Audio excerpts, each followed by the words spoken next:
Okay, hello, time to get started. Let me just do the ads on Twitch, then we'll get going.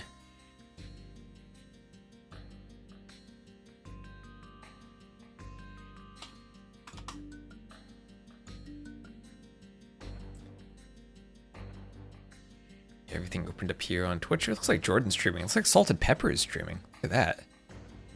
He's probably going to cast the same thing I am. Hello, Dragonstar. You are first. You are first.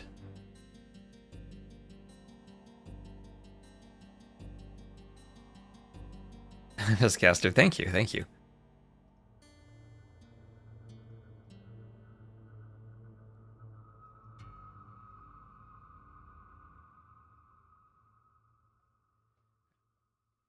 Alright, so we have the drafts in front of us. Our first set, this was played earlier, but I figured I'd cast the Rex. I can maybe do a quick cast of the Rex before we get into Margougou playing in a little over 30 minutes. If we account for the draft. So, Wellsprings will be game one, a map where we've had lots of upsets. I mean, Wellsprings, Canberra, Akare. If we're going to have upsets from Noszombie, those are probably the three maps to do it on. Lots of sniping potential there on the TCs. What am I doing? I'm looking at the spectator dashboard. These are Rex. What am I doing? Trying to find a game to cast. Oh, these players pick colors too. This is going to be something else.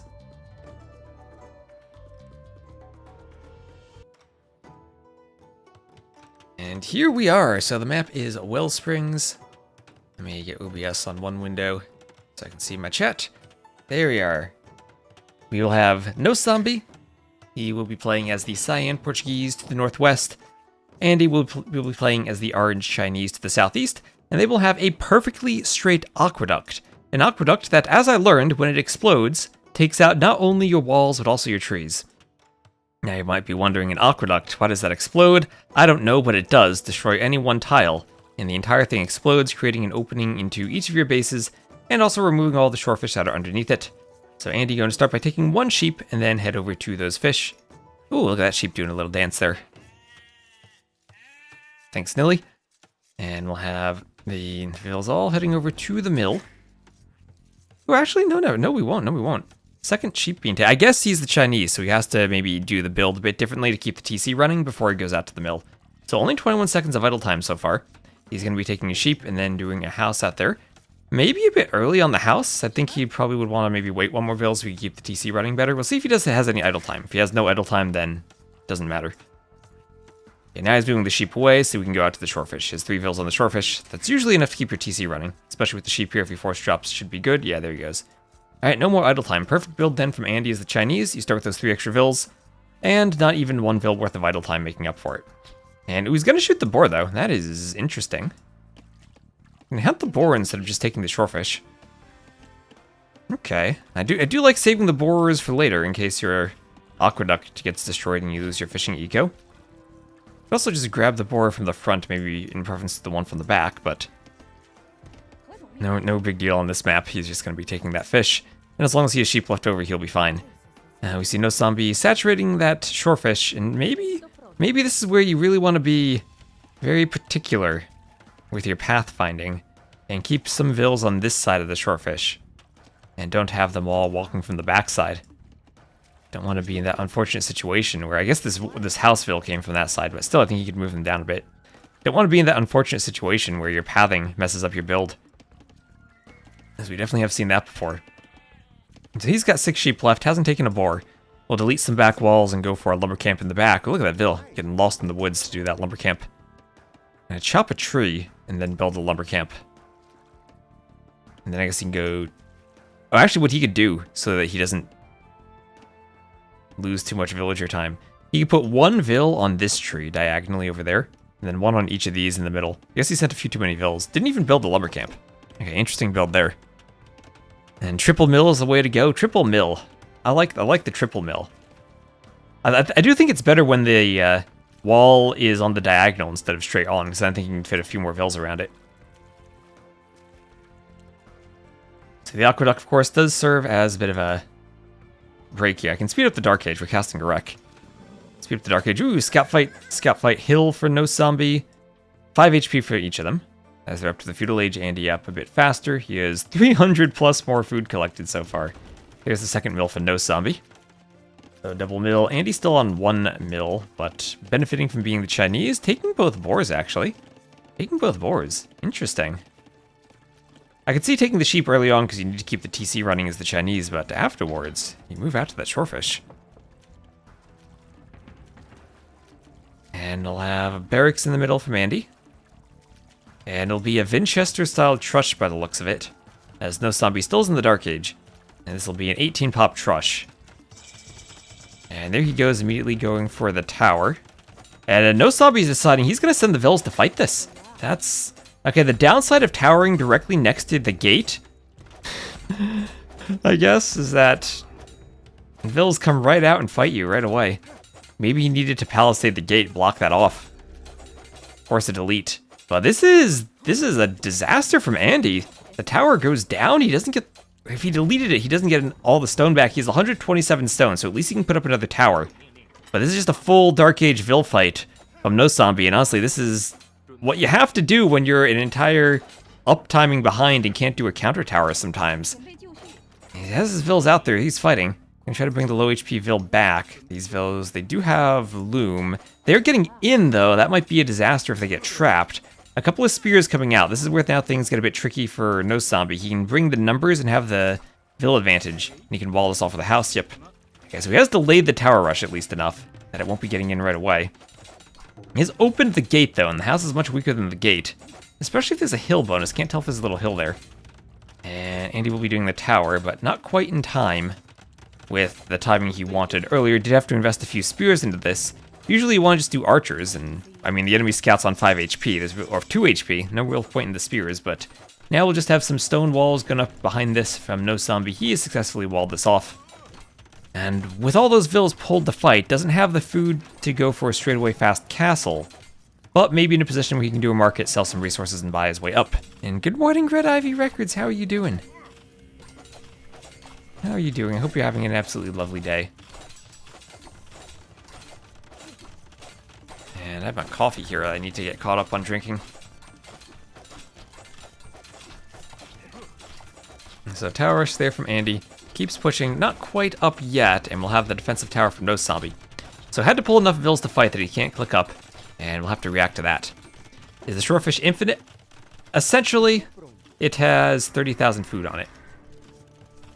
And Tabor plays hello. So 27.9k left. If we ever have a Wellsprings game where no one destroys the aqueduct, and the shorefish remains until it's completely taken, then I think we'll have to do like a double chicken cosplay. You are exhausted? Oh yeah, you were going to a wedding yesterday. How was the wedding? I hope you had fun.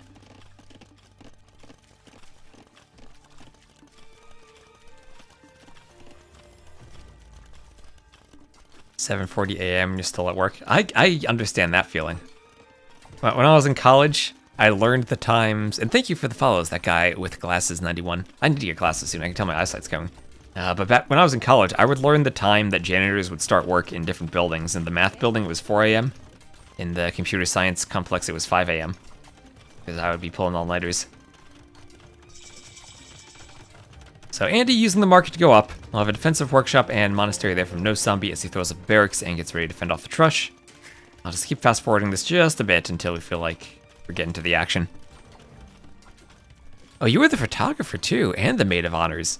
Oh, that's a lot of responsibility. It's a double responsibility. My father was a photographer. He used to do wedding photos. Sometimes, among other things.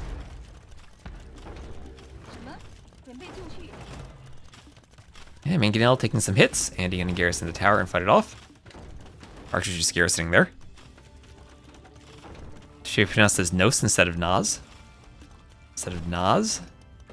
Oh, I always say the S instead of the Z. We could call him Zombie. That's your third wedding you've done photography for. Nice. How much idle time is killing a tower with a tower? That is a very good question, because often the towers have repairs. Okay, so there is a castle going up underneath the tower. That could be a disaster, a sudden disaster. Okay, the Mangonel gets a villager, and Andy, I don't think that castle's gonna go up. Okay, 2 mangonels are there. I mean, 2 mangonels take out a watchtower really quickly, too.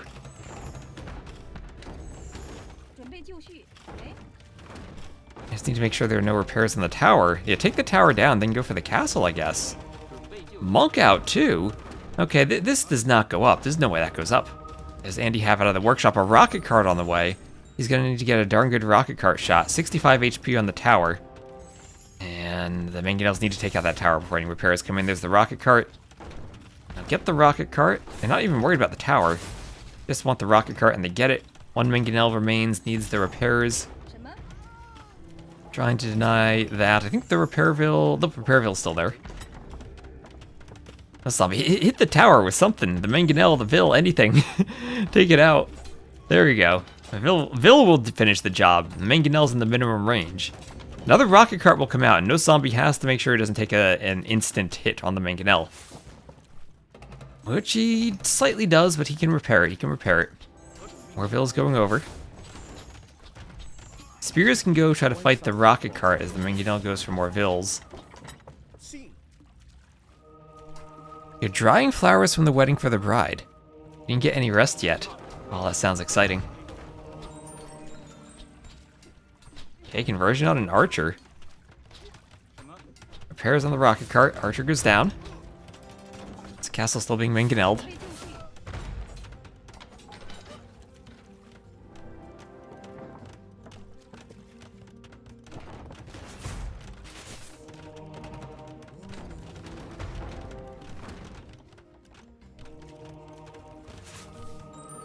Well, gets a conversion on the rocket cart. Okay, that is exactly what Noszombie needed.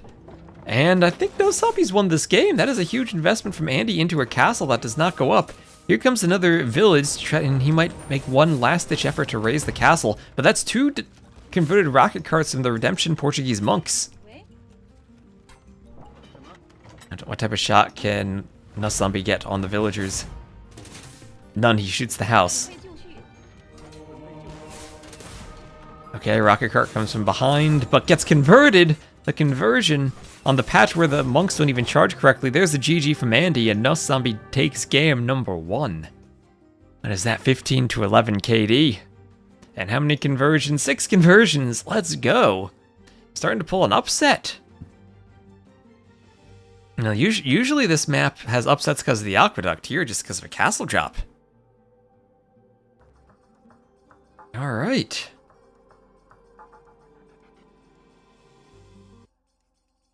Alright, I'm just gonna get straight into game number 2 because I really don't want to waste time before going for the Margougou set that should start soon. Oh, update the scoreboard.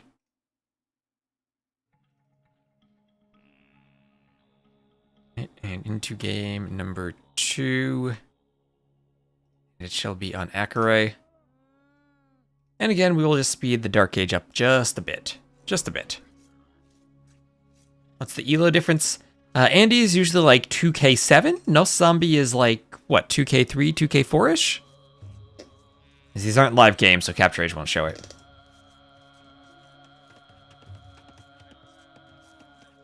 So a few hundred points of Elo, but also Noszombie is definitely not a slouch when it comes to AoE 2.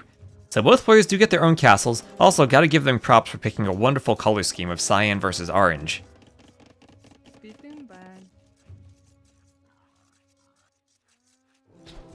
So, Mongols, Koreans. Again, Mongols have that super fast uptiming they can do on the map.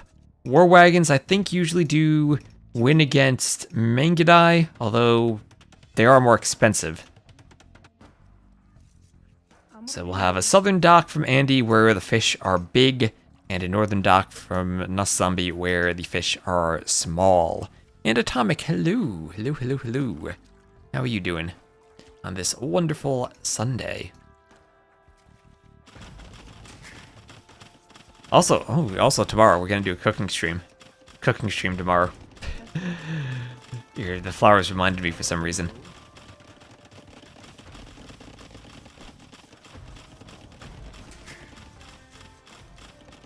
So castle's taking out the walls.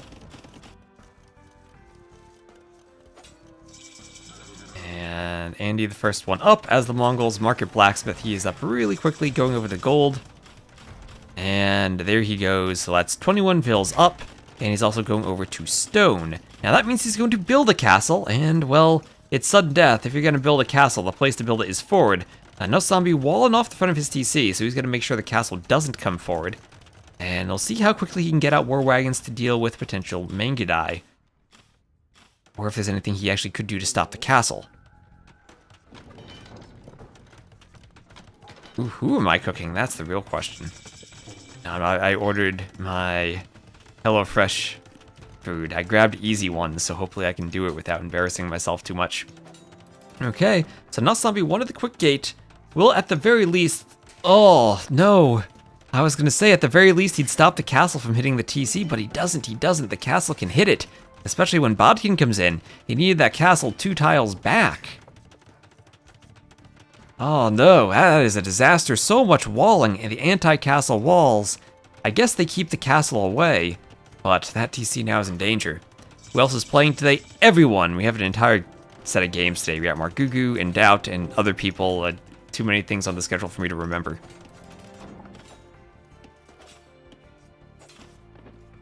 Laming the llama. At least there's food on it.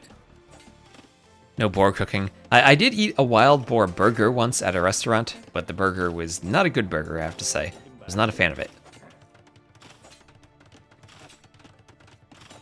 I was back at 2018 TwitchCon. We went to a restaurant, and I couldn't not order it when it was on the menu. But when the waitress saw that I didn't like it, she refunded me, which was absolutely amazing.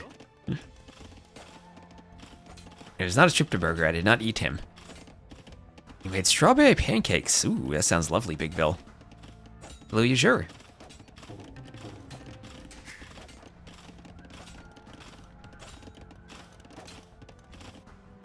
The war wagons are coming forward, and they will be harassing the eco from Andy. Okay, Andy has to abandon his wood line, abandon his gold. And he doesn't have any petards. There's one fire galley from Andy. Might force out a fire galley from Noszombie. That fire galley just sitting in the cactus right there. That is one heck of a place to have a ship.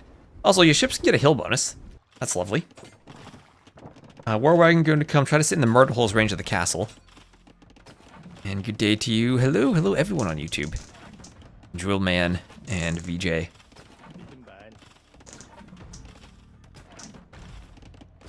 Enjoyed Lewis versus Survivalist earlier? Yeah, that was yesterday. Honestly, I was really tired yesterday. I was thinking of casting that, but I was exhausted. Over here, oh, Mangudai returning the favor, though, getting in on the wood line for Noszombie.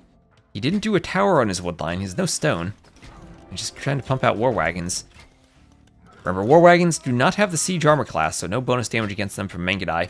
So 8 to 4 KD or Eco KD, 9 to 6 in favor of FreakinAndy. He'll get a couple more as he destroys the fishing ship. Still no defensive fire there from Noszombie. Noszombie sitting under the TC with 4 war wagons. I don't think that's enough to destroy a TC, but they can maybe kill Vills. Only 5 Vills inside of it.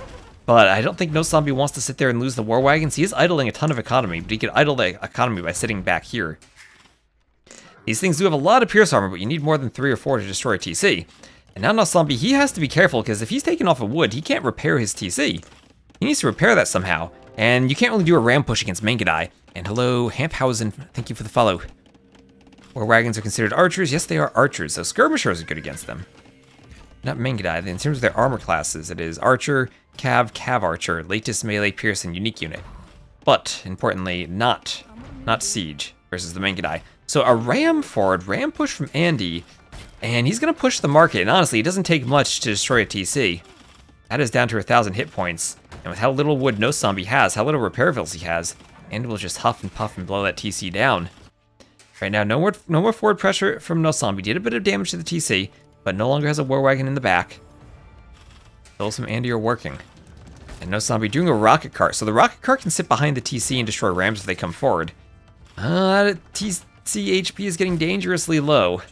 I think we're going to need some more repairs. Actually, oh my gosh, the unfortunate llama being in the middle of the TC, no more wood there for Noszombie. He needs to drop off wood.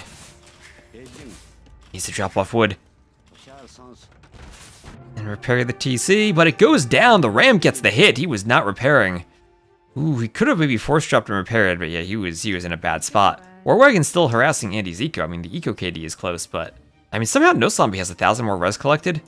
Ooh, if he could have just gotten that gate down and forced the castle a couple tiles back so it wasn't hitting the TC, then we have a different game. GG. I didn't watch Dragonstar's set yesterday, no. Dragonstar was in the chat earlier. Should I? Was it an epic set? Is that why Dragonstar was here? Does he want to see a cast? And hello, Voxer.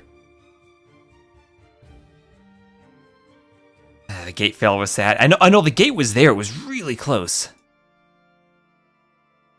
Dragonstar set was a masterpiece? Alright. He was in the chat earlier. Maybe he was proud of it. So that ties it up 1-1. And we'll return to the menu. Check it off 1-1 and enter game number 3.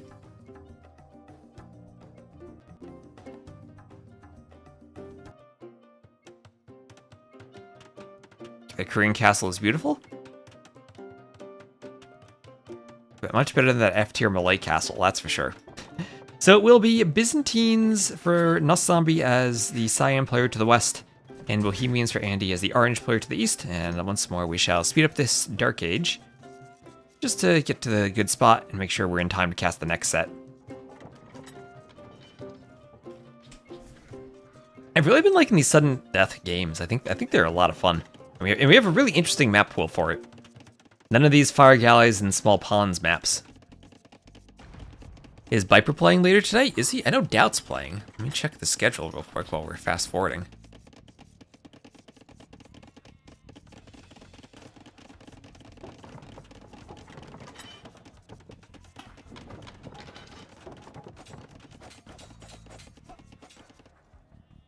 Alright, so we have a dock in the middle as we'll have a big villager fight. I'm checking the schedule. I didn't even see the Vills come forward. Viper, no Viper, but we're going to have a lot of good players. We're going to have Margougou, Whitey, Chart, DauT, Babaorum, Ganji, Beery Dark, and FedEx Valis. So, villager fight here.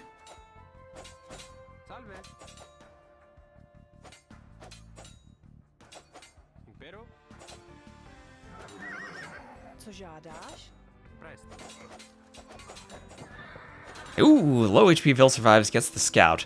But lots of Vills in the middle from Andy.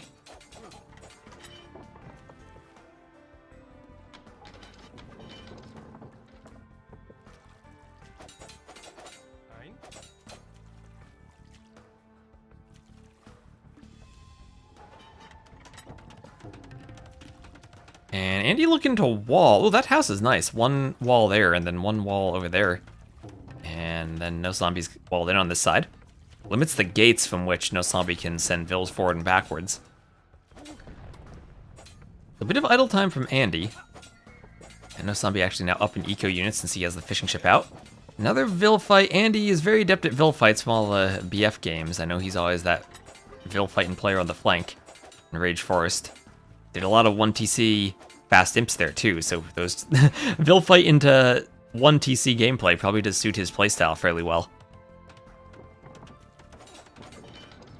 Who challenged the Lord? It's DauT versus Chart today.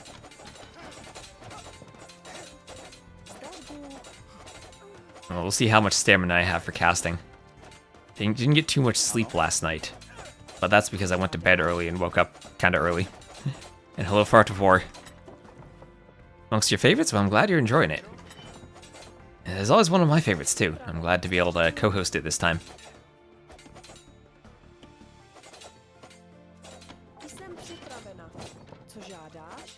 Okay, low HP Vill trying to run away. Okay, 2 low HP Vills there. Ooh, both of them go down. Look at that. Simultaneous low HP Vill snipes. Ooh, that one's low, but doesn't engage. Okay, 3-3 Eco KD so far. Noszombie a bit more fish. He's fishing on the outside. This version of Ringer Reeds does have the shorefish on the outside. But now Andy getting the wall up. Just about walls Noszombie in.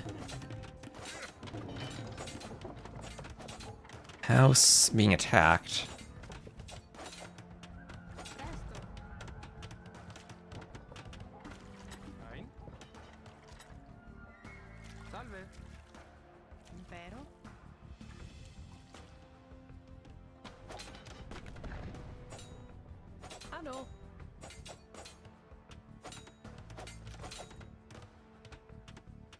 Žádáš.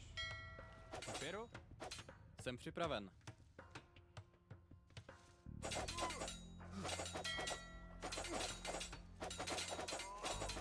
Vill's going down on both sides there. Okay. Okay, more Vil fights. Andy trying to run away. Low HP Vil. She's not running. There she goes. Oh, he right-clicked a fish, though. He clicked a fish instead of running? Oh, no, she's going to go to fish and then be stabbed in the back. 1 HP. That's all you need, though. Low HP for Vil for Noszombie. That Vil goes down. This Vil looks like she's going to speed away. Somehow there are Vils on the inside for Noszombie. Walling the gates from the inside. Going to stop Andy from being able to wall the Vils. Or to run the Vils, but he's just going to wall. And that Vil with 1 HP gets the walls up successfully. And the fishing ship could block there. Now all of a sudden it's a 6-4 KD in favor of Andy, but he has 2 very low HP Vils here. Oh, he gets a wall up, but not enough to survive the stab over the diagonal. Noszombie accidentally right-clicks a dock. And I don't think he can run at this point. Ooh, but has the HP advantage in this fight right here. This other Vil coming over, and they'll double team. And get another kill, so 6-6 right now. These 2 Vils, I feel like they're gone, though. And this Vil walled in and essentially idled. What is this map? This is Ring of Reeds. Okay, Noszombie on the other side. He is sending everyone. He does not want to be walled in. He's sending everyone to go destroy those houses. Andy has to send Vils to repair. I feel like maybe do a palisade hop there, but Andy's going to try to wall that from behind. This is beautifully stupid. This is amazing. Hello, Marinto.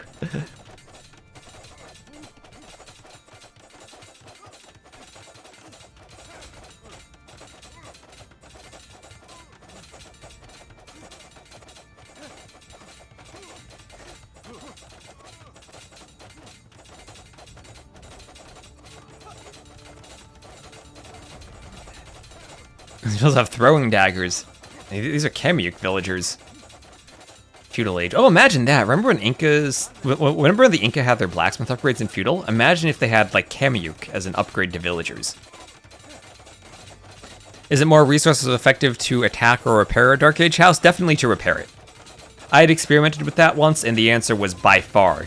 The villager attacking the house versus the villager repairing. Repairing in the same amount of time that villager repairs, the villager attacking could have collected so much more wood than the Vil, like, repairing, spends repairing.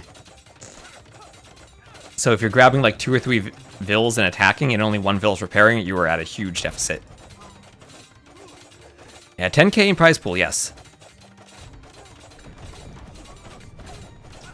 So he's up to Feudal, and he really doesn't want to lose control of the middle of the map, so once he gets up, he will do a tower and then try to break out. So Andy still is in the Dark Age. And there is the tower. Tower going up. Part of me would have liked to have seen the tower directly between the houses so he could hop over. But Andy probably would have been aware and could have walled behind that. Oh, actually, oh, what Noszombie could have done. Ah, okay. He could have done the palisade there, and then the tower in the corner to hop. But... oh, he's through. Noszombie's through. It's 1 tile, but he is through. He is Feudal, and he needs to do like a quick wheelbarrow so he runs faster. He did take a game, yes. And he had a bit of a DauT castle.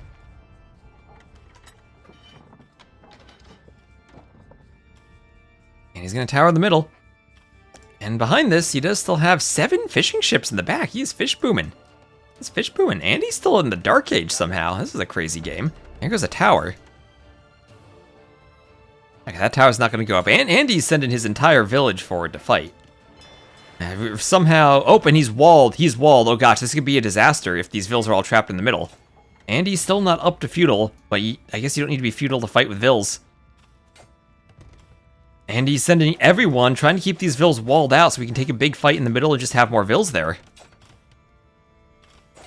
Garrisoning the tower, though, is Noszombie. And Andy really can't stand under the tower to fight.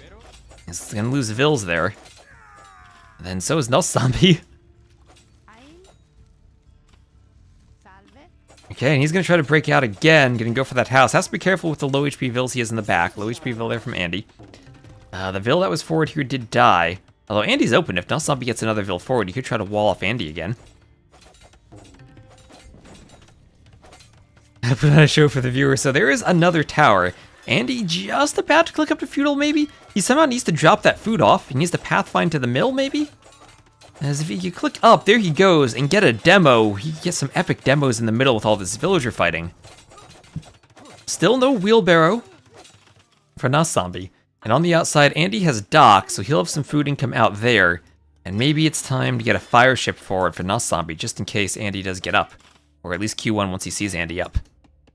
Is it Gugu time yet? It will be soon. I assume he has to do a draft. I was gonna say, I'll fast forward through the Dark Age of these games, but then the Dark Age was the entire game. And ongoing for another minute. Should take down the DauT. Now that is something that I have thought about in the past, and that is completely not effective at all. Going for the DauT with the Vills takes way too much villager time, and you're basically gifting your opponent minutes of idle time if you go for the DauT with the Vills. I thought people were getting out of Dark Age faster and faster. This tournament is completely the opposite of that 18-19 pop archer flank play you see on Arabia 4v4s. Yeah, the DauT can turn. I mean, maybe that would be the play. Just have your Vills, grab 10 villagers, 15 Vills, knock down the DauT just to make sure no demo pops out. As if I'm Andy, and right now I'm queuing one fire ship back here to go forward and one demo here just to be in the middle. Give the threat of, oh, look at that double mill, the threat of the demo to these villagers. That's all for the Vill micro. Well, now things have calmed down, honestly. No one's fighting. I'll just speed this up a bit. Some Vill walls there from Noszombie.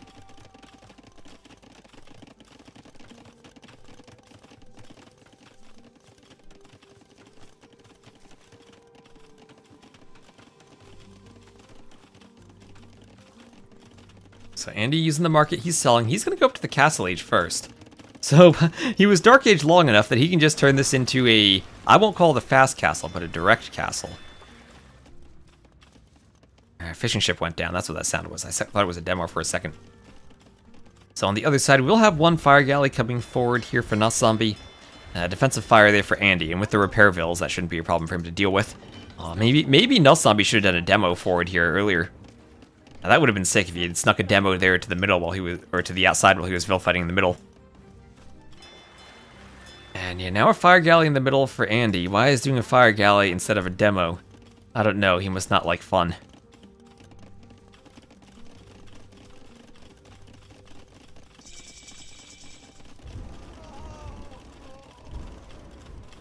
The fire out in the middle. And what is this? Around the outside, Andy has sent Vills. Those Vills that were on the mill have gone to the outside, and he's going to be castle dropping from the back on Noszombie's rear base. And there are just some palisade walls there for now. Noszombie's going to have to deal with this. Behind actually by 10 villagers. And despite being Dark Age forever, Andy really didn't get punished for it. Okay, so there's no stopping this castle. Enough Vills there, 11 Vills.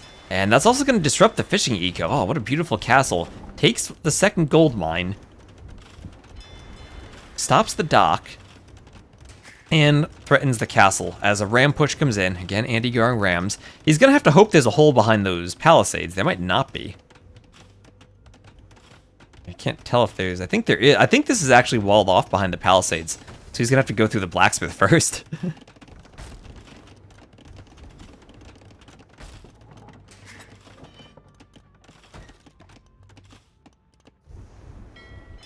Fire taking down the dock on the other side. More walls going up behind this. Okay, instant workshop needed. That'll be for mangonels to stop the ram push. And double layer of walls means you need 4 petards to break through. So, might not be a petard push, but could just be a mangonel push with redemption monks behind it. Good thing about the Byzantines, though, their TC has extra hit points. And the Castle Age, it's more than 5 petards. It's 6, maybe even 7 petards to take out a TC. So Byzantine Town Center is very good for sudden death. And defensive castle from Andy, he's putting castles everywhere. We'll soon have a castle from Noszombie, but even with the cheaper imp, he's nowhere close to clicking up yet. Villagers do use the knife. Alright, so Hussite wagon push on the way. Speed this up as they start coming forward. And they can hit the vills. On the other side, castle there takes out the tower. Now that's gold for Andy. And he can take out the walls that are walling him in the middle. And now, where does Noszombie take gold? Has to be this gold mine. He can long distance mine it from the TC. Now, if you want to do a castle in your Noszombie, where do you castle? You don't really have a great spot for it. Has to be a Mangonel defense now. Maybe he could do monks too, but redemption is expensive if you're going to be losing your market and not having much gold. Part of me says you can put the castle right where that straggler tree is, and then do the gold mine here. Mangonel coming forward, but what is he doing at the market? Nothing. Well, the market's down. That means the Hussite wagons can get in. He has to wall behind this. That one house won't hold for long. And the Mangonel is besieging the TC. Mangonel on the other side for Noszombie. You can do a mining camp there. I feel like the mining camp needs to be on this side just so the Hussite wagons and Mangonels don't harass the vills as much. I guess the 3 tiles of gold is a bit more efficient though. So the ram knocking on the door. More Hussite wagons on the way, no petards. Mangonel tries to clear a Mangonel, gets a nice shot at it. This is open, by the way. This is open. Vills have to repair the Mangonel. Vills actually can destroy Hussite wagons if they attack. They do quite a bit of damage, but they also get killed. So that one goes down. And okay, no one has stone. Oh wow, that's where Noszombie, he went for the forward castle. You can't petard snipe the TC when the castle's in the way though, right? He's just gonna try to go for it. If he had a siege tower to absorb the castle shots, then maybe he could do this. That's gonna be close though. He has to repair her. He's gonna go for the snipe, but he's gonna need a lot of petards. And he's gonna be in the situation we've seen so many times in this tournament as the Mangonel goes down, where he doesn't have the food economy to make petards. And he's just buying food at the market to make petards. It takes 5 to destroy a town center, and he needs to get 5 there. And Andy should have a good ability to wall behind this and then kill petards with the castle fire.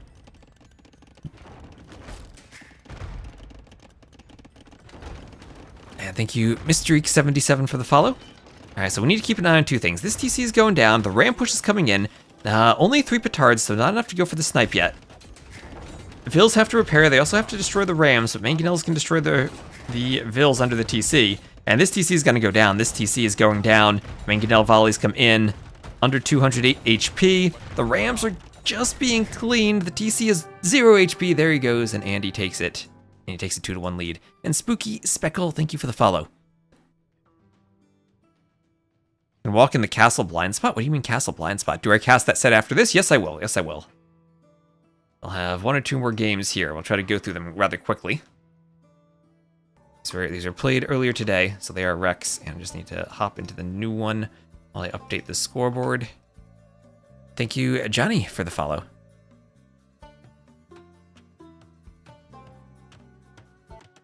And look at that transition. Boom, right into the next one. And hello, Luna on YouTube. And hello, W Nud. So, Canberra. Andy will be the Orange Georgians to the west, and Noszombie the Cyan Armenians to the east. And we will fast forward. Canberra, he thought 30k shorefish was nice. Here's 30k deep fish right in the middle. Andy's gonna dock right away. That was the fastest next game move you've ever seen.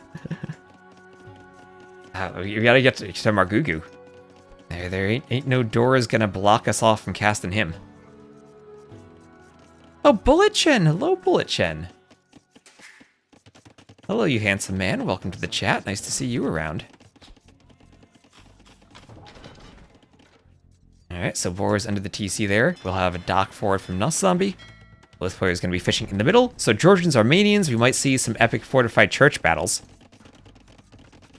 I'm one of the few that pronounces Canberra correctly. The Aussies told me to pronounce it this way, so I've been trusting them that this is how to pronounce it. They might maybe this is just an entire like huge joke that Aussies play on the rest of the world, that it actually is pronounced Canberra, but they tell everyone else that it's pronounced Canberra.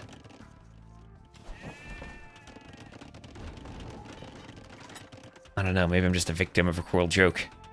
So, alright, Andy gonna go forward for a dock, and docking right down the canal. It's like how there are no T sounds in Toronto. I've watched enough Blue Jays baseball, I think, to know how to pronounce Toronto.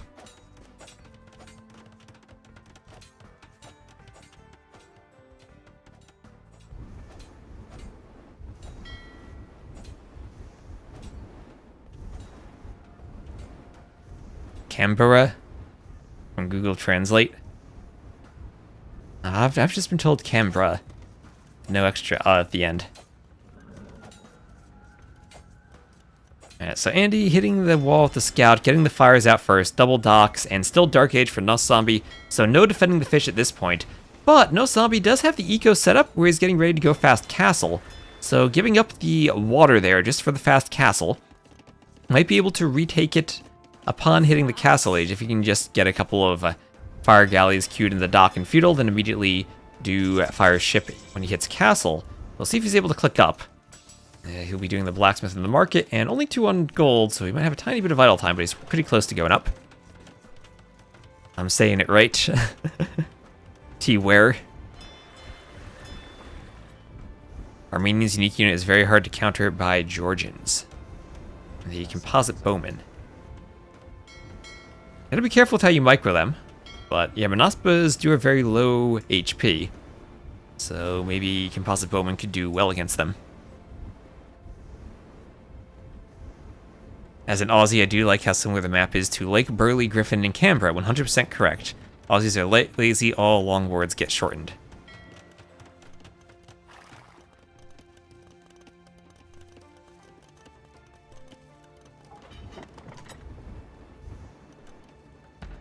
So it's like how here in Jersey and in New York we have Gloucester and Westchester counties. But if you go to Great Britain, you're pronouncing them as Gloucester and Worcester. Now say Melbourne. Oh, how else would you pronounce that? Like Melbourne? No, it's Melbourne.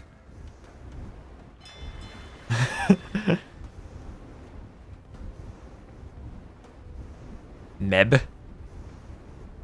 MB. Melbourne. The R is kind of silent, really. So it's not like Melbourne, it's more like Melbourne. Okay. Melbourne. If I ever make an Aussie trip, I'll have to get all the pronunciations right. So Ville's coming forward for Noszombie, but the tower or the outposts from Andy will spot him. So no secrets for the castle drop here, and it's not going to be a castle drop. He has 0 stone. It's going to be a fortified church rush. And just like Noszombie sent Vills to fight off the tower rush in the first game, Andy will be sending Vills to fight off the fortified church rush here. And Noszombie carrying the gold forward, ready to fight. Andy a bit more HP on his Vills. I'll see where the first church goes up, and there he goes. He's gonna plop it down somewhere. It goes up pretty quickly. He probably could just build it. As the Armenians, it will have a relic in it.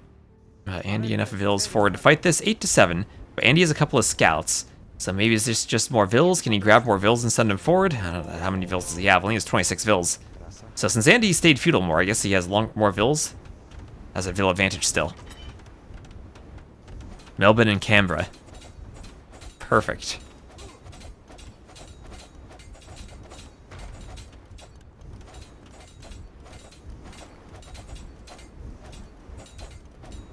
Hello, Anita and Fergus and ProPleb. All the Aussies coming out in the chat to make sure I pronounce the stuff correctly.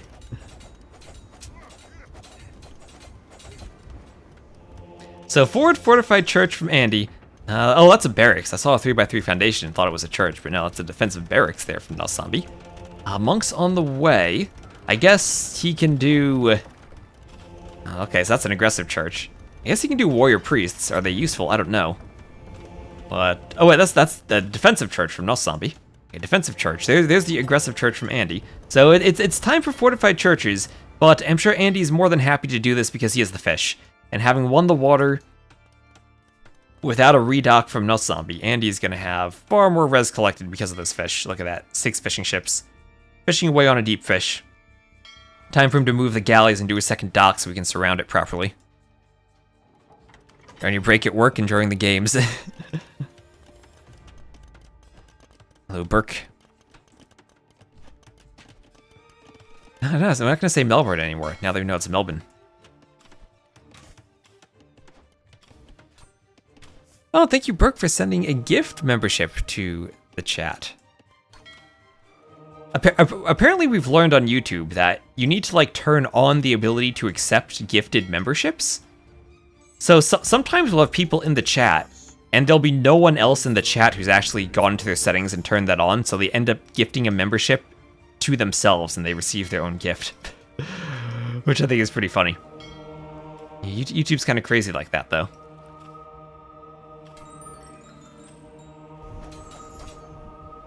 So, Spear poking down the scouts. I don't know, he's usually on Twitch if you gift randomly. I don't think you can gift to yourself. I think it just starts pulling random people on Twitch who are tangentially related to your stream, if there's no one in your chat who can receive it.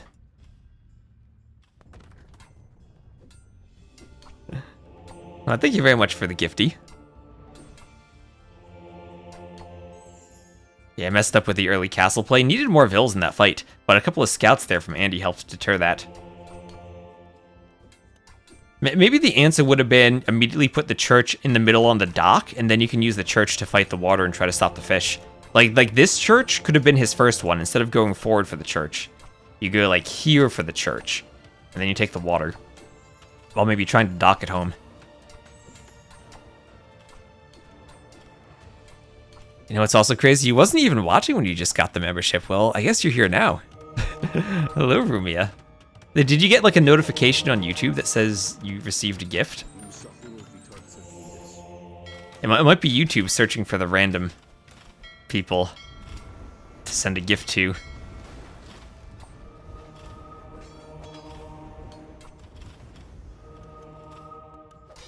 Yeah, so Spear's still going for the light cab. They are underneath the fortified church. Only one relic for shooting arrows, though. 2-2 relics, 5-0 eco KD for Andy. And this church, if it ever has the option to shoot at the fishing ships, maybe they can stop it, but okay, just not enough range in the church actually to hit the fish. Noszombie would have to somehow get another church on this side, too. I mean, I don't think double churches are that hard to get in the middle, but needs to charge. Oh wait, you can't. Oh yeah, this is broken in the patch. You can't charge conversions and then swap them anymore if you have a group of monks. You need to target separate units and then swap them. Something around the regrouping behavior and the pathing seems to have broken monks. Monks are horribly nerfed in this patch, honestly.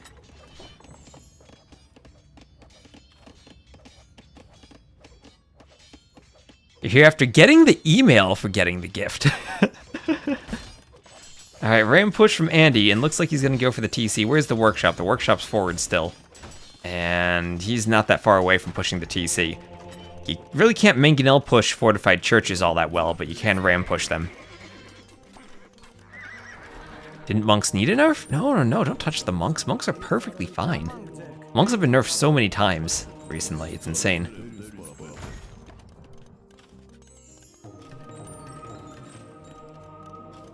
Oh, that's gonna be a forward castle from Andy.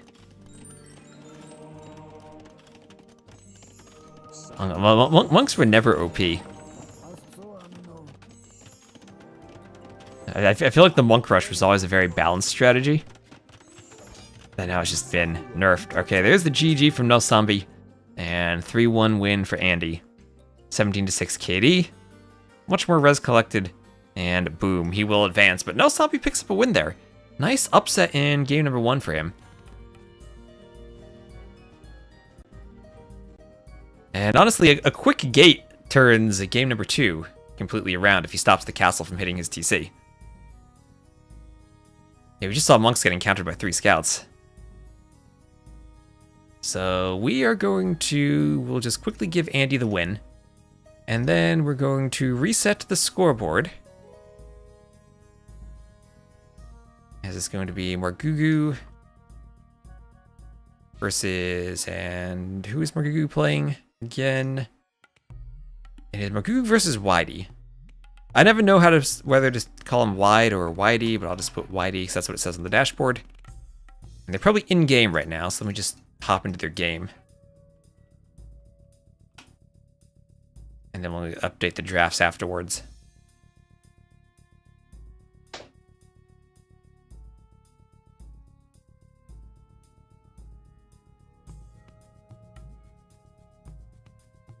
And did they play a game already?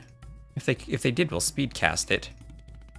I don't think they played a game after their draft, did they? Nope, game 1. Okay, we didn't even miss game 1. Perfectly timed. They are just launching right now. Wonderful. We could not have timed that any more perfectly. Are the players not using a spectator delay? Hold on. Is there a spec delay on this game? Let me just ping the admins. 11 from Margougou.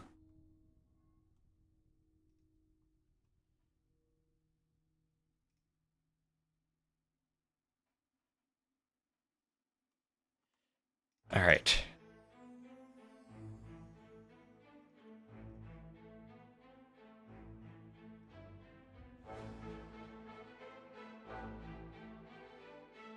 Oh, actually, wide is on the left. Okay, I'm going to call him wide. I'm going to call him wide. And looking at the scoreboard, Margougou is actually on the right of the drafts. All right, wide.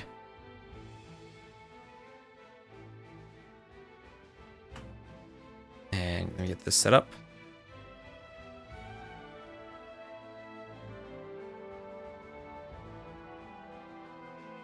And let me tag the players.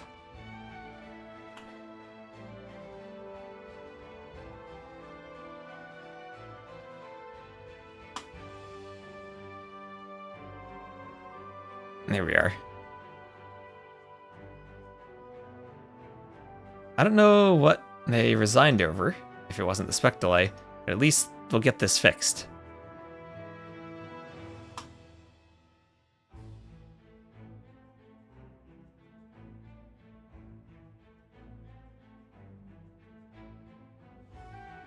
Is Wyatt a cricket fan? I have no idea. What's the plan for today? Cast until I can cast no more. And then cooking stream tomorrow. General Patton.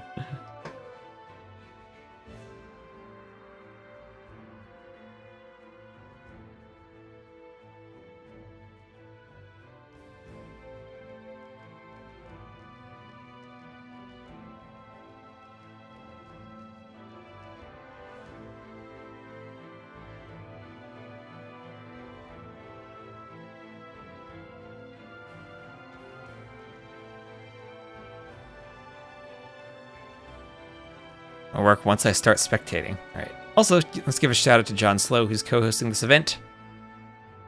And go give him a follow too. I'm sure he'll be casting at some point soon.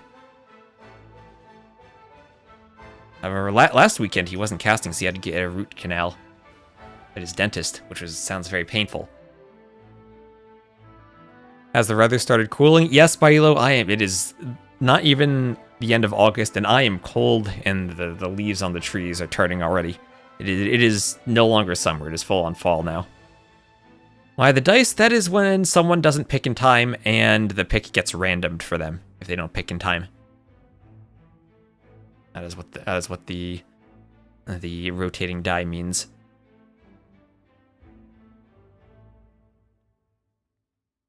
Still hot. I am jealous of people in warm weather.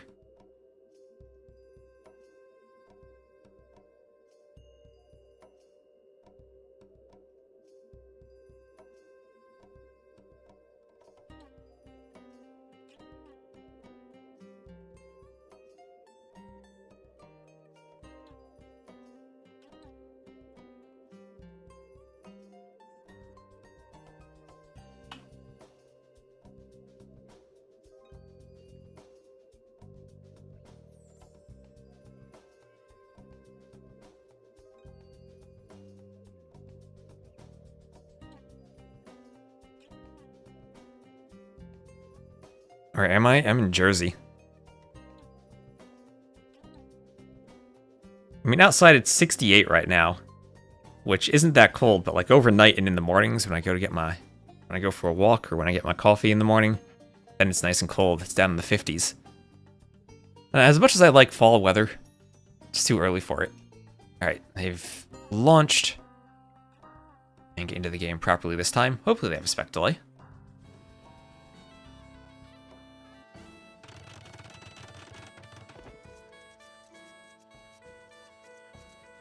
And welcome to a triple tunnel, where we shall have Margougou playing in the blue as the Burgundians to the west, and Wide playing in the red as the Celts to the east. In Australia, it feels like spring has come early. Oh, so what you're saying is I should come vacation in Australia.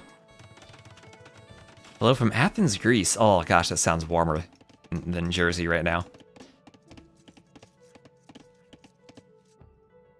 I wish, like, in addition to gift memberships like we just had on YouTube, we had gift weather. Like, if you have good weather, maybe you could just gift it. And then I could be warm too.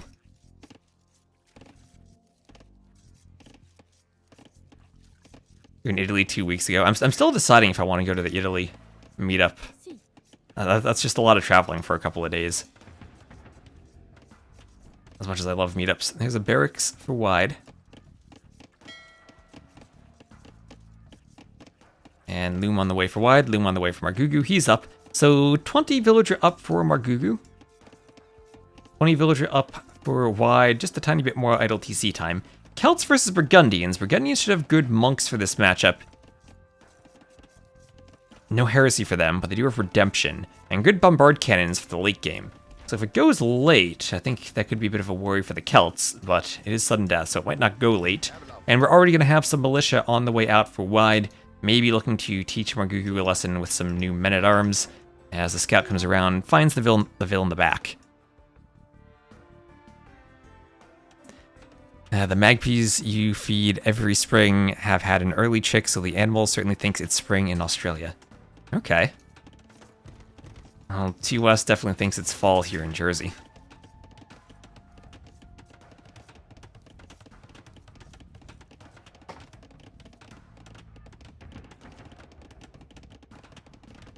It's a very conservative wall from Margougou. Indeed it is. Just wants to keep the fish and the lumber camp safe, I guess. Make sure the drush doesn't get in.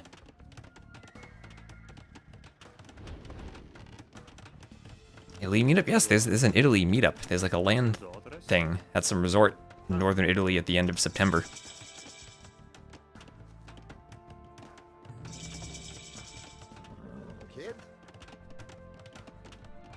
I'm tempted to go because flights to Milan are not all that expensive. But it'd be a very short trip for me, and I don't know if it's worth spending all that time.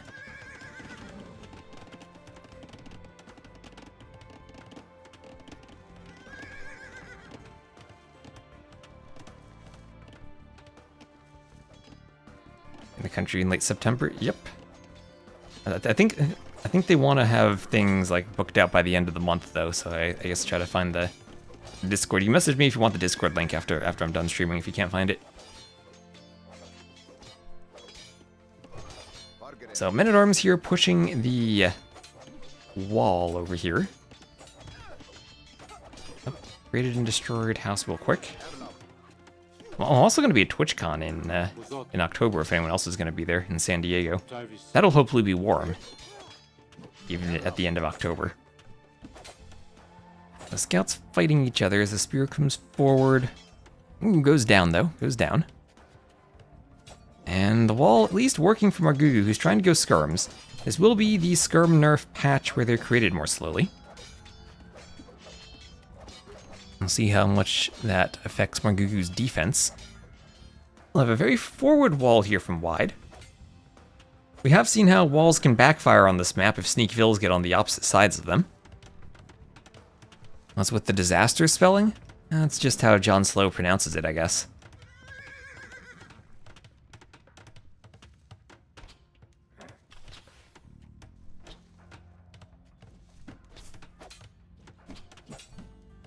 Archer goes to kill the scout there. The scout keeps running away. Widey, also known as Wide. I consider 70 degrees fairly warm. I consider that sufficiently warm.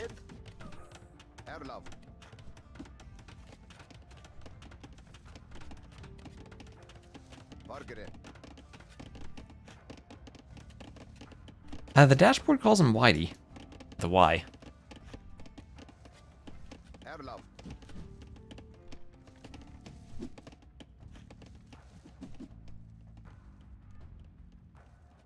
So just skirm defense against the men-at-arms. Margougou looking to expand his walls out a bit. And looking at the fishing economy, it is 4 fishing ships, oh, versus 10. The Celts' wood economy kicking in to add in all those fishing ships and then fish traps. Look at this. And you could probably fit a good 5 or 6 docks in this lake. Honestly, Celts could have an insane fish boom here. As Wide's going to look to wall this up. Try to wall all the sides.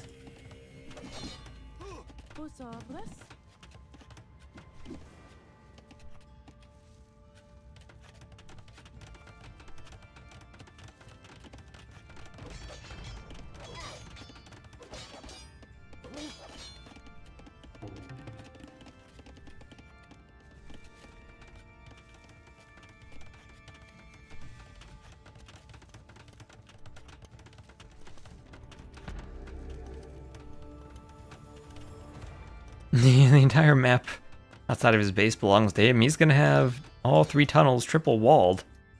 And it's like that Age of Mythology scenario, the first one in Egypt, where you have to defend the 3 passages. He's going to look to wall them up. Wall them up in Fish Boom. And the res collected are pretty similar right now. But I imagine it really starts to pull ahead. So what's the Celts bonus here? It's Lumberjacks work 15% faster. And what does Bowsaw do? Villagers gathered wood 20% faster. So with an extra upgrade, Margougou will have 5% faster wood income. But also doesn't have the fishing ships added in and had to pay for that upgrade. So it looks like he'll be up. Well, I think the eco situation should be pretty good for Wide here, if he can get the fish traps added in nicely. Are Flemish militia shock infantry now? Ooh, I don't know. They had their armor class changed. I didn't hear that, but maybe they are. Yeah, walls and skirms, classic. So Castle Age first for Margougou. A lot of walls to push through if he gets up.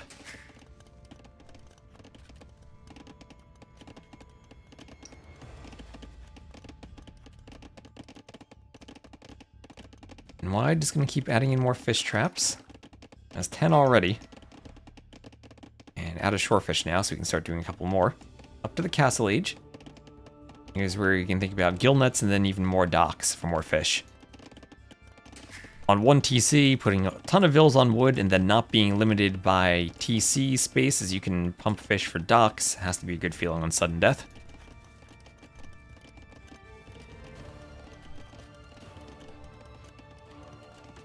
So what if they can fight against the militia line? I don't know. I'd imagine they wouldn't win against the militia line and would win even less against woad raiders. But for the Burgundians, I think it would probably be more hand cannoneers if it gets to that stage. I mean, it is a composition where you go halb, hand cannon, bombard cannon, and then it becomes tough for the Celts to fight that in a 1v1. And the halb are necessary because hand cannon, bombard cannon does occasionally lose to the surprise Celt paladins. But as long as you can prepare the halbs, the paladins are pretty lackluster for the Celts, missing the final armor upgrade and missing bloodlines. What if they catch your gunpowder units by surprise? Well, they catch you by surprise. Don't think you're really going to afford that in the 1v1 on this map, though. So there is gill nets from Margougou doing the gill nets on the way up since these are the Burgundians. And he will be going for 2-man saw. What does 2-man saw even do? That's only 10% faster. So it goes 15, 20, 10. And now it's just going to be a 15% faster for Wide as he's going to do bow saw. How does the multiplication there work? Who has the faster wood upgrade now? It's so times 1.15 squared versus times 1.2 times 1.1. Let me do some quick math. Let me open up my calculator. 1.15 times 1.15. And so that's about 1.3225.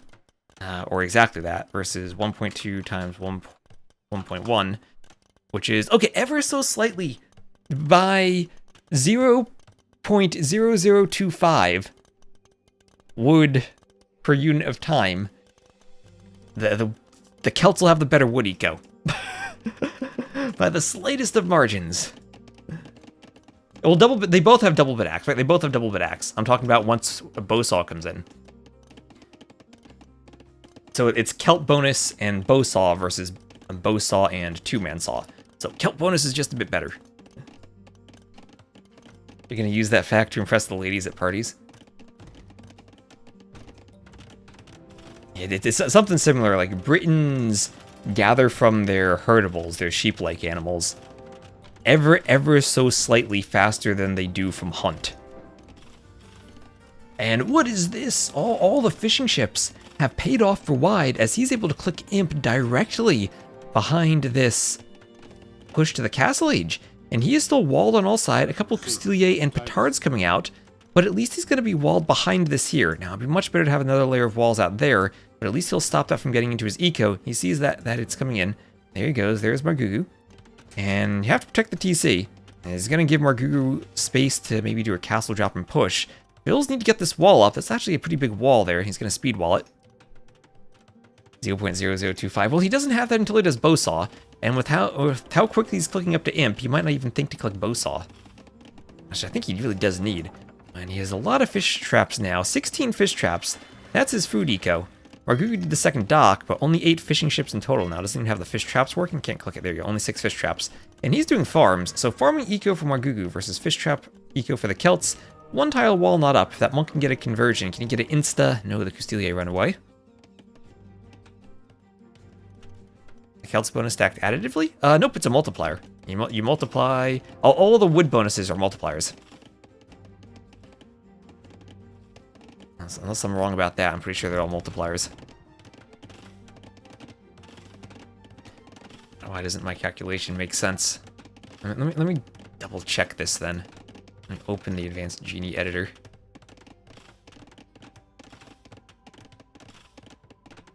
Also, thank you, Mart, for the follow.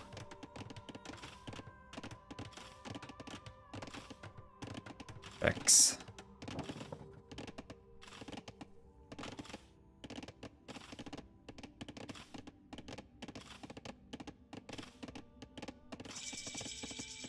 Yeah, the Lumberjack is 1.15 from what I see as the Celts. We actually cast the game. So we have Imp, we have Siege Engineers immediately, and Fortified Wall from Wide. He's going to be making trebs from that forward castle. We'll double check the calculation between the games. Remind me between the games. I have the data open for our calculations.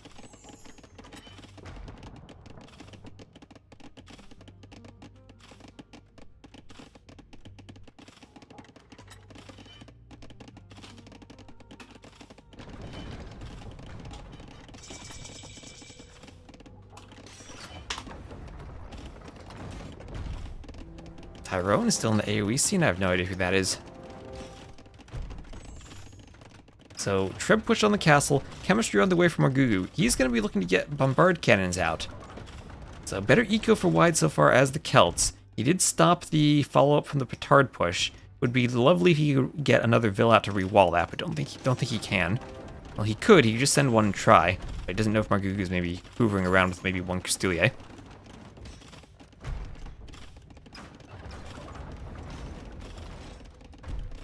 And don't worry, 0303, thank you for the follow.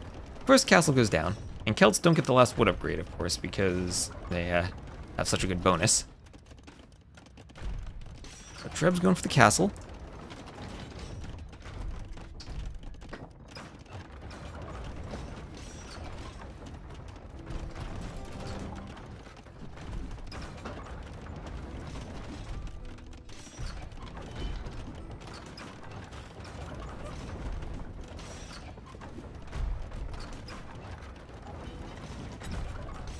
And the castle goes down.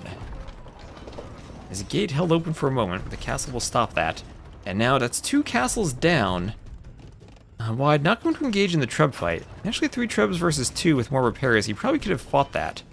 Oh, he's going to move forward and try to take the hill. He locks the gate and takes the hill. Oh, that'd actually be great for the Treb fight if he can take the hill. Ooh, has to be careful though. He was on the hill and got hit by the Treb. Don't want to be losing Trebs like that. Ooh, he just gets away. We'd love to have a hill. Oh, the monks can convert the Castilier. He's going for the TC. He's going right for the TC. The monks want conversions there. He'll lose 1 Treb. The Castilier get in through the gate. They get in through the gate. They can pick off monks. Other monks there from Margougou trying to convert them back. And the Trebs get back. Ooh, he was close. He was close to the TC. But just managing to defend that is Margougou. No fletching on the castle, so triple delete to stop the conversion. And Margougou's holding. Now with bombard cannons, he'll be looking to push this castle. He's looking to push the castle, and now we're at the point where it becomes tough for the Celts against the cannons. They don't have a good way to reach out and snipe the cannons. No good cav for running them down. No bracer, no arbalest upgrade, so they don't have an archer to deal with that. They do not have redemption on their monks and don't even have block printing. The Celts have awful monks. At least they do have heresy. And it's going to be a forward castle that goes down and some now defensive walls there from wide. Defensive walls from wide. Have I seen the video? Yeah, I saw T90 made a video about that. That's been a trick though. I have a really old YouTube video about stone walls blocking projectiles on trebs. That's been around since the Voobly days. Since trebs are so inaccurate that it turns on collisions for all their missed shots and it hits walls instead of trebs. Same thing if you just surround trebs with repair vills or a whole bunch of other units. You can absorb them. Kind of like vills absorbing treb shots if you're repairing the TC on sudden death. Siege Tower Woads has to be the play? Oh, I think we might even have something better. What did I say? Gunpowder can die if you don't have halbs prepared. Do a very quick swap to Celt Paladin. And that is exactly what we're gonna have here. Celt Paladin. Margougou's gonna wall up the sides. That'll negate some of the mobility that the Paladins would have had. And such a good fish boom now. Look at that. We have 20 fish traps here. It's still room for more fishing ships. Against Margougou still adding them in. Only has 12. Now just spam Flemish. Ooh, he's also going to take the relics out of the middle. He's walling the monks out. No, don't wall out your relics wide. Bring the monks back. That's going to be a lot of dead vills for him. Oh, he's not getting back in time. No. And well, can the Paladins do it? Can the Paladins do it? Just passing in the north. Oh, what is that? A Custilia getting around the north to the other side, and those walls got deleted somehow. Oh, here we go, just passing. Oh, the villager, one villager going to keep this open. One villager going to keep this open. All right, all the cannons are in the front. This one Custilia going to stop wide from rewalling. He's going to go for a castle. That castle may be far enough in the front to stop trebs. It's Cavaliers now. Celt Cavaliers, a monk just doesn't know what to do with the relic. Margougou's sending everything he has to the top now. That is now 4 trebuchets from wide, 4 trebuchets in. They should have a clear shot at the castle. He needs to make sure that the Cavaliers don't get converted. I don't know how Margougou stops this, but then wide, the castle's up. The cannons can't go forward in time. The Cavaliers here are working in the front. Everything from Margougou on its way back, but those hand cannoneers are slow. They're very slow. This Vil could maybe just do a quick gate foundation and wall. Here come the trebs. And there are 2 cannons nearby. Vills have to wall to keep the cannons safe. Is there a hole in the walls? I don't see one, but the trebs are deploying. Can they hit the TC? It'll probably take 2 volleys of trebs to destroy the TC. Margougou has to send everyone to repair now. Here, the first 2 treb shots are in. Margougou repairing, desperately repairing. Can he get the shots with the cannons in time? No, he can't, and the TC goes down. Wide's TC still stands with the castle in front of it. And the Celt Cavalier with the trebs. Oh, that one villager fighting. One villager fighting from wide stops Margougou from walling, lets everything in. And it works. A few more seconds and the cannons would destroy the trebs. Or maybe more than a few seconds, but that was close. I was sending everyone to repair, but not quite in time. Oh, the one tile gap that Margougou ran through earlier. Didn't wall behind it, and wide punishes him for it with the Celt Cavaliers. Oh, he had everything going for him. He had the momentum. He had the push. He was taking out the castles. He had killed like 10 vills as they tried to wall the middle. But wide going around the side, using all 3 tunnels of triple tunnel. That's a point on the scoreboard and goes up 1-0. Alright, now let's check the stats. Then we're going to check this lumber camp upgrade stuff. Okay, so that's 37 to 14 KD for Margougou. Again, Celt's hard unit composition there against them. 1K more res collected even for Margougou despite the fish boom. And alright, so here. I'm going to open. And if I missed the follows, thank you, Don't Worry and Mart and everyone for following. The Advanced Genie Editor does not like being on a 4K monitor. Let me just put it on my side monitor, maybe. This was not meant for modern resolution screens. Okay, let me open up OBS here. We're gonna do some experimenting, okay? Gonna do some experimenting. And we're going to look at this Celt wood bonus, because people were asking about that. Let me just maybe tab out to the other scene. Update the scoreboard. That's a win for wide. A win, triple tunnel. And that'll be Celts over Burgundians. So end of the drafts for both of them. How did Byzantines get the last pick on the draft?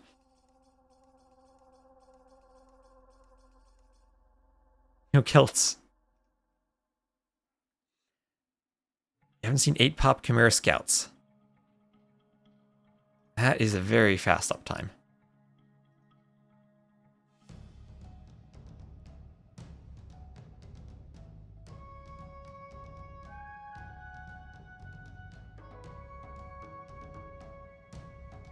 Alright, where do we get this? There we go. Advanced Genie Editor. Let's add a window capture for that. Next engage. Add that. Yes, I can. Alright. This needs to be bigger. Alright, y'all can see that, right? So this is what we're going to do. We're going to look at the civilization. What number are the Celts?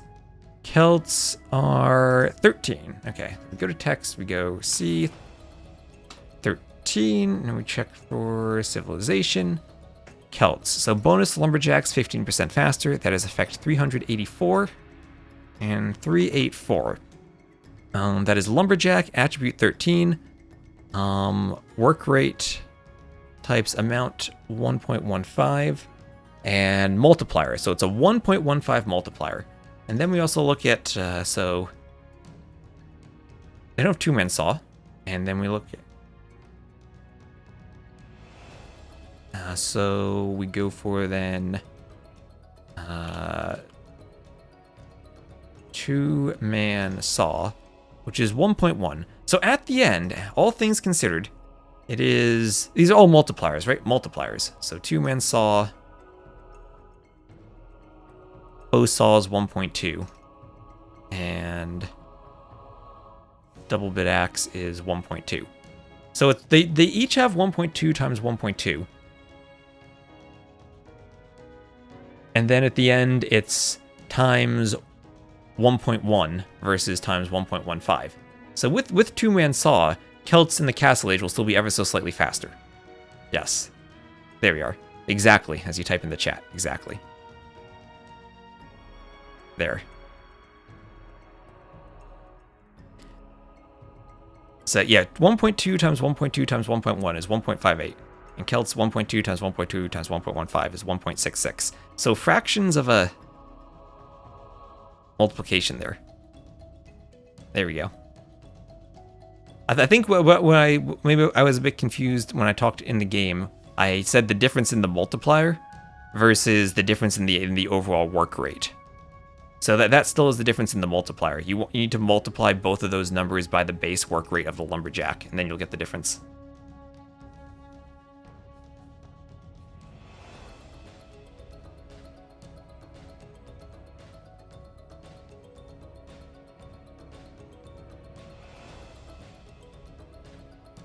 Alright, anyway.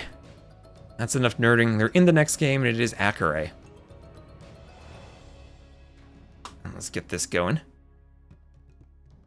Thank you, Toss Dem Salads, for the follow.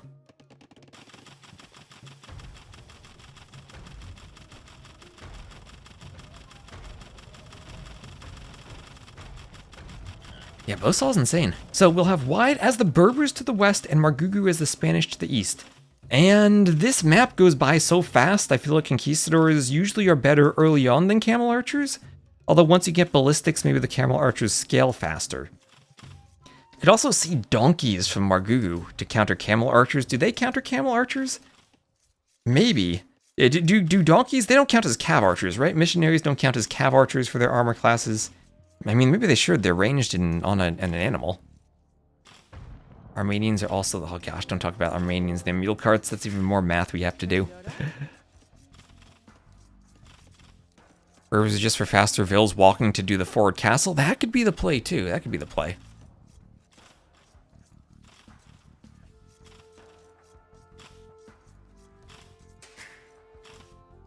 Okay, Ibex going under the TC. There we go. Trust AOE2 database. You got to be able to multiply the numbers yourself, though. Look at how rocky this gold is. What is Marintho doing to get the gold spawning on top of the rock terrain? That's going to be a very awkward mining camp. There's only one spot you can build it right there. So anyway, both players getting their own 2 castles. No one going forward for a steal or anything.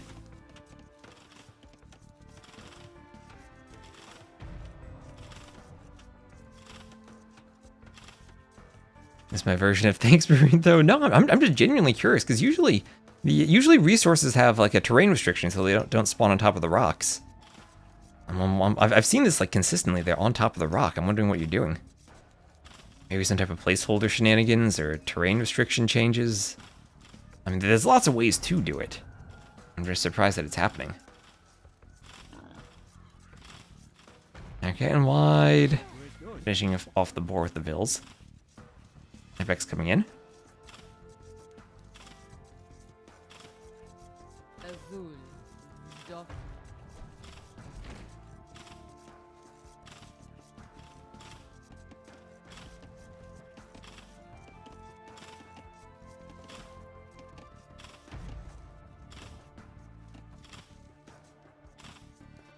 Haven't looked at that part of the script in ages. Beautiful.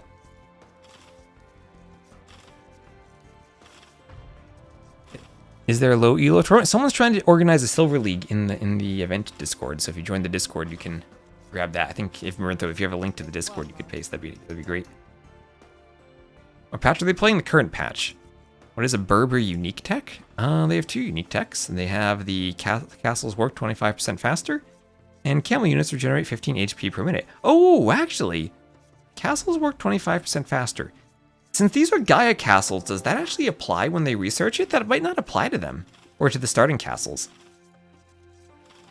That's something we'll need to test. I'm pretty sure since they capture the castles, it doesn't actually apply to these ones. And if they were to research the tech, they would need to build their own castles for it to apply. Can you put petards in rams? No, you cannot put them in rams. You cannot put them in siege towers. Can't put them in transport ships though, and I think that like the teleport bug was never fixed, so you might be able to teleport petards forward. That's probably prohibited by the tournament rules, but I'd honestly, if that happened, that'd be the most hype thing ever. Better to shoot the deer with the TC or unload Vills. I mean, you can do either now. It doesn't really matter. I wish it were better to unload the Vills. Or maybe make it just so the TC can't attack the deer.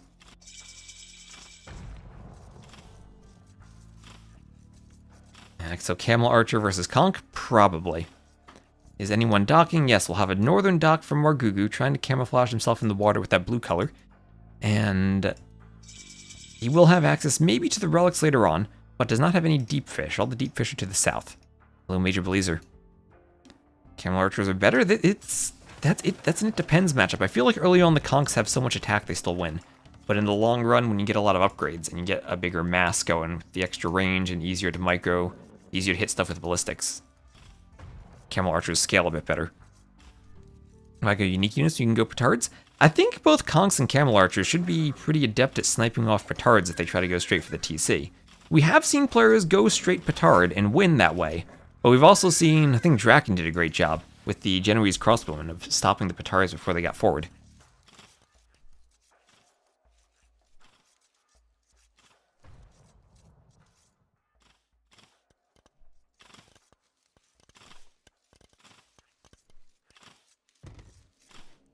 And MTG Ranger, thank you for the follow. You're closing in on 14k followers. Closing in, so I appreciate all the follows. There is right now the I guess the one thing about ungarrisoning Vills. Oh, and Soxy, thank you for the raid. Is that ungarrisoning Vills means your TC doesn't need to reload for that final shot on the boars, so it can maybe be slightly faster, but I think it still needs to reload when the next board comes in. So maybe you end up playing around with the reload time a bit. I don't know if TCs reload while they don't have any Vills garrisoned. Maybe they do. Maybe they do. And that point is mute.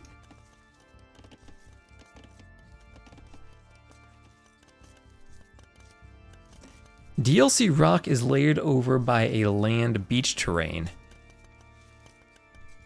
Oh, so is this actually beach terrain then, not rock? So can you actually wall on the rock and go all the way to the castle then? Can you actually build walls on this? I'll have to look at the map script then. We have seen Tarkans, yes, I have seen a player go Huns. I think the problem is you do actually need a good number of Tarkans to take out the TC, and other unique units like Conquistadors can beat the Tarkans. So, immediate monastery for Margougou. He wants to get the relics collected. Masonry doesn't affect the neutral castles. Alright, yeah, upgrades won't affect the neutral castles then. Yeah, yes, so then Matza confirming, since the castles start as Gaia castles, upgrades that affect your buildings do not actually affect them since you capture them, and they're not actually your own. Presto.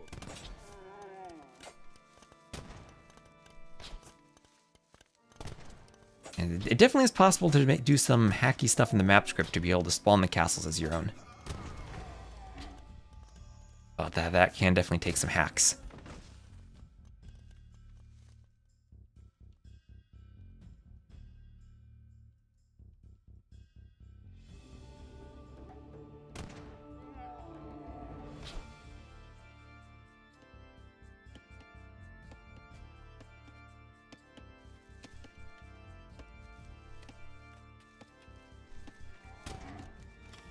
Azul.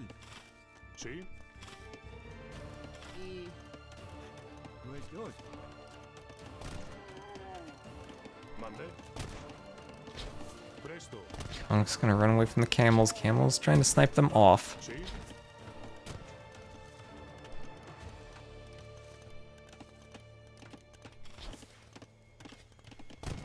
Mande. Sí. And more Konks coming forward. And this is the downside of the camel archers early on. And the tower there helps out tremendously. But they just don't have the stomping crowd to deal with Konks, as Margougou is going to get underneath the gold, start hitting the gold vills. Also, camel archers themselves don't do any damage to TCs. You're not going to snipe them off with just that unique unit. But 4 relics in, there's a 5th relic got to be hiding somewhere around here. Oh, hiding behind the house there. So Margougou going to have 5 relics. He will have 5 relics. And recognizing perhaps this is a Civ matchup where you're probably going to have time to go for a slightly slower build for the dock. And so far, the Conquistador is absolutely dominating. And he's going to have a good res collected lead so far. And with all the idle time and with the relics. Oh, wait, there was no loom. There was no loom when the Konks had gotten in on the vills. Oh, why'd getting greedy and skipping loom? Yeah, Konks still there. The damage output is so nice. Low HP. They can't hit anything. Presto. That's another thing, DE. The projectiles just don't collide like they did in the original game. Oh, look at that. Just can't hit anything. Mande. I might as well give Konks 4 range instead of 6. That'll make him stronger because they'll automatically close the distance before shooting. Maybe go Janitor? That might actually be better than Camel Archers. Janitors. It's not as expensive. Sí. Although, to be fair, on this map, that's actually more expensive because you need to do barracks and ranges. And just look at how well the Konks pick them off. 16 attack. 7 plus 1, then even with plus 4 against Cav Archers, that 7 plus 1 plus 4 is only 12 compared to 16. Same HP for both. And then the main advantage would come in then when Ballistics is available for Camel Archers. And right now, they actually have shorter range without Bodkin, so the Conquistador is actually able to stand far away and micro better. You just need a lot of upgrades for this unit that you don't for the Konks. Margougou will come forward immediately, idle the farms. Sí. And with this many Konks, should be able to stop any petard plays. Although if I'm Margougou, I'm maybe doing some outposts out here with some town watch just to make sure petards don't sneak in.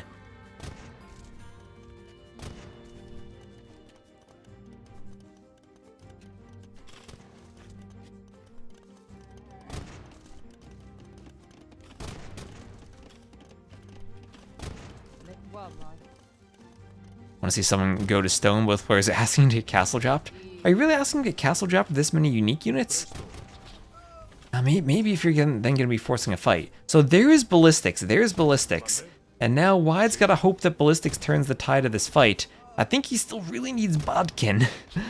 I was saying Ballistics would be the tech he needs, but I was assuming Bodkin would still be prioritized first. Okay, here come the petards from Margougou. Here he comes, and while I was saying unique units can snipe them off, not if they're engaged in a fight against the conks. And Wide needs enough room in front of his TC that he can punish Margougou for this. This is a lot of investment into petards that might backfire if they don't actually finish the job and destroy the TC. Conks do not need fletching. No, that doesn't affect them. More petards there. There are 6 petards. A 7th down there. It takes 5 to destroy a TC. And if Margougou's going to run around to the back, and he's just going to try to distract Wide. And Wide is making the horrible decision of avoiding the front of his town center. And with that, he has no knowledge of the petards. Margougou being extra sneaky, running to the rear, trying to bait the camel archers away. If the camel archers were here, they'd stop this, but they're not. And out of the shadows come the petards, going straight for the TC. There is a quick gate. Can the TC get another quick gate? Can it destroy a petard in time? No, it can't. No, it can't. And the TC will go down. The game is over. Margougou does it. The camel archers were pulled out of position. They killed the conks, but at the expense of the TC. And he was winning the fight. He had ballistics. He was winning the fight, but just got too greedy chasing after the conks. And the petards do it. The petards do it for Margougou. This is a meme setting. That is the point. And he ties it up 1-1. 23 to 21 KD. And more than 1,000 resources collected. Extra. Used the conquistadors very, very well. And did not get punished at all for going for the fish boom. Had the transport ship right away. And that's how you play Spanish on this map. Expertly played. Yes. GG. It's just differently competitive.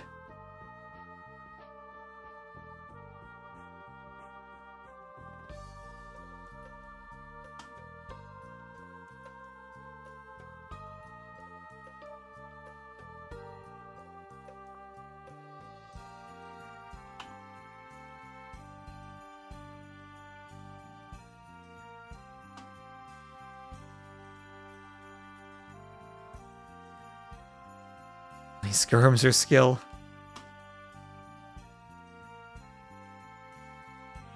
So it is 1 to 1. Thank you again, Soxy, for the raid during that game. And he will win his home map. So Kuala, Palisades, Socotra, the maps for Wide. Kembra, the map remaining for Margougou. Spanish against Berbers. Jerchins, the top civ for Wide. Where is he going to use the Jerchins? Maybe Palisades Socotra for some laming?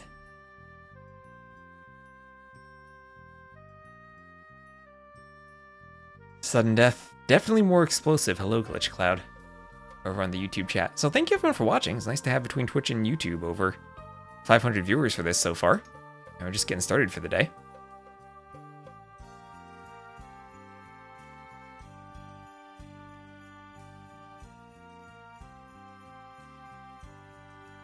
Happy to have you all around, and thanks for tuning in. Hope you've been enjoying. I love how this is just a different set of maps, a different set of rules where you don't have fire galleys and small ponds all the time. And it'll be Palisades Socotra now for the next map. Palisades Socotra. And looking at the dashboard, it will indeed be the Jerchins. So Jerchins for Wide, Khmer for Margougou. House Garrisons for the Khmer can come into fight if there's a lot of Vil fighting here.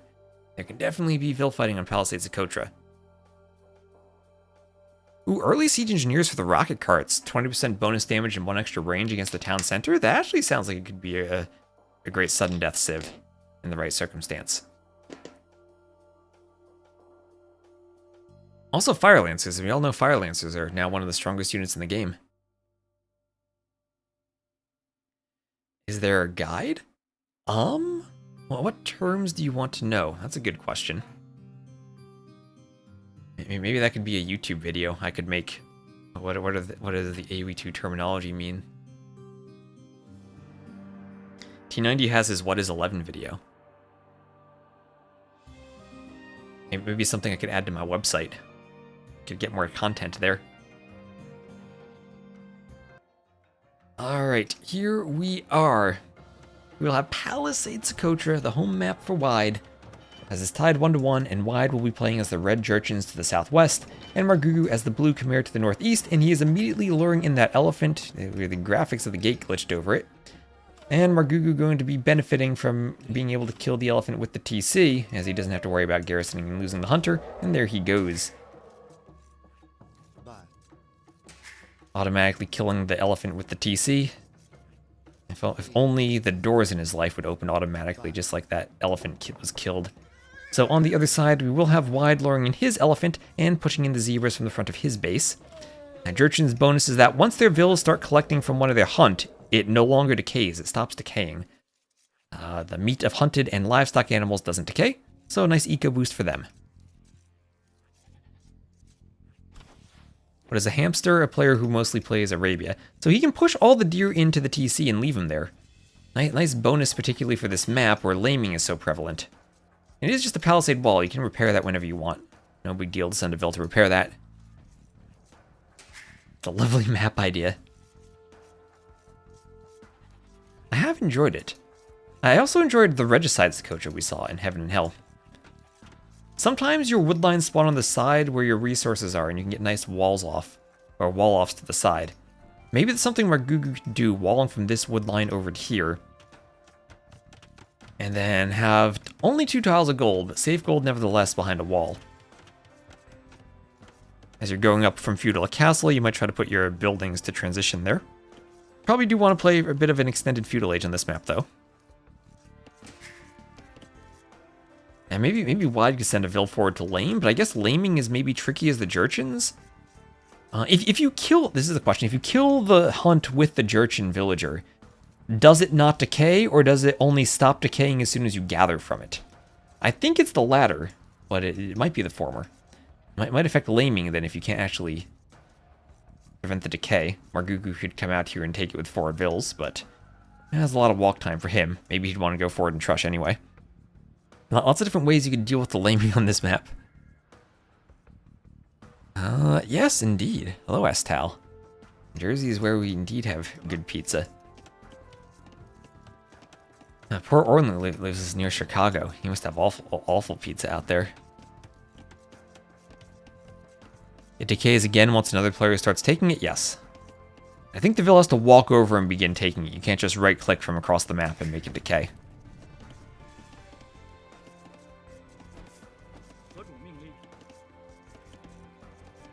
I think ACCM has played this round already. His name, don't remember reading his name on the schedule.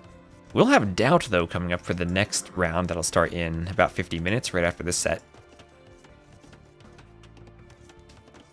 Oh, you can't actually turn it back with other Vils, really. It stops decaying forever as soon as the Jurchin's Vil starts eating it.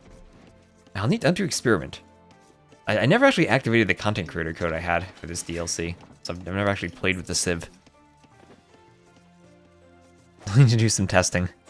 Chat will need to test. So Wide's trying to lame the forward zebra. He's going to try to time the hits, which you can do very well now that the animations have changed, so that he can push the deer in between hits. So 2 hits, 3 hits, and then a push. Ooh, takes an extra hit there, though. Takes an extra hit. He can send a Vil, though, to help deal with the scout if he wants to. Ooh, needs to send a Vil. Needs to send a Vil now. 9 HP difference.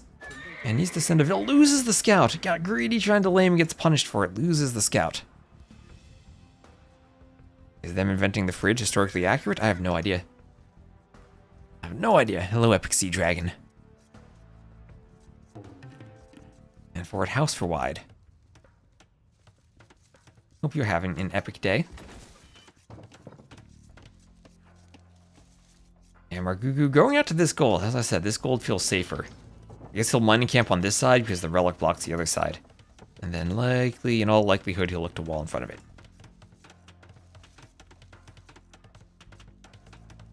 4 Vils out there, 2 per tile. Could maybe fit 6 in total if you're mining along the edges.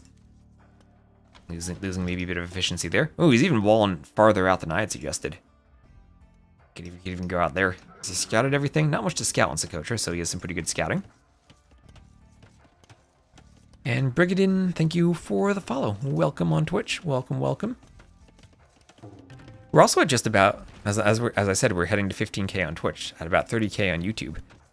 So I appreciate all the YouTube subs too. I know I've been saying this for a long time. I've had a ton of map scripting work, but I actually need to sit down and edit videos at some point.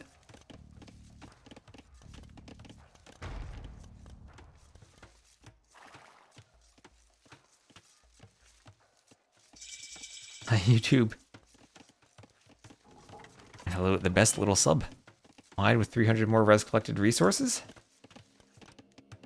He had all the hunt under the TC as the Jurchins. And Hagrider, thank you very much for the sub. Practicing using Hunting Wolf on Shorewood Forest. Spawn 6 to 8 boars, can get 1 to 2 usually. Oh yeah, you're actually using the Hunting Wolf to hunt. Can you still do the thing where when you shift click the wolf it runs faster? That was the thing last I checked. Because it does the charge attack, and when it's charging it runs faster. Now with the shift queue it also runs faster in the shift queue, yes. Alright. Attack move runs faster too, even. Oh, just an attack move without a shift move? Oh, interesting. Then you can lure in boars with it. You attack them and get it to follow. Defensive stance and patrol to always move fast. Okay, okay, all these wolf tricks we got. Oh, I have a pause. A bit of a pause here. It was very cold in Manchuria. Maybe that's why they don't have food decay. Instant refrigeration. So Margougou needs a second, alright. You don't want to move fast when the boars are chasing you, but the hunting wolf, I think, regenerates HP. So as long as you're careful, I don't think the boars actually kill you. Oh, look at this, a mining camp on a double gold spot. Double gold spot for wide. Kind of harder to defend when the gold is in one spot. He could also use his forest and get a safe stone mine. That could lead to castles or towers or defenses. Oh, look at that schedule command. Happy Leaf said that would work. How can he throw in the command in the chat?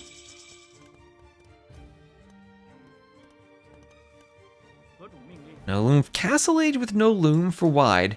That could be risky, but Margougou... Well, Wide knows that Margougou's scout is low on HP because of how much attacking he did during the Deer Lore. Nice Chimera farm back there. And now nothing else coming forward. Risky to do this without a scout. He has to remember that he doesn't have loom. So he doesn't know what Margougou's doing. If Margougou's were going like archers, this could be 7 dead vills.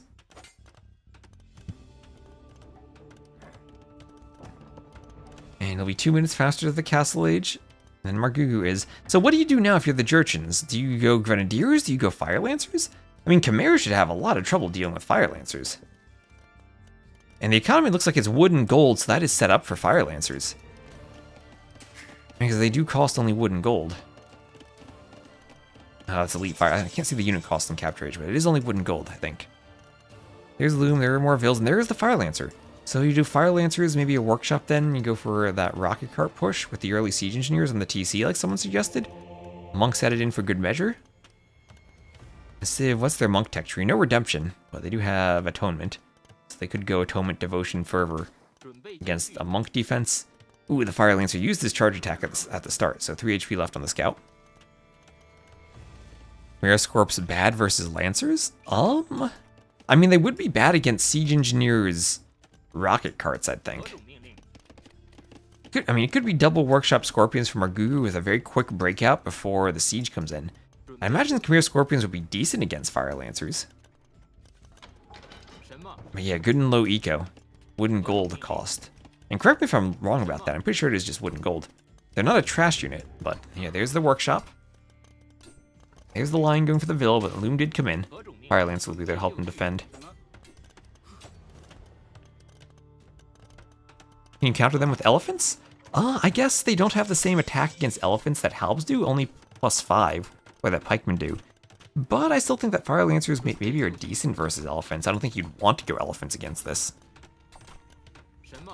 They're anti-cav, but also are like anti-everything. They're just good all around. We saw them counter Huskarls in that Cartographer's game with DauT and Hera.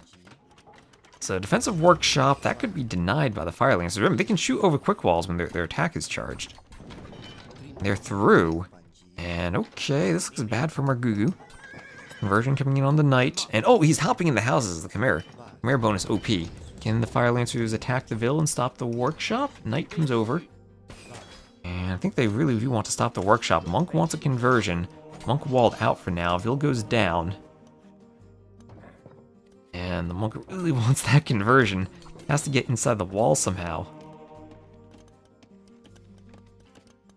Dead Gugu. Nikov calling it. Oh, the Vills are coming, but the rocket cart is here. The rocket cart is here. Oh, only one Vill dies. Yeah, oh yeah, this is the patch where secondary projectiles do damage properly.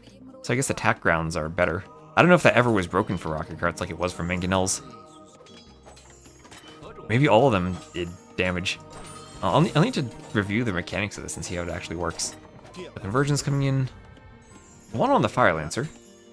This is now open. It's going to be Knights from Margougou, but Knights into the unit that counters them in the Fire Lancer.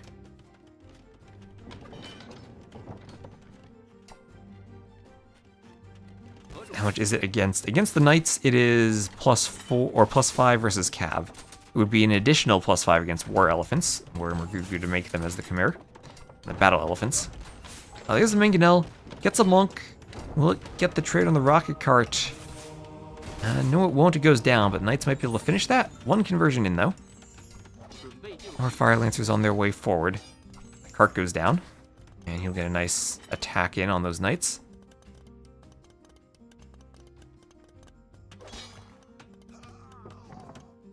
Margougou.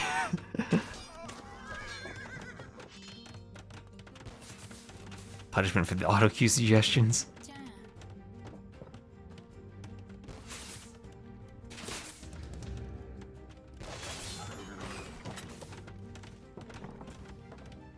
Now we need to do some analysis there. Is the average monk war having more than a 20% efficiency gap on the TC to the point where his auto queue would actually be good?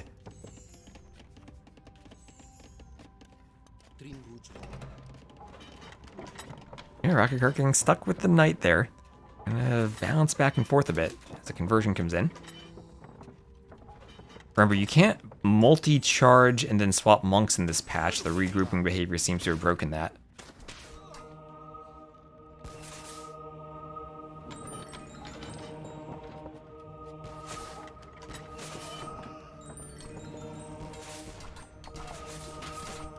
Monk goes down.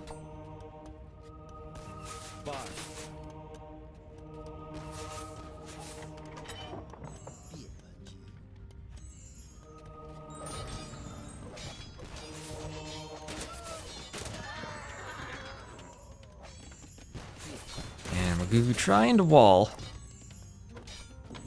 Still keep that gold safe. It is only 2 tiles of gold, and he's more than halfway through with it.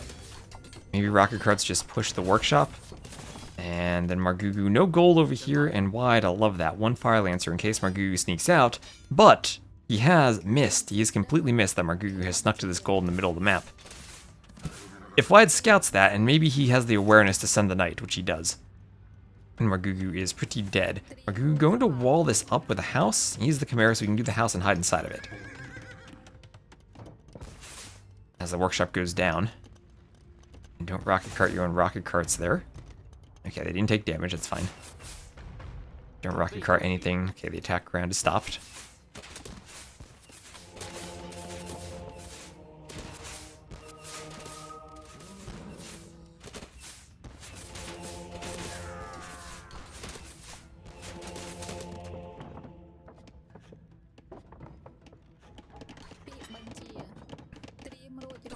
Fire Lancer going for the Vills. Ooh, poking stuff down.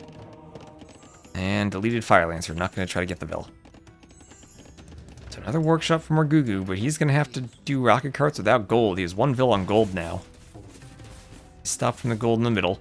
The Vill count's still similar, but all the map control in favor of wide. And there is Atonement on the way, so he's going to do monks to convert other monks. And still waiting. There's the university. Does he have siege engineers? He does not yet, but it is cheaper for them. Only 150 wood instead of 600. It's that minus 75% wood and research faster. He needs more food, though. Might need to seed a few more farmers if he wants to get that siege engineers. Food is the more expensive commodity at this point. Only 500 gold left in that line for Margougou. It's 5 monks. And if you think monk can save him, well, he's going to have to go against Atonement, and he's going to have to do him without gold. Remember, monks are greedy. They need their gold. 100 each. And he's Khmer monks, which do have redemption, but no Atonement. So there's no way for Margougou to counter monks with his own monks. You can counter them with mangonels, but monks will convert his own monks, no problem. I mean, equal Vill count. 9 to 2 eco KD for wide, but much more idle TC time. As I said, he hasn't had the farmers added in. Doesn't even have horse collar on the farms. Nice mangonel defense there from Margougou. There is redemption. And it will be a redemption versus atonement fight.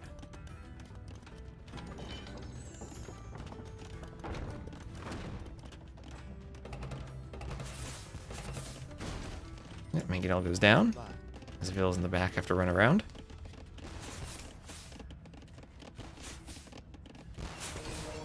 And Fire Lancer's fighting Knights. Margougou not microing back. Did conversion even come in there? I think one monk goes down. And these Knights will run on top of each other. DE pathing. He's going to use the monks to try to go for that gold again. But the monks over here should be able to stop that. Monastery here will go down. That gold is denied. And great play from wide to denied all the golds. Margougou falling way behind in his score. And now that's 5 rocket carts that can start besieging the TC. Darn soon. They're going to destroy these walls, make it easier to micro. I like that. And there is Siege Engineers, an extra 20% damage against buildings and an extra range. That'll be 8 range. And first time I've seen Jurchens played in Sudden Death this style, but they've done very well. And there is Siege Engineers. I don't think there's any stopping this at this point. Most can convert, but they'll just be converted back. Oh, wow, look at that monk dodging. 1 rocket cart converted. Goes down immediately. And they need to hit the monks. Monks have to dodge in the TC. Use grenadiers instead of lancers. Yeah, I imagine they could work too. And that TC is crucial because the monks then can hop into it, and Margougou can stop the atonement from being able to get conversions. So he's swapping, trying to get the fire lancers. She does. He's still trying to take that gold, but the fire lancers are denying the vills there. Devotion on the way. Rocket carts from wide, trying to be devoted. And re-high played it into Siege Engineers. Alright. Yeah, it makes sense. This is interesting save with that Siege Engineers option. Have to be a map where you actually get late into castle like we're getting here. If 28 minutes can be considered late. So repairs for Margougou. As the rocket carts need to take out the monks, they'll take out 1. I'll get maybe a conversion on another. 3 rocket carts still left. There's the GG. Not going to wait for the TC to go down. Just going to call it, and wide goes up 2 to 1. Ooh, so it's a 28 to 14 KD. 13k res collected for wide, so over 1k more. And especially on gold, 2.5k more gold.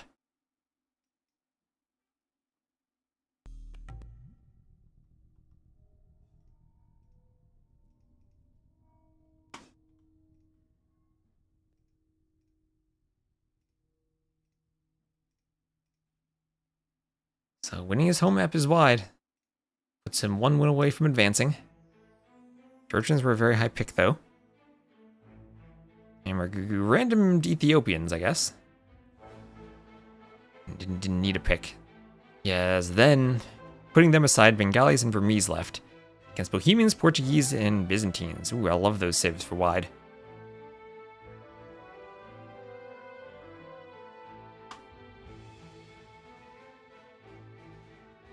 See you later, Epic. You checked in Fire Lancers are countered to elephants? Yes. That's what I would believe.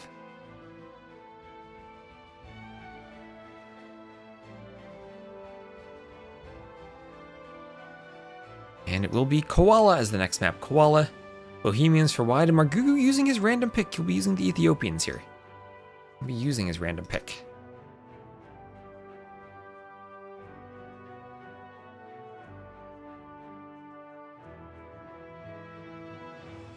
How many sets today? Lots of them. And do the schedule command.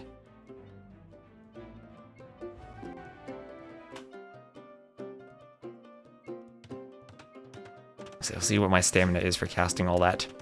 So Margougou will be playing as the blue Ethiopians to the south, and wide as the red Bohemians to the north.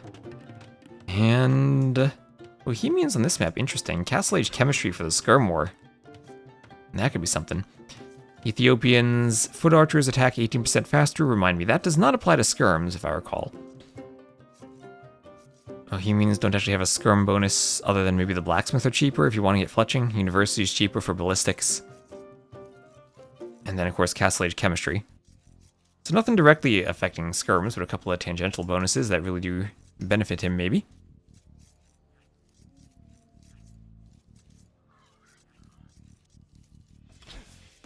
And bracket. I should put that beneath the stream.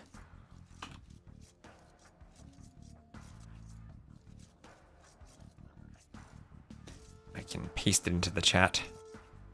Be my own bot.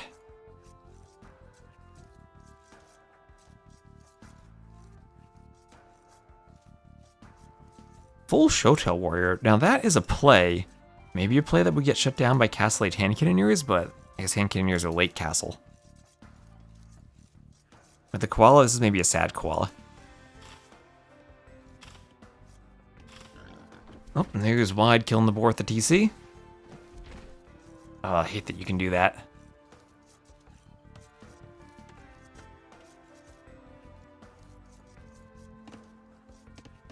Wellism down under. Also, again, thank you, everyone. So much support for the viewers. We have, if I can do 448 plus 171. I think that puts us over 600 viewers in total. So thank you all for tuning in. Is today the last? Oh no, this is the round of 64. We have many more rounds to go. Finals are September 14th, so we have a while to go. We have a while still to hit those 500 subs for the chicken cosplay. If you get to 500, I'll cast the finals in a chicken costume. The most ASMRist. Oh boy. A dead koala. That is more morbid than a sad koala. Ooh, could we see some laming here? No, the Ville's gonna take the boar. No laming.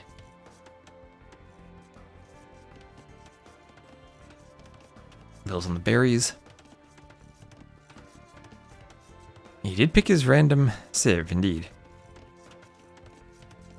So, koala, you do have 3 forward relics if you want to go for a monastery and try to grab them.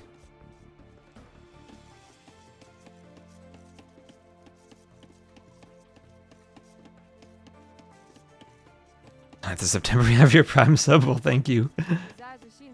Thank you for the forewarning, I guess. If it's counting to her chicken costume.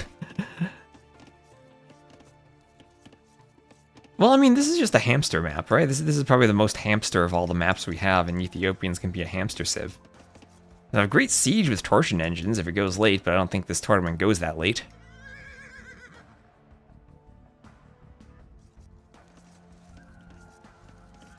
Look at all those herdables, those turkeys. Alright, where's Margougou going? He's just going to scout with them, not even going to bring him back to his TC as he lames. A hamster instead of a koala? Oh, we should make a hamster map. That's a good idea. Love that idea. And what does a hamster look like? Can we distinctly make something look like a hamster?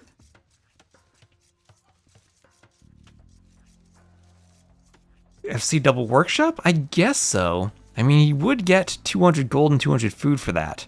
And maybe free pikemen for stopping Cav then. And Torsion Engines isn't until Imp, so you don't really get much of a bonus for that.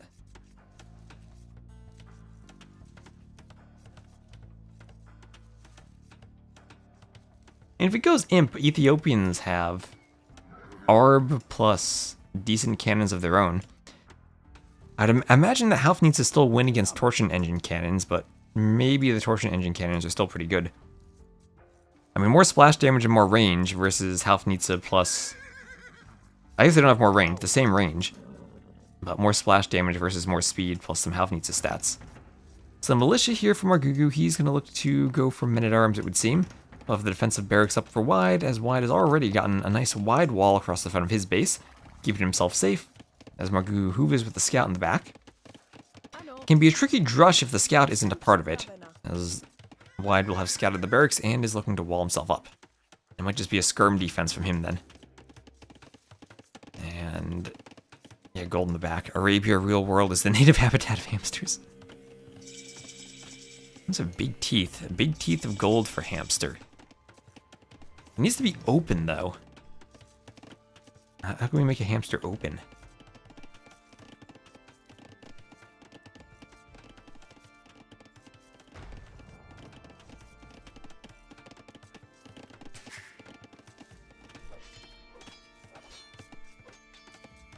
Open where the whiskers are. Hello, Dampato Pesto. Thank you very much for the sub. Appreciate it. Ano? Appreciate also the tier 1 sub that counts for the Partner Plus goal, because we still need to hit 100 subs this month. We're close to it. I think we'll hit it. But I need to be there to stay on the 60-40 revenue split for the next year. Engage! Not quite, not quite. Margougou looking for the hill. Gonna hamster his way to the back. Only 1 HP down now.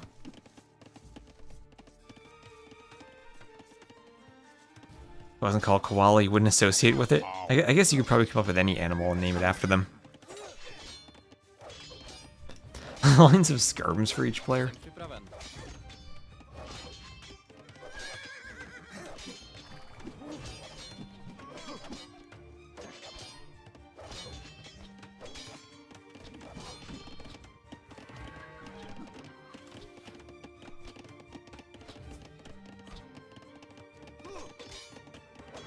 Our farm is going up.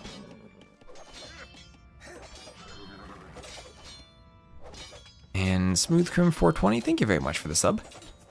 Žádá. Archers coming from behind, but not in time to save the scout.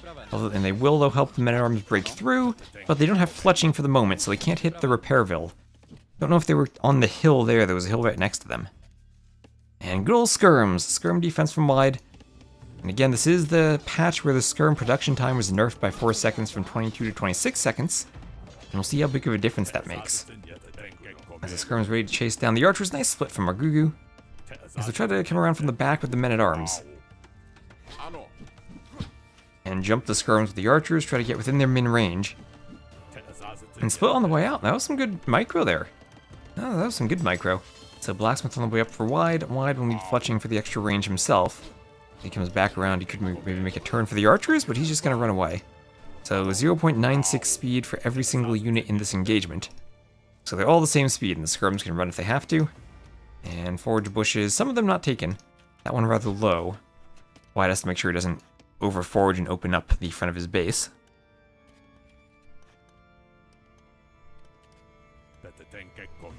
Well, I mean, archers are going to be turned into crossbows eventually if you keep them alive. It's an investment that pays off over time.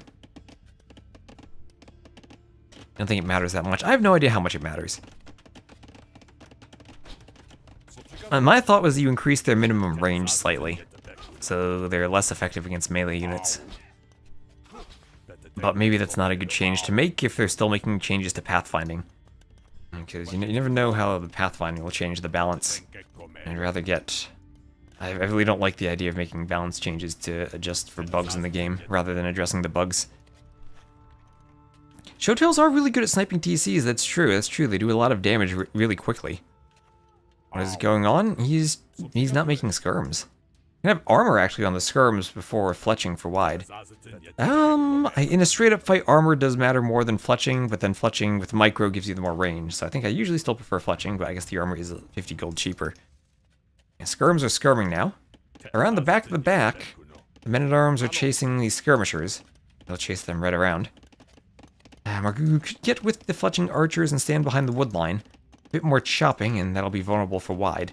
Especially once crossbow comes in, if it gets to that stage. Then Margougou, he's getting close to clicking up. Much closer than wide is. Slightly ahead in the res collected. Also, good farming eco established. 8 farms for him. He's doing the market. He'll be ready to sell the stone and buy his way up. 13 farmers here for wide, but it's going to be a while before he can click up naturally unless he's going to buy his way up. And he still does not have a market. Skirms are still meta? Yes. This is on the new patch. Yes, Talento. New patch indeed.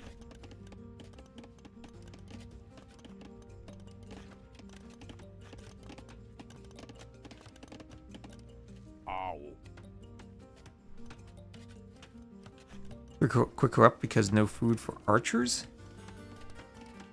Not necessarily. Sometimes if you're making a food unit, you actually do click up faster because you're investing into your farming eco more. It's not like 12 skirms are that expensive on food. I think it's just a priority of how he set up the eco and how he used the market. The main reason he's up faster is he sold 200 stone to buy 200 food. And that Wide's going to do that, but he's going to do it later.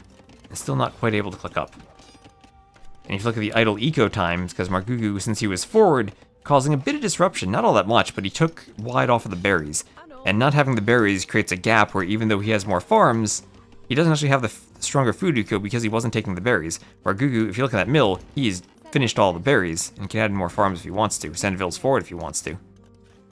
I think rather than the unit composition, it's more about the damage that the units have done. With the men at arms and archers forcing all the walls and the repairs. Cheering for good games here, cheering for Margougou. Well, he is up a little over 90 seconds faster. Yeah, that's why the Scouts build is such a strong build. Even today with how much the meta shifted. Because it requires investing into farms. I guess nowadays, though, you're adding the range right away and going Archer Skirm, and not quite doing the same farming eco because you're doing the range instead of farms. But the same principle kind of applies throughout Feudal. The more farms you get, the better your eco. Up. Why do we have 11 sure, 11 go? What the heck was that? So crossbow bodkin on the way. And crossbow bodkin with a workshop. That extra gold and food helps out the Ethiopians quite a bit, affording those upgrades. And even horse collar for the farms. Both players have horse collar. It's going to be a while before skirms come out, and once they do, they're going to have to fight mangonels. Monastery up at home for Margougou, he wants to pick up the relics.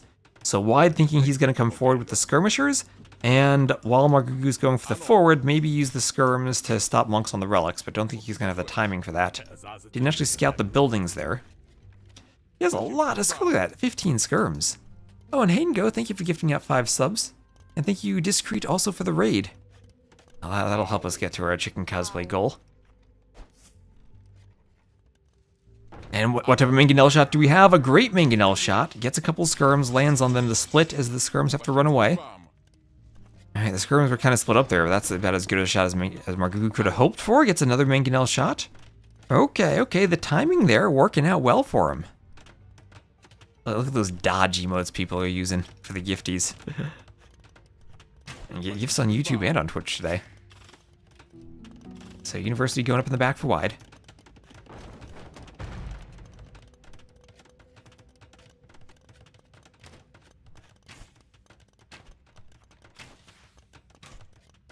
And so we're almost at 700 viewers for this game, so welcome everyone. And I hope you're getting ready for DauT versus Chart, that'll be coming up next. And Margougou keeps pushing, gets the mangonel shot on the barracks, and we'll be going for the TC. Elite skirm to win it all. I know. You need to research ballistics next time you do gift subs. Everyone's dodging. Hand cannons? Ooh, university and chemistry. For Wide, hand cannoneers. The hand cannoneers will do great against mangonels in the Castle Age. Mangonels have 6 pierce armor, so crossbows skirms, they're only going to do 1 damage per arrow per javelin. Hand cannoneers, they have such a high attack that they actually rip mangonels to shreds. You have to be careful not to tank mangonel shots, but are absolutely great against them. Have DauT and Chart played before? Ooh, I don't know. Are we heading into uncharted territory? Ducks trying to come up with a pun. I mean, I imagine DauT's played everyone at some point. 11 times the damage. Yep, and on only 50 hit points, a few hand cannoneer bullets. Shred the mangonels. Margougou going for the tower. And, well, still look at the right resources collected. Over 1k more from Margougou. Now that's insane to see with the 3 villager difference, just how much pressure Margougou's applied. Almost the reverse of that Socotra game we had just witnessed. Now it's Margougou this time with the map control. That's played everyone and also their parents. One day we'll say the same about DauT's children. And for relics, also he managed to take a forward relic, and Well, he got his hands on a 5th relic, but Mangonel gonna stop the greedy monk from pulling off the steal. And didn't pull it back fast enough.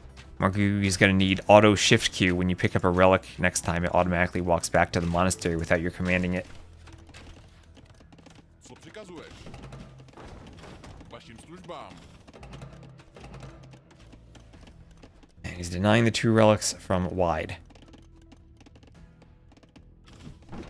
Co przykazujesz? Mangonel gets some skirms. Ano. Ooh, nice hit on the skirms. Ethiopian monastery is a work of art. It is very unique among the monastery architectures. Also very pretty. I think you really have to wrap your mind around the fact it is a monastery, though. Okay, nice Mangonel shot there. Margougou, where is the micro? Needs auto dodge. Oh, well, that was exactly what Wide needed. And Margougou trying to bring the Mangonels around the back, find a way to control the wood line. This is not an overchop. Maybe Margougou needs to send Vils to chop through. But there's the Brutal. Připraven. Maybe looking for the auto GG after that. I think he's still in a favorable position. Look, he's over 2k more resources collected now. Does even have Bowsaw. Managed to add an eco upgrade doing ballistics. That'll be the advantage over the hand cannoneers. Ballistics for the crossbows. And Jive, thank you very much for the sub. Mangonels. Ooh, this Mangonel escapes on 4 HP. Can maybe get a hit on a hand cannon? No, hand cannon rips it to shreds. So 17 attack against, what was that, 6 pierce armor? So that's 11 damage. And as someone said, 11 times more damage than the crossbows, and it takes 4 bullets to destroy a Mangonel. Until Zagaluk.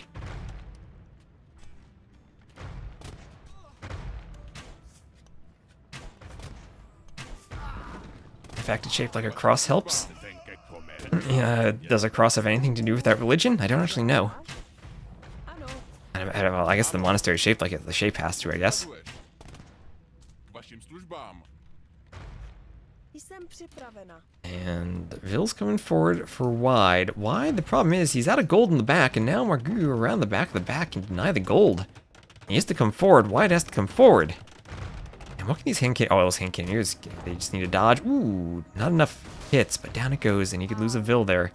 And this is the scary thing, those Castle Age hand cannoneers cleaning the Vils and the Mangonels, and leave the Vil there. Care more about the Mangonels. Look, it goes one volley and it goes down.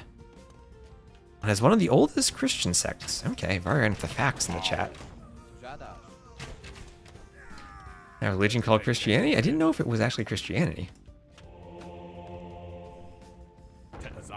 Okay then. Waszym służbom. Learn something new every day.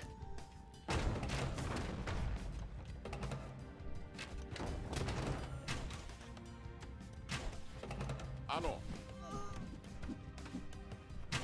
And Incaners, I think, are actually great here. But I guess the problem is he's not going to have a castle, right? Remember, he sold the stone to go up, so that takes him away from getting a castle and potential Hussite wagons.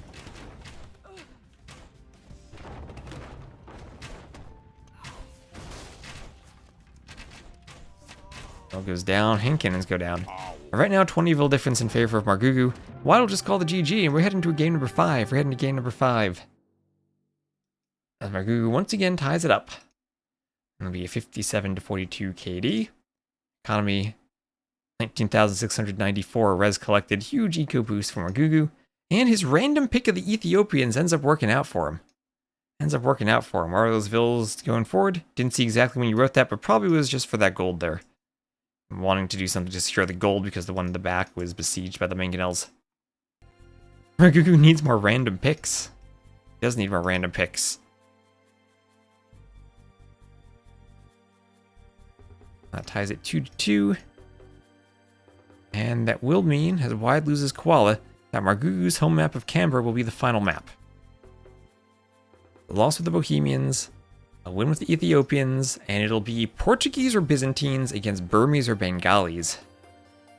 Ooh, last pick Byzantines. I do think Byzantines are insane for this map.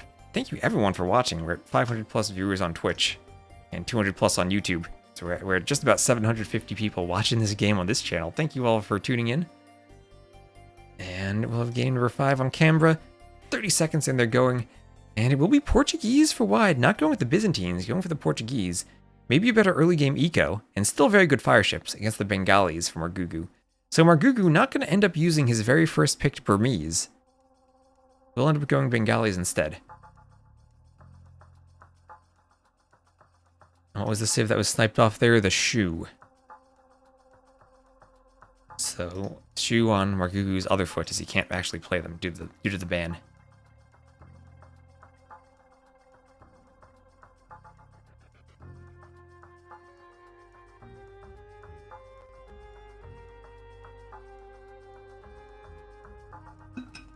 He just didn't want to sign up Chaos. You'll have to ask him. So, alright, immediately we have Margougou building a house on top of his gold. What a way to start game number 5. As Margougou will be the blue Bengalis to the northwest, and it will be a straight line of water to the middle for both players, as wide will be the red Portuguese to the southeast. And ducks, hello ducks. When sniping off the Shu, people go, Shu, get out, Shu. And try to shoo them off. Yeah. Wide used his ban to shoo off Margougou's favorite civ pick, perhaps. So Margougou lowering the boar right away. And you're gonna be doing an auto lure with the TC. Once, twice, thrice, and finishing it with the Vills, just a bit faster, not waiting for the reload. And hello, Sunnyflower, how you doing? Ethiopia had official Christian sects since the 4th century, okay. Since before the AoE 2 timeline, then. Or time frame. Oh, and also hello, Strawberry Speedruns on YouTube.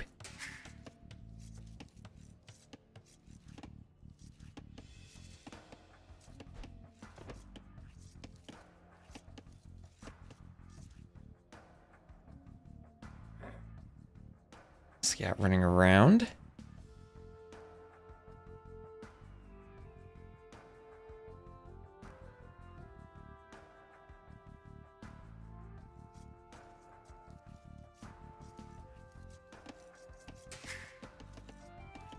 A Droman fact.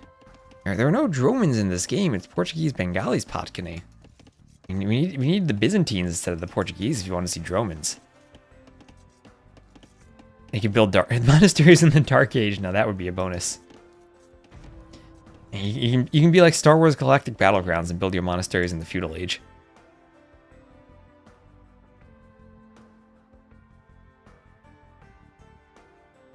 Which century corresponds to the Dark Age?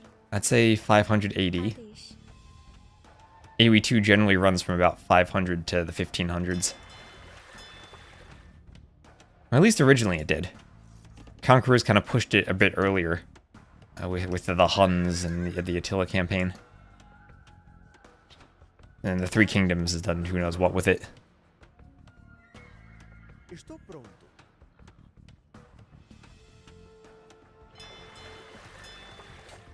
So forward Vil, but the Vil does not have Loom. Ooh, no Loom for wide. Margougou wanted to fight but just lost some scout HP. And we can have a Vil on the shallows. Not quite dock blocking the shallows, but one piece of palisade would block it off. Vil's gonna wall himself in. Have to do some walls, this will at least deny the dock slightly. No Loom for Margougou either. So Loomless Vils for both players, having to be very careful here.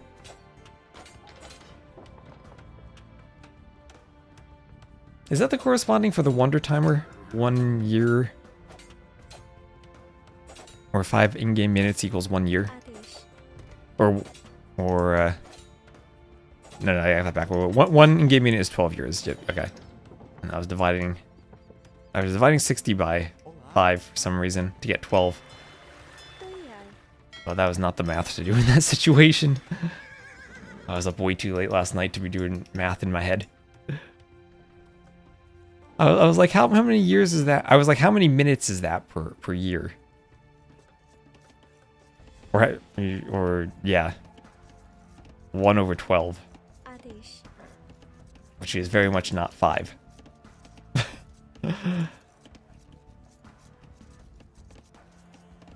Was that then 5 or no, I was dividing 60 seconds then to get 5 seconds per year. Yes, then. Okay.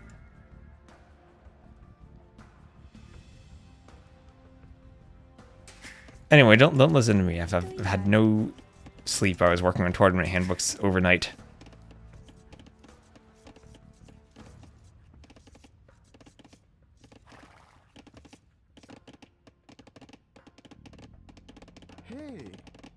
So everyone going to wood now. That was a balanced economy. 19 vills on wood. Actually, all the vills on wood. He does not have a single vill collecting a resource other than wood. He only has 3 fishing ships on fish. And now he's going to move over to gold. We'll have to do the mining camp on this side since he housed himself off from it. We'll go transport ship with 10 petards. That's a lot of petards. I mean, it's only 5 to take out a TC. So on the water, Bengali ships will heal. Portuguese ships will have a gold discount. And they'll have more HP. So, don't know who that benefits. I think I'd probably go slightly for the Portuguese.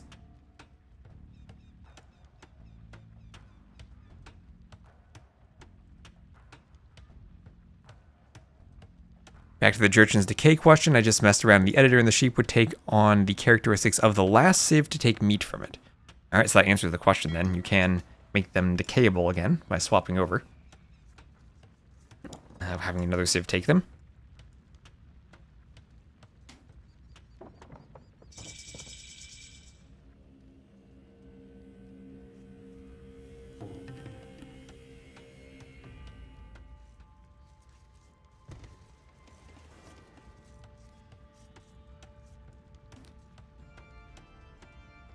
Hi.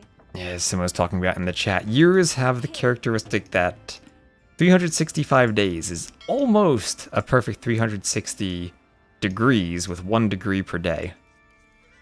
If you think about that, the Earth goes almost 1 degree around the sun per day. And not only is 360 a very useful number because of how many different ways you can divide it evenly into integer factors, but it also has astronomical importance because of how close it is to being a year for circular calculations. And that's definitely something the ancient Babylonians caught on and passed on to us these days. So, fires coming out first from Margougou with the double dock approach. We'll be taking out the fishing ships. And we'll be going for a forward range. Margougou looking to go forward here. And this could be, if he wins the water, transport ship archers into the base of wide. Into the base of wide. And then wide has to be careful with the quick walls to keep the archers away. This is definitely the nerdiest stream. It's like in Roller Coaster Tycoon where they give you the awards for safest park or tidiest park, where we're going for the award for nerdiest stream.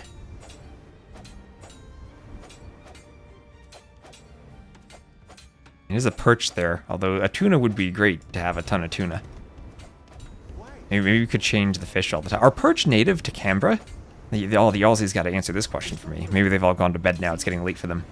Well, what type of fish do you have over in Canberra? So the fires are going to open the wall. Well, there goes my transport ship idea. You don't even need the transport. Although, if there is a wall behind it, then the transports let you hop across the other side. Castle Age on the way for wide, so if Margougou wants to go fletching archers, he's going to have a hard time getting the timing to work out for himself. As wide, just about enough stone for a castle. He's going to garrison the TC. And he's going to send vills forward. That's 10 forward vills. Margougou does not have any outposts over here. His scout is on this side, and based on how Margougou built his docks to block his shallows, he cannot move units from one side to the other side without deleting the dock. And I actually really do prefer Wide's positioning, because I think you can do a dock and then one palisade and block the shallows. You don't need to block it with a dock. And Margougou's about to have a castle right in his face. Where's that vill going? Where's the vill going? And one vill's not going to stop a castle.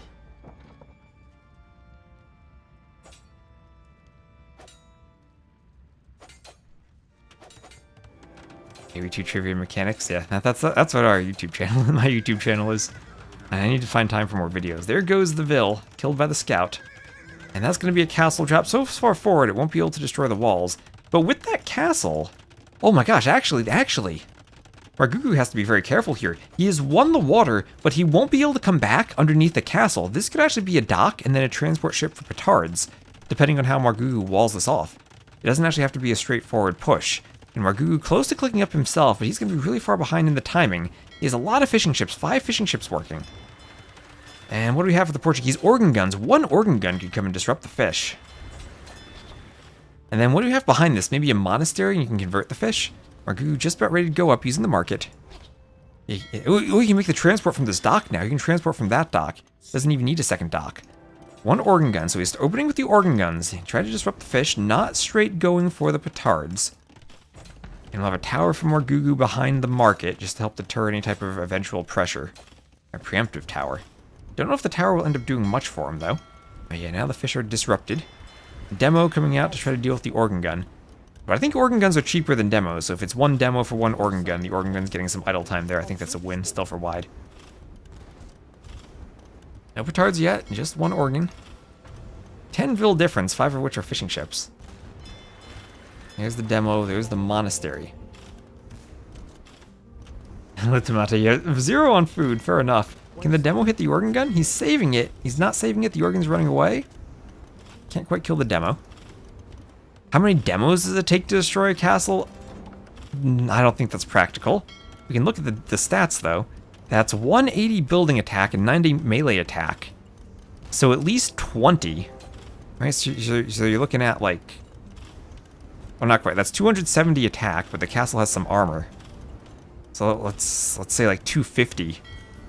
So then 10 would be 2,500 damage, and it's at about... just about 5,000 HP, so back of the envelope calculation tells me 20 demo rafts. I don't think that's practical, because the castle's going to shoot him down, too.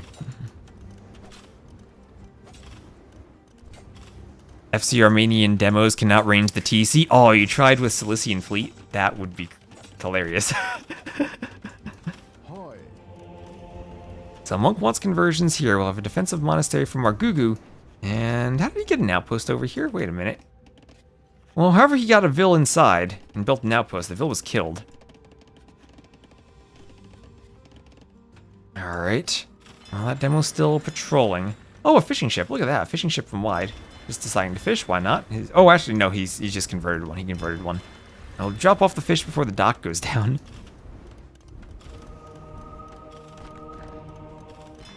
And he's going to redock, though. He has a forward castle. He has double monasteries. He's going for the monk rush. He has the gold for a monk rush. I mean, Margougou 2k res collected ahead. Will the demo going for the snipe on the Vil or the organ gun or both and gets neither? Margougou got greedy and got neither the organ nor the dock.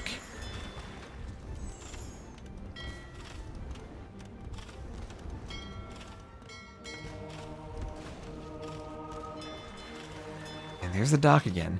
And we're looking for the petards. The castle really opening this side of the wall. And I think it's probably petard time. How many do you actually need to be safe? Like 7 or 8? Margougou's going to be pushing. He will have a forward workshop. And I don't know how long Wide's going to be able to hold at home.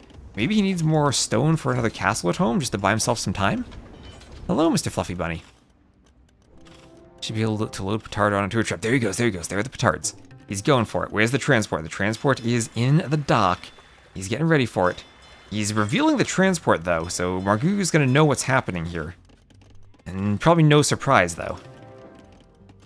And now, does he wall more? He's got to wall more. He's got to wall the entire thing. So that's 2 more petards if you have to go through a wall first. And with all that stone, maybe Margougou just needs to multi-layer wall and just kind of fat slob this up. Oh, he's going to buy a castle. He's buying a defensive castle. So there goes the snipe. There goes the snipe attempt. At the same time, though, Monk's trying to convert the fishing ships. And maybe, just maybe, Wide could do a castle at home. He's doing his own defensive workshop.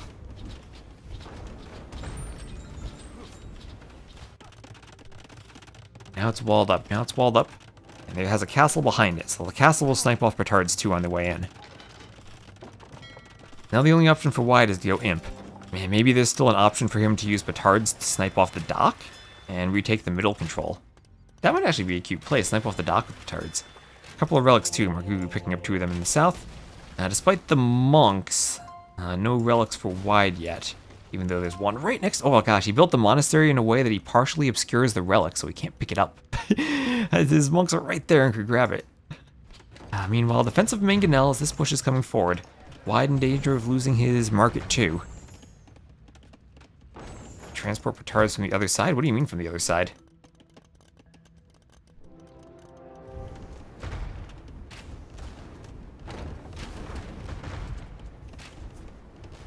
And I mean, as soon as there's a flag on the dock, too, you know there's a transport coming.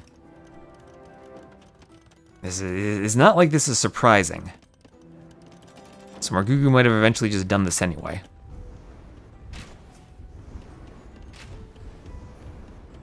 Auto relic, no, Yajir, no auto relic pickup, no. I mean, make the players click the buttons themselves. Players redemption on the way. Like more farms around the mill in the back for wide. I mean, he could transport petards, right? He could. He would need to make them though, and that's what he's doing. There he goes. So our base's suggestion, petards on the other side. He needs a transport ship though. I mean, does he even? Does he even? I mean, he just destroyed that dock from the sea. And then go in. Also, the galleys can range the TC. Galleys can range the TC with this water control in the Castle Age.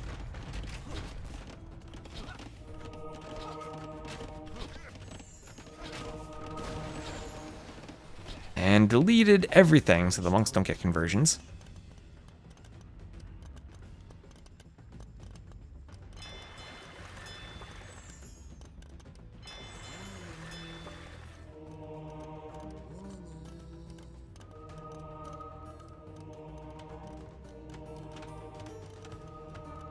Convert the docks. Convert the docks? That's one way to stop the transports, but the transport already is trained.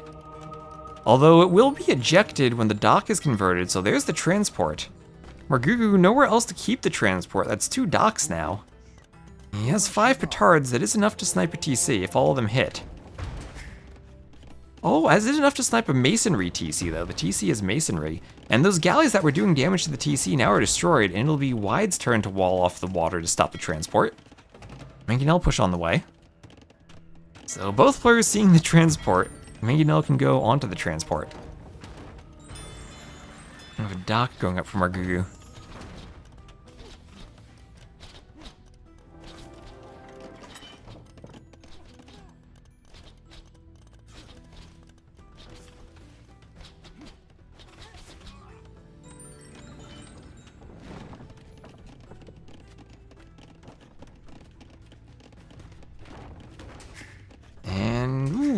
That organ gun takes the extra range Mangonel shot right to the face. The Mangonel was attacking the TC, and the shot went to the center of the TC, despite only being enough to range the outside, like the crop shot on the farm, so the organ gun took the brunt of that shot. Wide. I mean, that is a play. Wide could maybe walk around here for petards and try to go from this side. And that would have to be a very, very clandestine move. Here come the petards. That is a lot of petards from Margougou. 8 of them, a 9th on the way. He's getting more, And he'll forgo Imp for all the resources he'll be spending on the petards. Do we have Atonement in? We have Atonement for both. We have Devotion there for Wide. He can just run back and hop in the castle.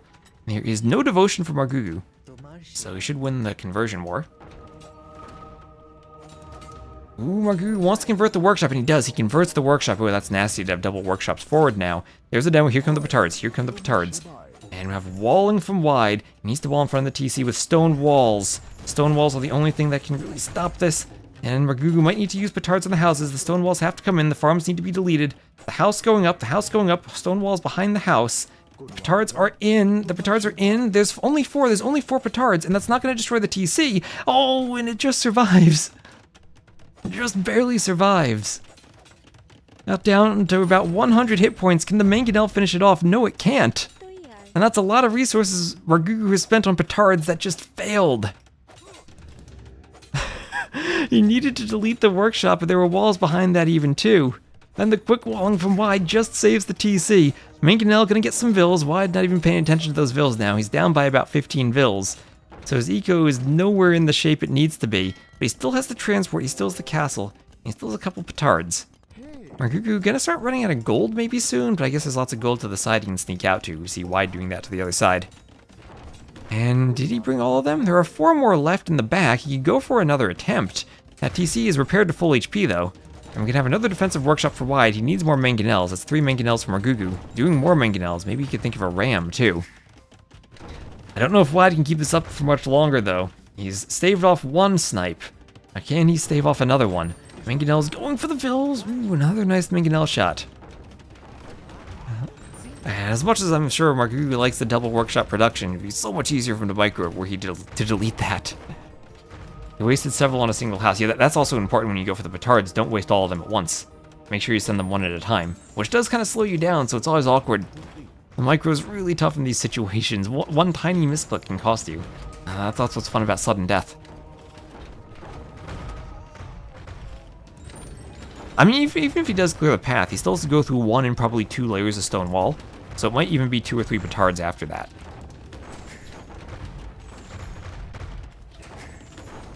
And now why desperately repairing the TC, but that's going to be taking vills off of wood. Wood is something he doesn't have to as he's chopped through to the rocks on the outside, and he needs a big mangonel shot here. Not going to get it though, hits nothing. No more wood for repairing. Down it goes, and Margougou comes back as I messed up the scoreboard. There we go. Was down 0-1, then was down 1-2, but comes back to win. He will advance. The huge underdog? Was he actually the underdog in the set? The Elo is not even 100 points different. Wide was the higher seed. Margougou with the better economy this game. Portuguese not enough for wide. 5 minutes faster to the castle age. He FC'd for that forward castle, but couldn't get anything out of it. Margougou was fishing for a while, had the better eco. Grabbed the relics even, and he will go up 3-2 and win the set in advance. He will be on a round of 32. Congrats to Margougou.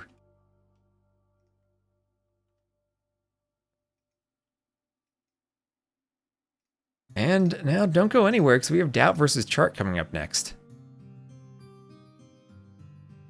Who doesn't love seeing a game of DauT? That's the Bengalis winning over the Portuguese.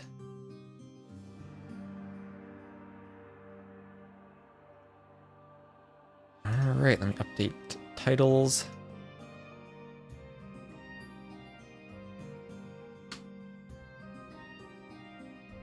DauT versus Chart.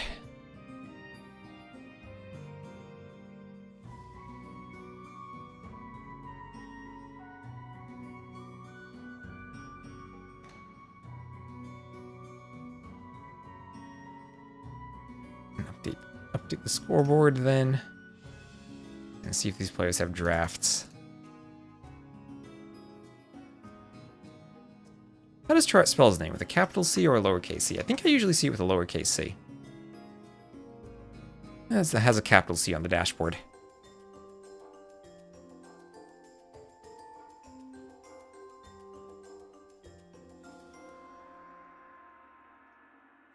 See if I can find their drafts.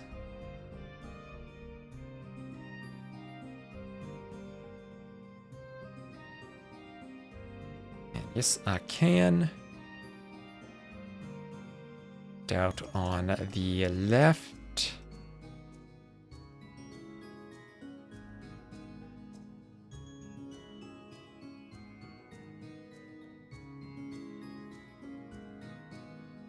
And whoosh, draft time. So we'll have Triple Tunnels game 1, then Koala and Skukuza, more hamstery maps for DauT, and Akare and Jungle Rumble, more crazy maps for Chart. Mongols and Bohemians banned.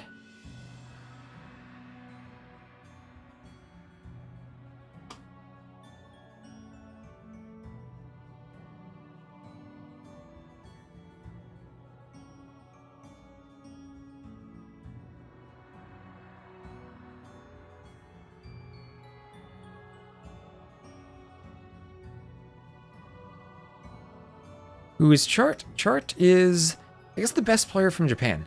Has been on the top for a while there. Thank you, Laser, for the follow. Laser Hill.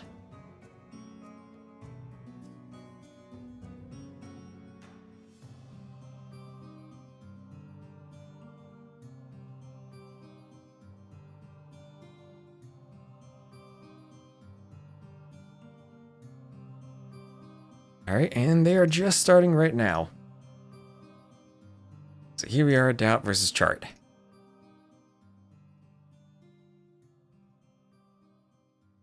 Not even giving me time to refill my water.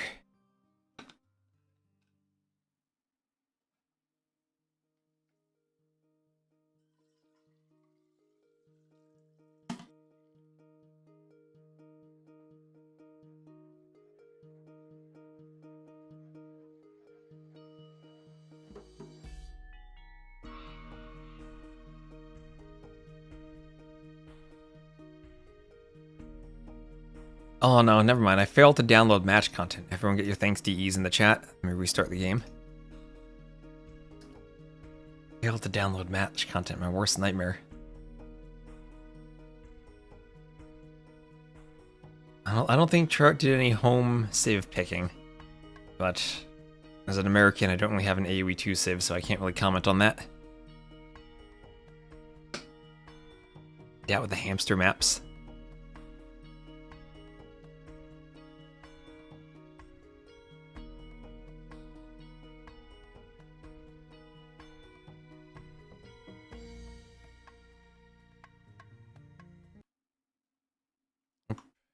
Swapping before we launch. Okay. Second time's the charm. Here we go. And match content successful this time? Yes, match content is successful.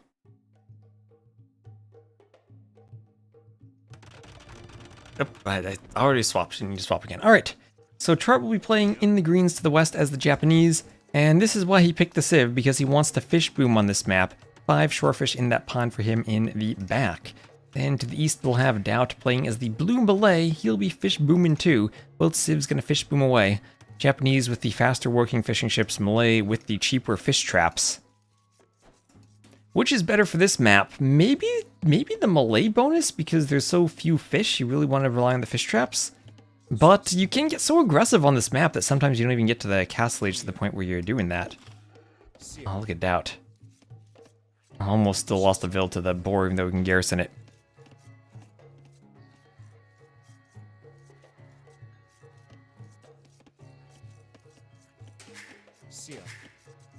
Yeah, Tenacious Chipmunk. That is simply because DE, sometimes you click to join the game, and it says failed to download match content, and the solution is you need to restart the game, and DE itself takes a good minute to 2 minutes to restart. Why it takes so long simply to load into the menu for a game from the 90s, I don't know. Probably a whole bunch of analytics they have to send tracking your usage these days as a Microsoft product. But it takes forever to restart.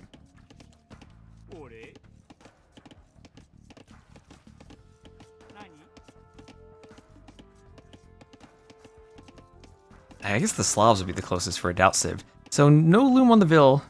DauT thinking of diving it, but great quick wall from Chart. So boar being lured in from Chart. There are lots of parts of DE that you get to experience as a caster that are completely and utterly broken, such as alt-tabbing to another website to find the games. And here we have Chart doing the same to DauT, but DauT gets the quick walls up a bit more preemptively that time. Oh, it's the desert patch, it's the desert patch. We're Marintho or Pockany or someone who's an admin. We need to probably repeat a terrain replacement command a couple times. Get rid of the little desert. It's probably a placeholder that doesn't get replaced fully. Have a couple tiles of desert. That's always cute. The desert on this jungle map. On this rainforest map. Also using the rainforest trees when it's otherwise South American themed. I think these are supposed to be Southeast Asian rainforest trees, and the jungle is South American. Oh well. Some of the Forgotten Empires maps mix them up or get them confused. Yeah, just a little Arabia to make them feel at home. Just a little bit of a hamster in the map. Just a little bit of a hamster.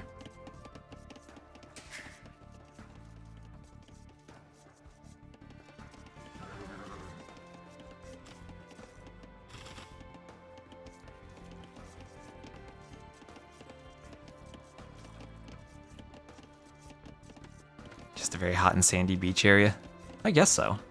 You can do some cool things with desert terrain, layering near the edge of the beach to make a gradual transition to the beach.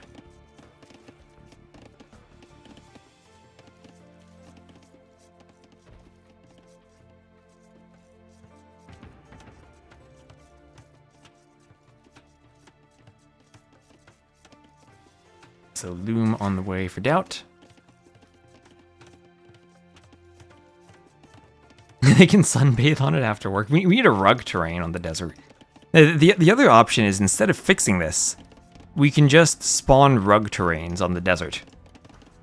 So in case it spawns, we have a nice little vacation area. Just in case. We put a band-aid on it instead of fixing it. So, barracks for DauT. Defensive walls for Chart, going to the barriers and then can go to the edge of the map. You do have 3 patches of barriers on this map, 1 for each tunnel, which is kind of a cute touch. Still can't believe the fix for a lot of issues in RMS is just repeated a few more times? Yes, it is. You would think, oh, cover 100% of the map would mean it covers 100%, but nope. It does not. And then you repeat your command 3 or 4 times, and then you realize it still occasionally bugs, so then you repeat it like 8 times. And then I've had hill generations where I repeat the command like 256 times to get rid of bugs. Those are fun. I was saying earlier about fixing bugs properly. I'm not doing the map scripting for this tournament, so this is on the rest of the team. To deal with the 1 tiles of desert. And Men-at-Arms comes in first for Chart. As the Japanese, he will attack faster. As the Malay, DauT gets the free armor. I think Chart's winning this fight right now. DauT, of course, up in villagers because he goes up faster. And there goes Chart. That is a great cleanup from him. Low HP militia and slightly damaged scout left to hoover around the base, but shouldn't be much of a threat now. Chart also putting all the vills on one side of the barriers just to keep them safe. And Chart just wants to amass a couple of archers so he doesn't lose them to the stray militia. But he should be fine and should be getting a nice fish boom. Only 3 fishing ships so far. DauT on to 4, going slightly ahead. Another dock for Chart. Is this the right timing for another dock? And is there a gap between the dock and the wood line? So the problem here with the way Chart's doing those docks is they're right up against the wood line. They won't actually be able to get vills to the back. So that's something to keep in mind on this map. You kind of want a wide opening at the front, like DauT has, so you can fit more docks. But also maybe the backfire here by that desert patch. There's a small narrow inlet, which you can't really surround with fish all that much. I guess you put the dock 1 tile in and then surround that with fish on the beach. But yeah, in the long run, you need to get docks to the back, unless you're going to transport vills back there, which would be hilarious. You need to plan your docking so that you don't block yourself off from being able to move the vills around. Both on archers? Both on archers. I guess that means we have to see who fish booms better. Right now, DauT with a nice eco lead. Although maybe the Japanese fishing bonus could help there. Oh, and yeah, right here. The vill getting stuck on the edge. What is this? Oh, he's fished. And he wanted to drop the fish off at the dock, but he's nowhere to go because he's a palisade keeping himself safe there from the 1 scout and the militia that are still hoovering around. And while Chart's trying to micro that, he doesn't fix the vill. There he goes. I don't think that vill actually shows up as idle, so Chart actually has to go and check that. He can't just use idle vill.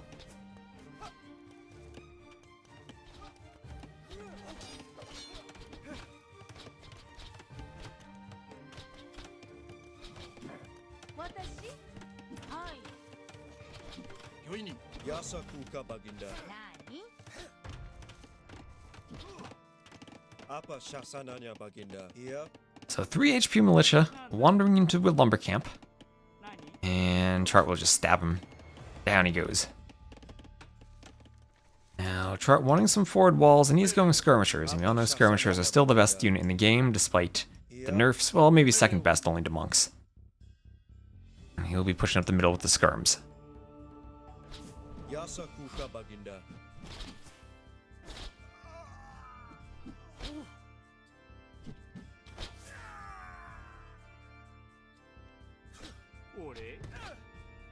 What's that vill doing? He's bugging out trying to get the walls up.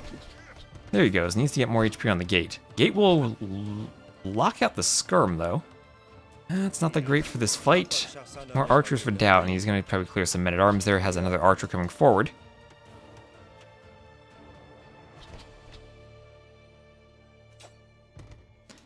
And a scout coming to hit the skirm.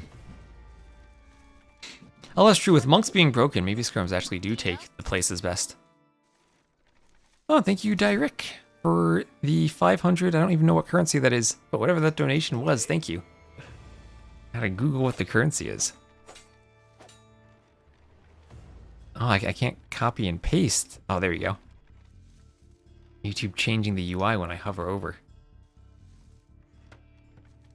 A Japanese... That's the Japanese yen. Alright. Well, very appropriate, both for Chart being the best Japanese player and for having the Japanese fish boom. Oh, what are these fish traps from Chart? He's a tile away from the dock. Usually you go adjacent to the dock, but he's doing the old school style. Or when I say old school, I mean the DE old style before they made the change that you could actually construct the fish trap properly with a fishing ship on top of it. So he's doing, usually you're going to do what DauT's doing, put them directly adjacent to the dock, because then you have a lot more space in your pond. And see, DauT has now blocked himself off with his dock from getting over here. He needs to walk around this side, so that would be his next play. You send a Vil around this side, and then you're just going to go counterclockwise building docks around the pond. And he now has 6 fish traps and 12 fishing ships, compared to 5 fish traps and, what's that, 9 fishing ships. So both of them off to a nice fish boom. But yeah, there used to be, you see how the fishing ship started construction there on the edge of the fish trap? You used to have to do that. There was a weird thing that, just like all buildings other than farms, you can't construct if you're standing on top of it. That applied to fish traps too, even though you could sail freely over them. So you had to start construction off of the fish trap, and then either finish the construction by moving onto it, or move onto the fish trap as you were collecting from it. So you could put them next to the docks, but it was much easier to leave a one-tile gap, and Char's still leaving the gap. So much less potential room in his pond for fishing ships. Now, DauT about to click up, so Chart up first. DauT still might make it up first as the Malay. And 1k res collected difference, yep, DauT up more than 1k. And he's starting to get the side tunnels walled of this triple tunnel. It has a conservative wall going up in the middle, and then some middle walls along the sides. And once you get one layer of walls up, you can even inch forward for more walls. I guess that gets expensive over time, though.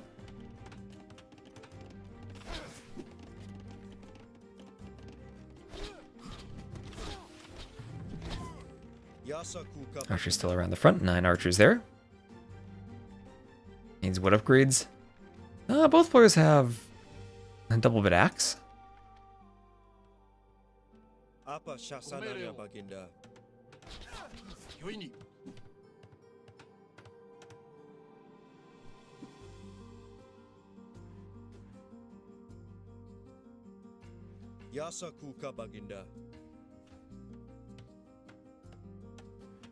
So Castle Leader on the way for both players. 40 seconds away from Castle Leader's Chart. We shall have a gate going up here for DauT.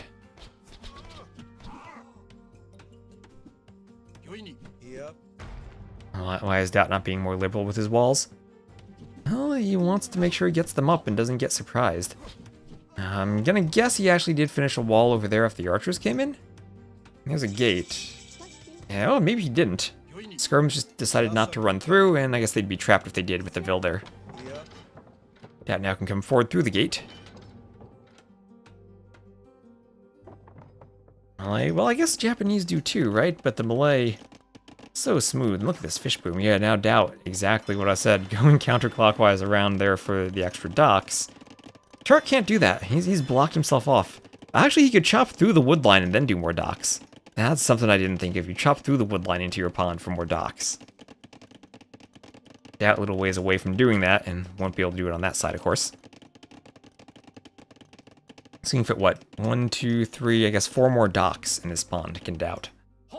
And the docks and the fish boom, really nice for sudden death, because they do supplement your 1 town center economy. You need a lot of Vils on wood to support the fishing ships, but once you pump them out, this is a map where you actually can get a bit of eco.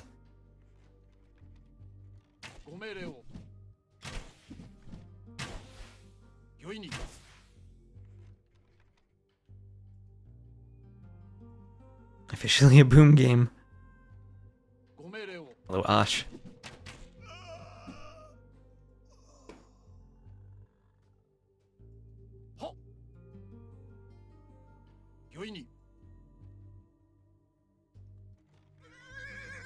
Monk on the way back from DauT. Chart, not gonna snipe the monk? Is he gonna get the monk? Monk in the gate. Relic falls on the other side of the gate, though. DauT gets it in. Oh, the relic backs up. Tried to escape, but now it's just gonna tantalize Chart. Actually, that's on the diagonal. Is there a chance Chart could grab that relic with a monk if he gets close? We'll have to test that later. I'm gonna send myself a screenshot of that, and I'm gonna ask myself, if he could grab that. I think there's a chance he can. Yeah, let me save a screenshot for myself. Post that. There we go. The specific god. Chopping eventually clearing land is such a cool feature that I distinctly remember messing up your plans when you started playing. If it wasn't a gate, 100% yes. I would think the gate makes it easier because diagonal walls sometimes are special. I'm gonna guess yes. That monk was really far away. I mean, look at the distance between the monk corpse and that relic. Maybe that was the bug where the relic actually kind of teleports a bit when the monk dies. We saw that on Zong, if you remember that TTL game with the monk walking along the wood line. Oh, DauT's gonna pick it up though. No, DauT, don't ruin our fun. Let Chart pick it up. Chart pick it up. So battering ram on the way. Chart gonna go straight down the middle, as he'll have some cav archers out, some skirms patrolling the north. But DauT is up to the Imperial Age. Look at that eco difference. Over 3,000 more resources collected. Hero monk throwing the relic with his dying breath. Actually, that's the thing. I think that's still a bug. Maybe they fixed it. But they're the hero monks actually could not pick up relics. Or they could, but they would no longer be a hero. You'd pick up the relic with a hero monk and you'd turn him into a normal monk. He's actually would backfire on you. You'd see that on the Sherwood Heroes map with Friar Tuck.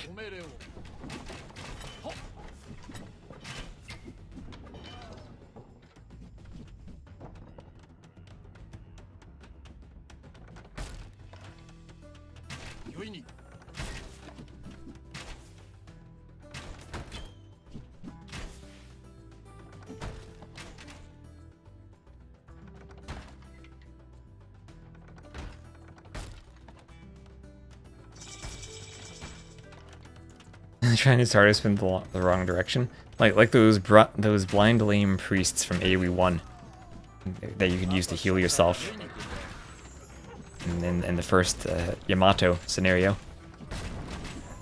Again, appropriate for the Japanese. So ram push on its way forward. DauT has a lot of crossbows, but there are skirms in this push.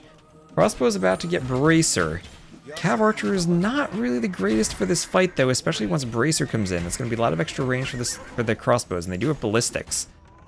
Mangonel really isn't a threat to crossbows with Bracer. They outrange it, and with the extra attack, they'll do 2 damage per arrow, so they can take out the Mangonel fairly well. Mangonel even hits the wall on the way out. But the ram push continues. DauT picking up another relic. He'll have 2 now.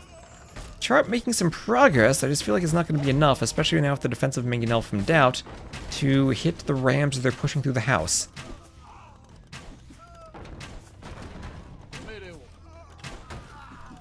And the crossbow is just going to take the fight against the skirms. Imperial Age with Bracer. Again, 6 armor, so they'll do 2 damage, just like against the Mangonels. And those are some low HP rams. Crossbows there trying to block. Rams here at the same speed as the Mangonel, so if the Mangonel ever stops, then the ram catches up and destroys it.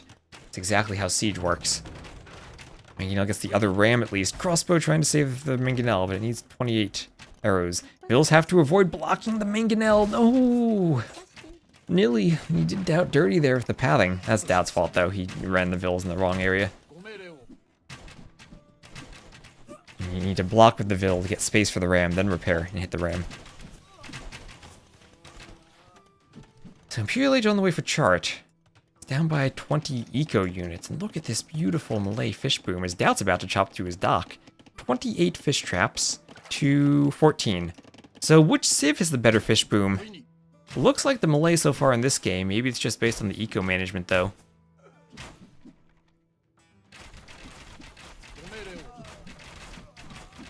For DauT, being more aware of adding the fish traps. I feel like Chart was down in fish traps.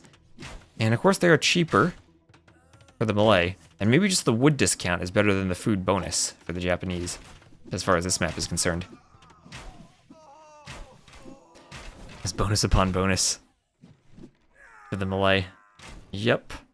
And late game, I guess the Malay do have bombard cannon, so probably another aspect that favors them over the Japanese. Catapult or Trebs, though, going for sudden snipes could be great.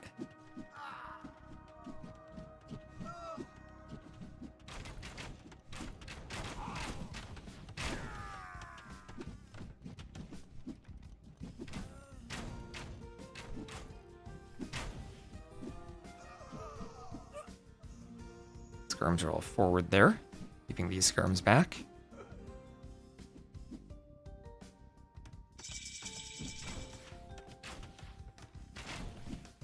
So guilds on the way. Archer armor and chemistry on the way too.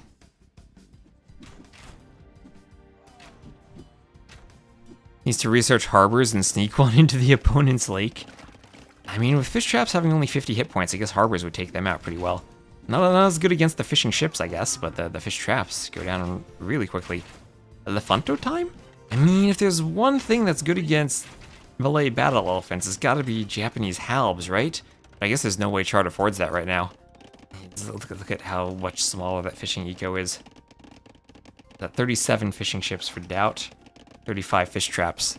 DJ Garlo, thank you for the follow. In the south, DauT has some gold. Skirm trying to disrupt that. At least it takes DauT off the stone there. That's Chart trying to wall up there. Chart at least does still have a lot of map control, but now DauT's going for cannons. Cannons that maybe the skirms can deal with. Bracer chemistry on the way for Chart.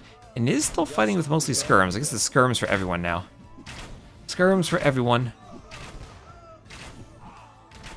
DauT will go for the elephant. I guess he doesn't have that last armor.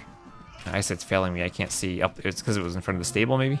Couldn't see that. And Chart's going to call the GG. He knows he's going to lose to the skirms and the eco of DauT. 108 eco units to 74. And at least for these two players, the Civ boom, or the fish boom was better for the Malay Civ. 91 to 61 KD for DauT. 9k more res collected. And especially, oh, look at that food difference. 13k to 8k. 39 to 14 fishing ships. 69 vills, nice. Good Malay bonus. I mean, the idle TC time, around 90 seconds more for Chart. The rest of that vill bonus is just aging up. Not much eco KD at all. That is the elite elephants resigned too early. I think that's a fair resign. Yeah, it's not like there was an imminent TC snipe, so I'm fine to see that. What we don't want to see is the players resigning when the petards are 3 tiles from their TC. Let us get the satisfaction of the TC snipe. So DauT will win triple tunnel. And that will be the Malay over the Japanese. First picked civs for both of them. So I guess DauT picks first and pick the Malay. Maybe DauT's opinion is that the Malay fish boom is better.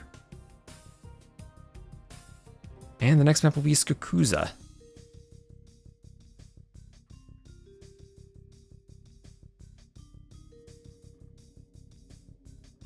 If your opponent doesn't know your elephant progress, they do know where your petards are. Or maybe they don't. I mean, there's a chance they don't. And so that's the scary thing, that you don't know where the petards are.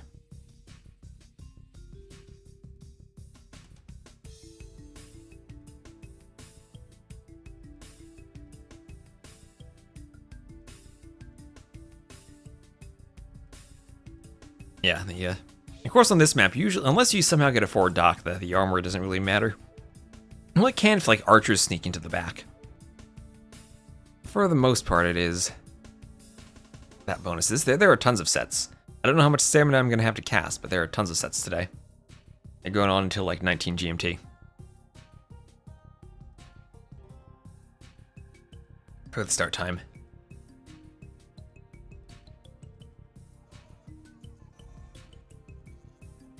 This is now a bot command schedule.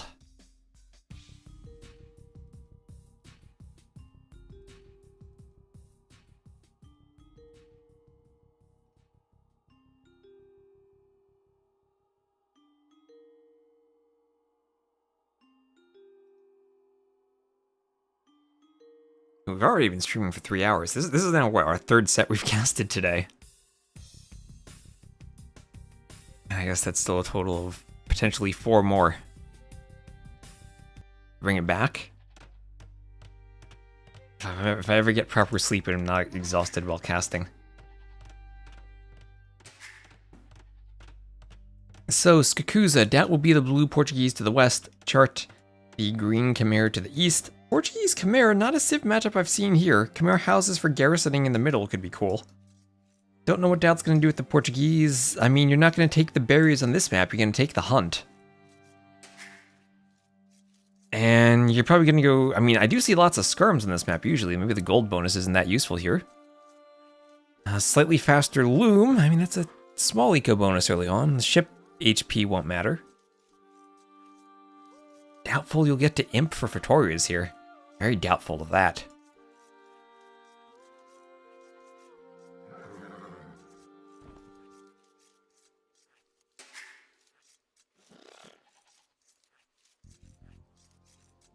So this ostrich now being pushed in.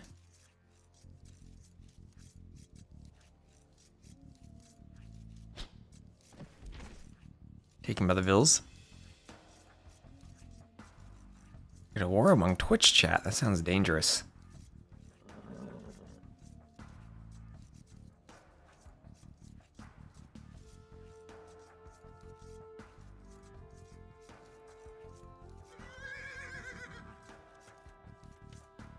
Estou pronto.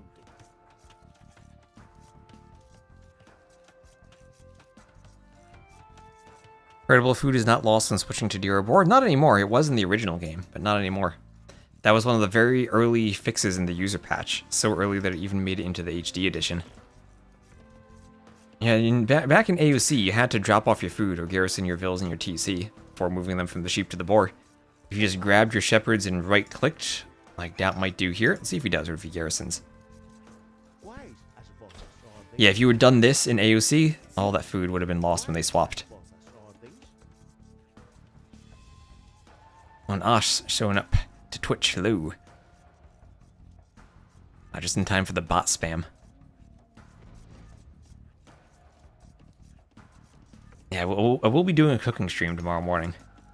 So if you want to see me fail at cooking very easy to prepare meals.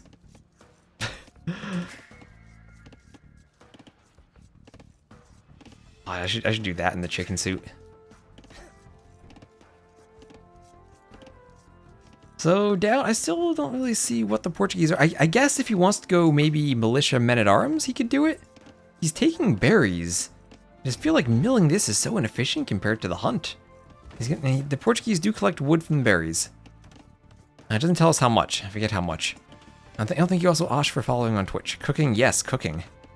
How to microwave now. I gotta follow the instructions. I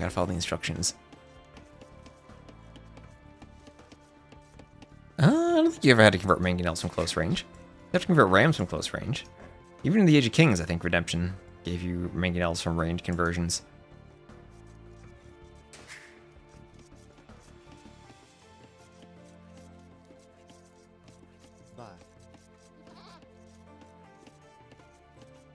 Am I cooking? Tune in tomorrow to find out. Loom on the way. Both players. As the zebra gets pushed in. And, well, no one doing a mill in the middle. Just getting the food delivered right to their TC. Appropriate for the HelloFresh sponsorship we have. Hello, Lily. Ooh, a double push from Chart. Let's go, double push. Double push. Oh, Chart, yes. Charting a path for the ostriches to make it to the TC.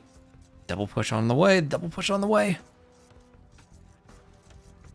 Really, mangonels converting from range was introduced in the Conquerors? Really?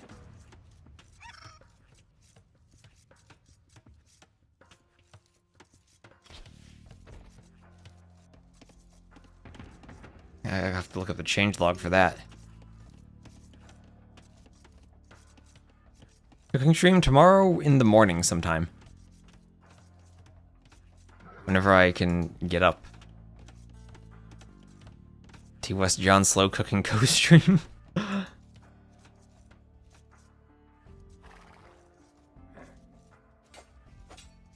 What time and time zone? My time zone is EDT. Probably starting sometime between 8 and 10 a.m. Which is -4 GMT, so sometime like 12 and 14 GMT. Portuguese on Arena, very strong. Well, Portuguese, if there's ever a map where they can go imp and make Victorias, I think they are one of the strongest 1TC civs. And maybe Arena is the best bet to do that in this tournament. That's the thing in 0 AD. And 0 AD is one of those projects that's been under development for a long time. Did I hear about that before HD even came out? I might have.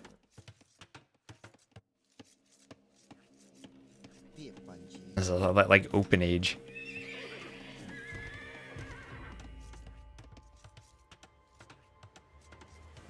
So by the phosphor push, I assume you mean the bucket.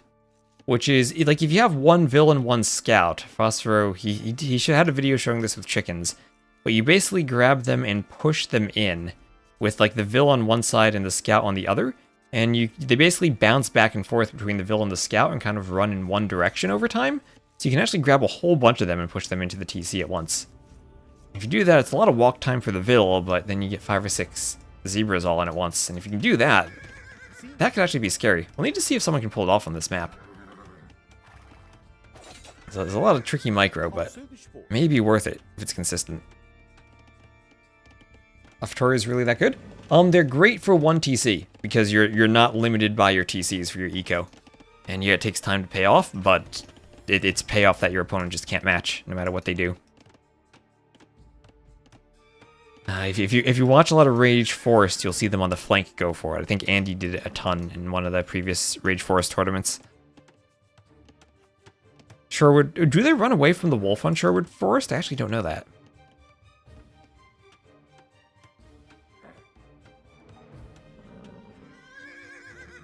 Sim.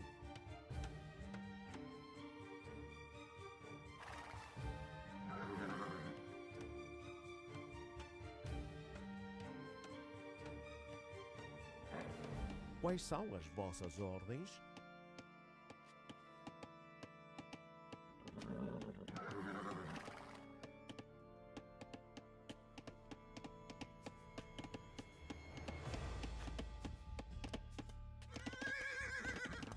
More houses going up in the back. Mill in the back for DauT. He's taking the berries. I've not seen the map played like this, where both players completely ignore the middle at this point of the game. Maybe you could, when you have like 3 or 4 scouts, you just do a huge bucket push of a bunch of zebras to get them into the TC.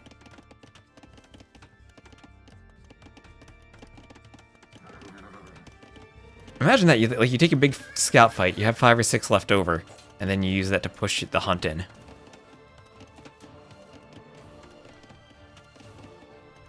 Six minutes to pay back the gold and 18 to pay off the stone.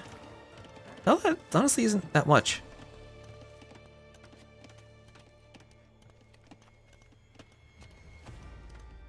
Because then the payoff you get just from having extra Vils is huge. So it's like an extra 10 Vils per Pretoria. You can get with 0 AD. That's another game that has been under development for a really long time. I don't know what they consider, if it's still early access or whatever, but it is out there. Okay, chart has to be careful of that Vil. DauT jumping with his scouts, not quite getting the best attack. She will survive. No forging on the scouts. The scouts have forging, the Vil dies. Now she can hide in that Khmer house. Is farm in the middle as the Khmer? That's what you could do with chart. You don't need a mill. You drop off the food from the zebras by building farms. Grab like 15 villagers all hunting the zebras, and then build 1 farm with them, and boom, you drop it all off. That would be a sick play.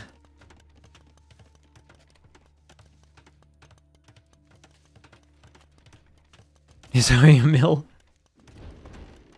That is the true 800 elo play. Building a farm to try to collect continually from the zebras. You do drop it off when you initially build the farm. I could see maybe someone gets confused about that.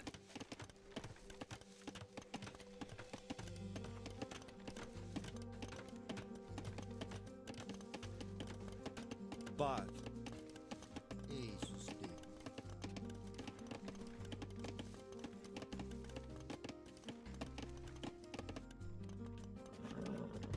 So scouts running around. They will find the palisade there. DauT should be able to wall that if he needs to. He's doing wheelbarrow, so he will have wheelbarrow, and then he will go up as soon as wheelbarrow is finished, by the looks of it. Scouts attacking the palisades, spread out quite a bit. No forging, so it'll take a while for them to get in.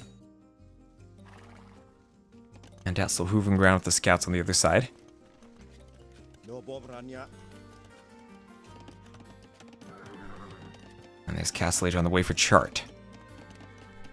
Oh, is there a hole by the stone on the edge of the map? No, the hill just makes it look awkward.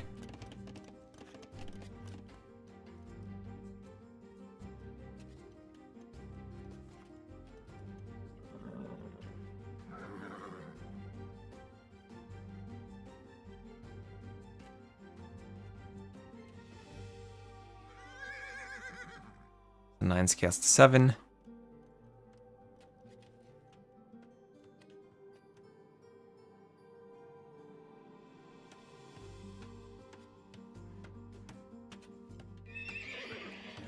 And bloodlines on the way there for chart. Of the grass hanging off the map. That's just a capture age bug though. And if you look at it in DE itself, the grass does not render off the edge of the map. So that is a capture age thing. The sprite is positioned such that the graphic crosses the edge of the map, but the grass itself actually ends.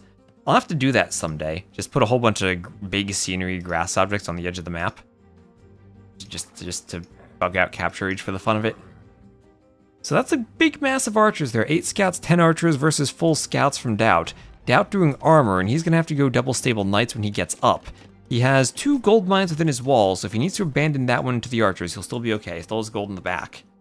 He still has 200 stone, so if he needs to do a defensive tower, he can. Doing armor, and I'm sure he's going to want to wait for light cav to fight, but the Chimera have a very smooth time adding in scouts into light cav. And that is a scary mass of archers.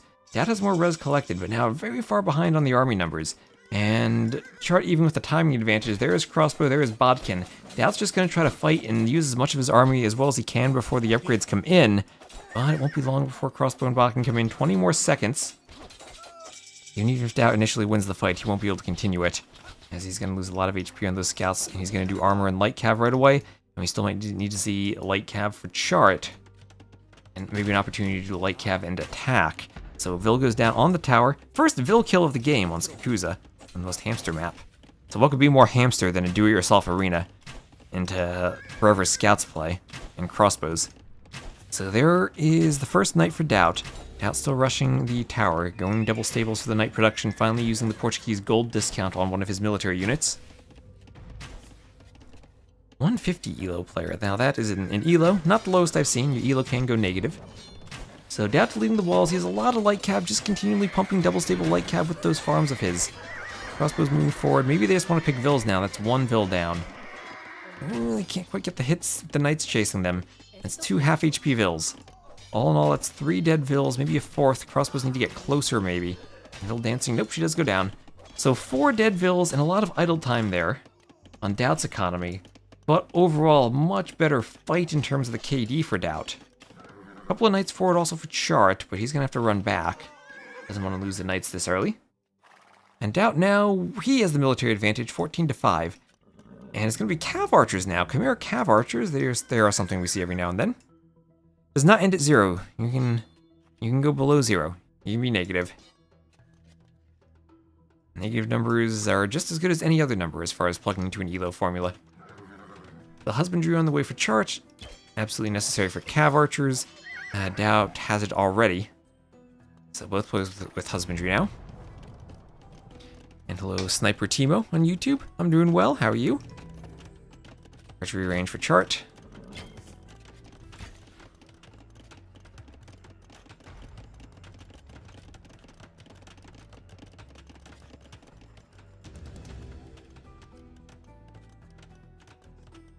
Workshop forward for DauT. Looking to be aggressive on the push.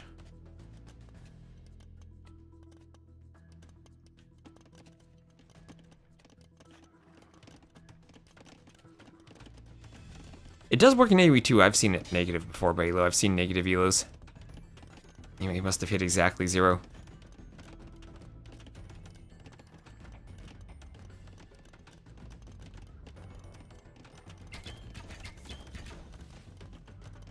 The knights and light cav still running around. Cav archers trying to fend them off. I have bowsaw and padded archer armor there on the way.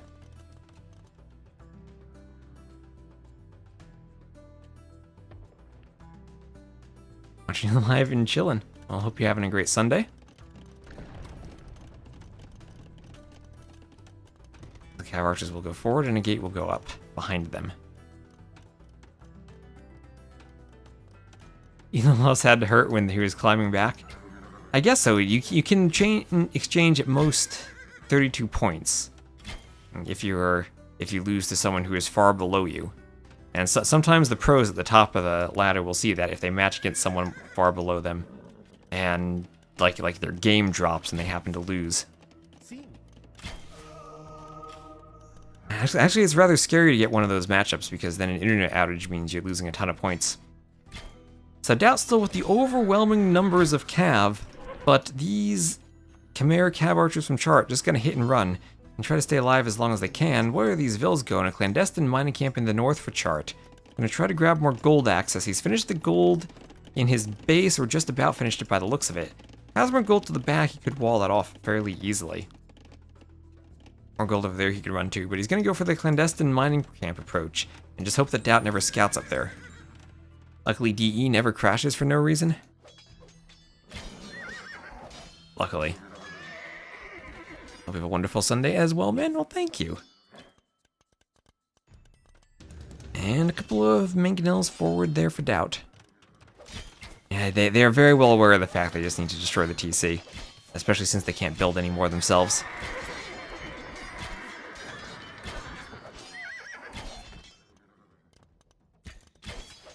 And, well, through the gate runs DauT's army and back out the other side. The mangonels completely missed there. The perspective really got to me, and I thought they were going to get a huge hit, but no, they completely missed.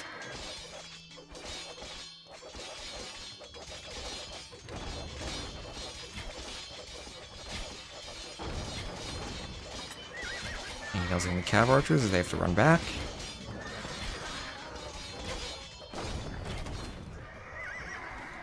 And the cav from DauT slowly but surely making progress. Tret actually has the villager count lead, but DauT with the eco overall res collected lead. And less idle TC time too. I'm losing some cav against the walls. Yeah, that's a lot of dead knights from DauT.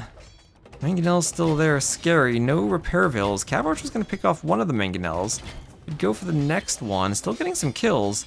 Chart doing a great job with the walls so far. Although losing vills walling to mangonels hurts, it's gonna be hard to replace them. As DauT now himself takes the vill lead. Second mangonel on the way. But so far DauT just running into the houses. Can't destroy them, and he will be forced to go back for a bit. Already calling the GG on YouTube? Not yet, ESD Melo. Chart's still holding on. And it's 2k resources though for DauT, and the res collected just really snowballs quite a lot in sudden death.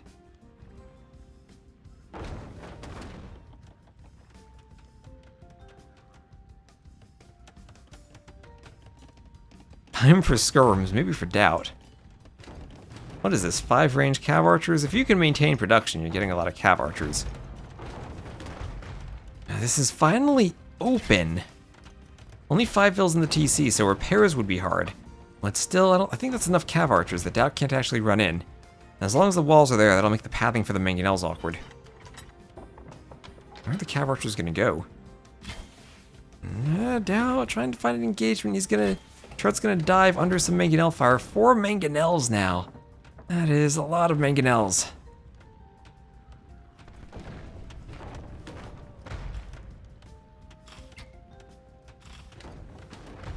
CA mass is getting scary now, and it is. Maybe the army has an advantage because of the possibility to attack a TC. On the other hand, a ranged army maybe has a better opportunity to snipe off petards. I think you can kind of play both ways depending on the situation. So a couple of mangonels going down, the cav archers taking the fight. 3 mangonels down for DauT. 3 mangonels down. The cav archer is still winning the fight. And army numbers ballooning for Chart. DauT up by 11 vills. Ballistics now on the way, and Chart is managing to defend this. Managing to defend, but the rest of his eco raided by knights, but he is the Khmer. Any other civ and you're doomed here. Those vills refusing to hop into the house. Okay, that's a big raid. DauT opening up a bigger vill lead from the raid. As he's fighting at the other side while he micros at the front. 1 cav archer and some knights in the back. There is a hole if they want to run in. And ballistics just about finished. It becomes much easier, especially since you kill you destroy the retreating mangonels with ballistics. Chart still has that clandestine mining camp. And there's ballistics. That's the scout that dies because of ballistics, or a light cav that dies. And as DauT raids that lumber camp, at least Chart is there with the cav archers, but Imperial Age clicked for DauT. Imperial Age clicked for DauT. That'll unlock bombard cannons, trebuchets, And victorious for the Portuguese. And will it be enough? Still doubt 4 mangonels wants to start hitting the TC, perhaps. Into GG's. Hello to some blues.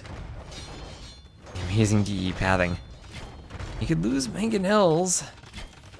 He can't really take a fight, but once he gets armor on the knights, armor and cavalier for DauT means he has 6 pierce armor against 8 attack, and the cavaliers become much less effective. And damage then is cut in half from 4 to 2. And with 0 on food, and 8 minutes of idle TC time, Chart is nowhere close to clicking up.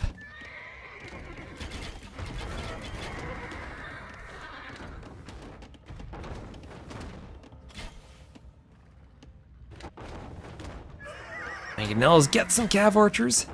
You're trying to dive and go for the mangonels. Can't they get the mangonel in the rear? Gets cav archers, all the cav archers dying. There's a GG from Chart. Maybe you could feel that DauT was up to Imp. And tried to dive, but not a fight he's going to win. Interesting. Better KD for DauT. Felt like Chart maybe stabilized in military for a bit, but not in economy.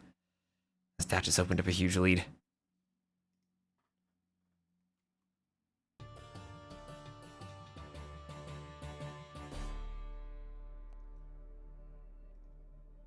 This DauT fellow is doing quite well. DauT is DauT. He does win Skakuza. That's Portuguese, very highly picked Portuguese against Khmer, so high picks from both. Both players using their top 2 civs so far.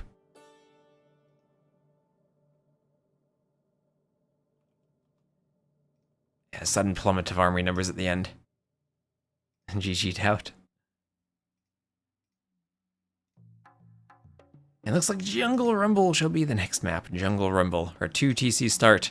And a reminder that we're going to be asked constantly throughout the game, as I'm sure you're all curious to know, that you need to destroy both of the town centers. If one of your town centers is still alive, you are still alive. You must lose both to be defeated.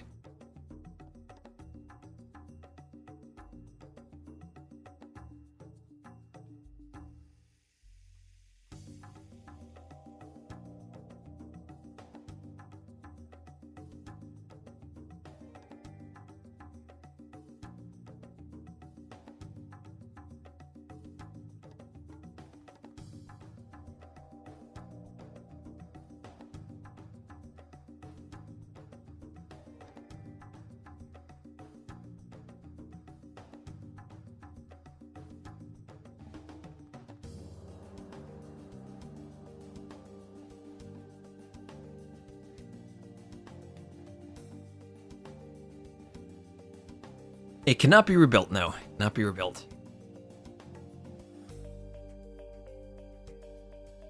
Alright, so they have launched and we'll check out the civs.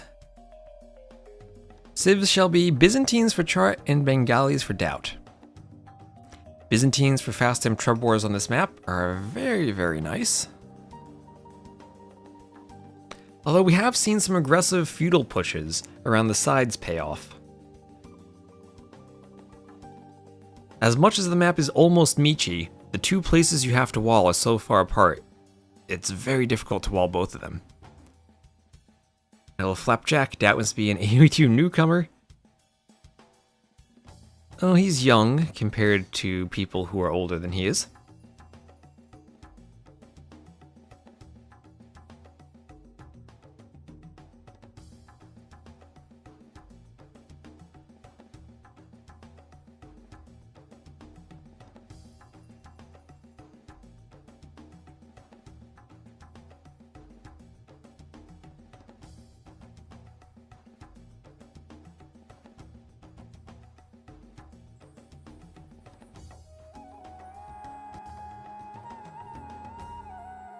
And here we are on the Jungle Rumble. We'll have Chart as the green Byzantines to the south, DauT as the blue Bengalis to the north. 2 town centers. Can't build anymore, cannot rebuild them if destroyed, and you must lose both to be defeated. Bengalis, great for the 2 TC maps because their bonus is town centers spawn 2 villagers when the next stage is reached, and that's 2 villagers per TC. So, Once you hit feudal, you get 4 vills. Once you get castle, you've gotten a total of 8 vills. And when you hit imperial, it's a total of 12 vills. 4 plus 4 plus 4. 4 times 3 is 12. So you can very easily open up a huge vill lead here. Otherwise, none of these civs are any particular Dark Age eco bonuses. And the challenge becomes making sure your build is clean enough to keep your TCs running, making sure you don't have idle vills standing around supervising while the rest of the vills are gathering from a llama. And I'm sure DauT has played his fair share of 2TC maps throughout his days. We have elephants for food, so lots of food on the elephants. He's ready to rumble.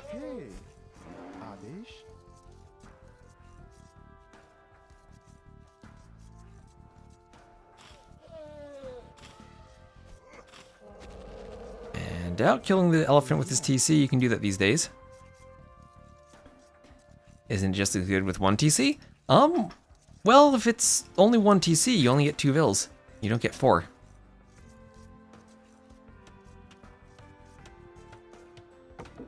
In a normal game, maybe you have 7 TCs from Castle to Imperial.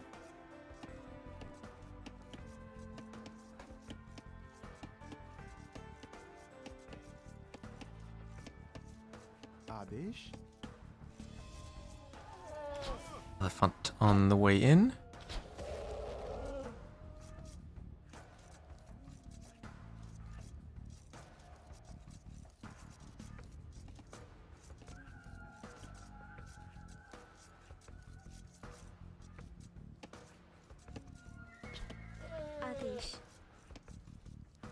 DauT with another elephant lure. Always hard to lure your elephants on the 2TC maps, but players will do it. Oh, what is DauT doing a double zebra push while luring an elephant? No. Okay, no way. He's failed there. DauT can't micro that.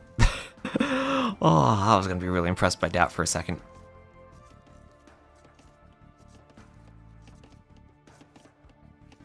Might get 4 vills, but your opponent has more than 2 times as many vills as the 1 TC map.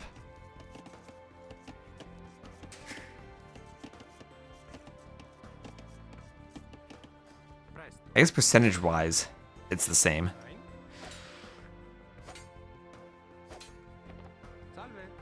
That vill kills a crocodile. He's going to wall.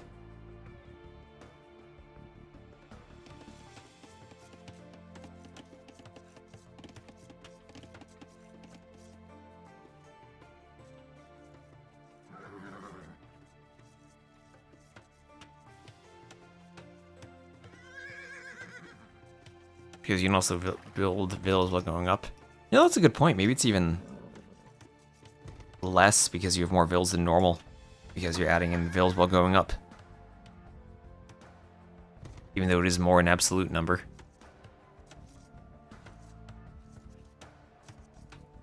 So, interesting, neither player did a lumber camp at the back of their base. It can be tower rush from the outside, but usually you do want a way to chop out from the back, just in case you lose the middle and need to run. Although, in a 1v1 where all the gold is in the middle, maybe just losing the middle is too much. All the stone is on the outside, though. So maybe there are options to get the stone on the outside and retake the middle eventually.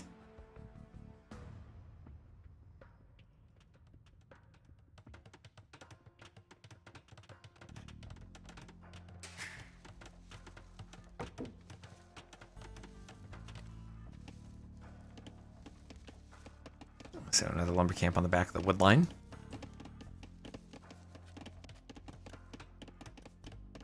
And more houses going up here for chart along this wall.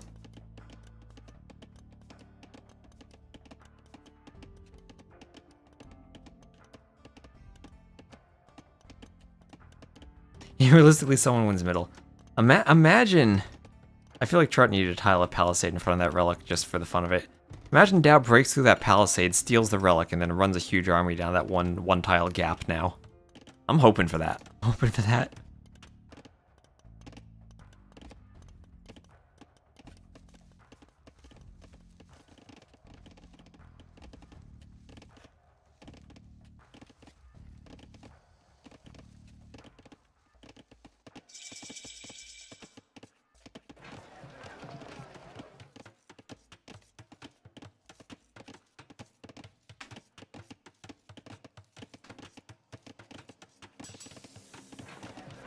There's a blacksmith and market here.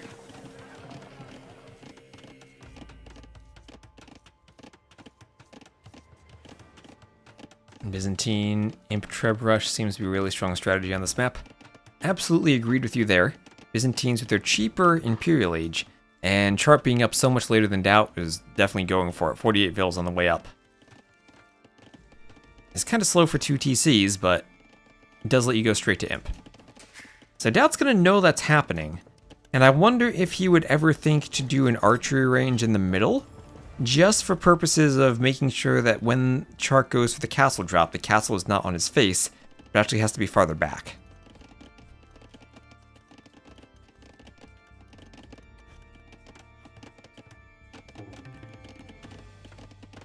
Outwall himself up at home. Is there a straggler tree between those houses? Yeah, I mean, it doesn't really matter. Not like Chart's going to attack on the outside, but I guess it's not walled. Curious what DauT is he going for all those palisades? If it's not, yeah, I'm double clicking the straggler and I'm not selecting anything there. I'm gonna send a Vil through. Okay. I'm gonna send the Vil back. I'm not gonna wall. I'm gonna send a scout through. Okay. Yeah, it's gonna leave it unwalled for now. Okay, I'll keep an eye on that, see if DauT ever decides to wall it. Did he castle drop the outside where he walled and Treb inwards? Can Trebs reach the TC from the outside? That is a great question. I think the answer is no. You could maybe onager cut to get access to the TC though. That's probably a bit too slow. Compared to Biz. Maybe, I don't think you have to onager all the way through the trees, but I think you have to get closer. Treb's also downhill, so it's a bit easier to repair. Keyword is just a bit. Still destroy the TC really quickly. Or you could Treb cut a path for Trebs, but that is really slow. That is particularly slow. And okay, DauT's going to try to counter this by going for a double Monastery Monk Rush. Triple Monastery Monk Rush. Okay, he's going to be pumping monks out. Here's maybe the workshop. I mean, with a 2 TC eco, you can maybe even go for a 4th monastery. I think he needs the workshop here. There's the workshop right away. And you're thinking maybe of a 4th monastery at some point. Okay, DauT's cooking here. Chart's gonna go fast imp, and he has the stone for a castle. Doesn't really have the food for it yet, but can't really make a scout transition against the monks if you're gonna spend 1,000 food on imp.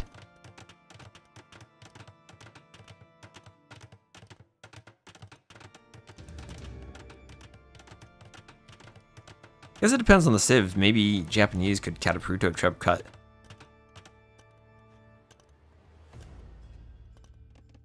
So there's the Armored Elephant and 1, 2, 3 monks, Sanctity and Redemption on the way, queued behind them. I know even Siege here from Chart to stop this.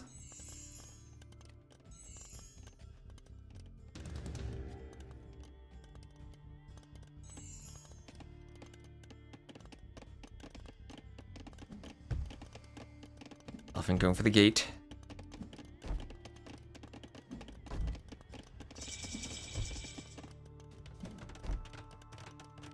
It defeats the purpose of the fast Treb. So there's Castle, and Chart's just about ready to click up to Imp, but he's gonna need buildings to do it. He's doing a university at home, but he needs the monastery too if he wants a second building, or the workshop.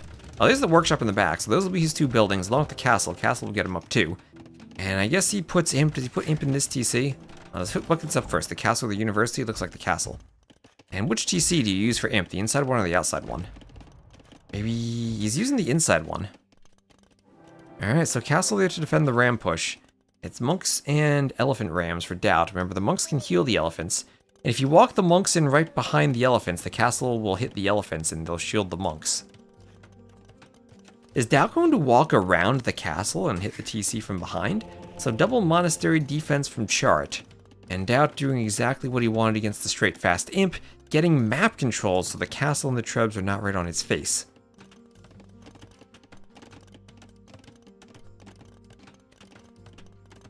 Hey, did something happen on YouTube? The view count just went from 220 to 18.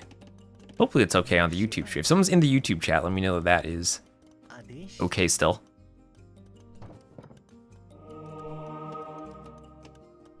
Remember, you can't charge and swap for conversions here. That's weird. Or if someone in Twitch could hop over to the YouTube chat and let me know if it's okay. I'd appreciate that. Oh, now we're back to 225.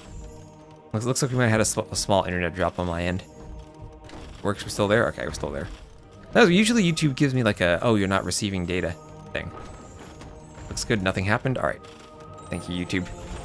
I just have to remember that the YouTube chat is slightly delayed compared to the Twitch chat because I'm streaming in 4K and there's a bigger delay. So I don't get the instant feedback again on Twitch.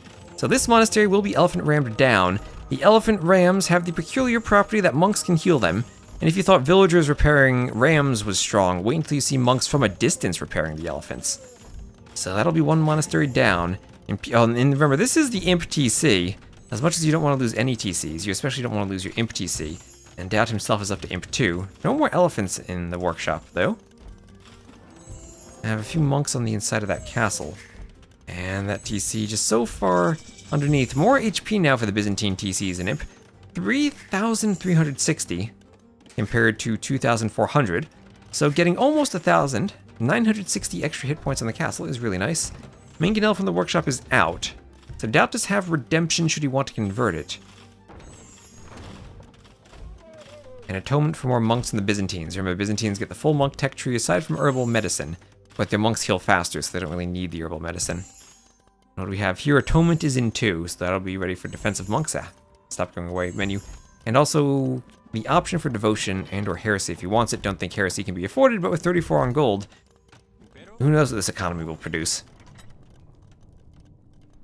Out along forward, also here, so there's no escaping for chart in these vills. There's no escaping the space.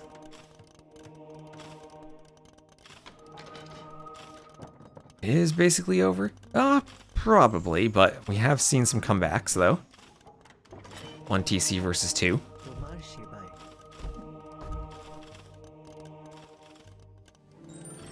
Trub cut. No trubs for anyone yet. Yeah, just monks having a big debate in the back, converting each other.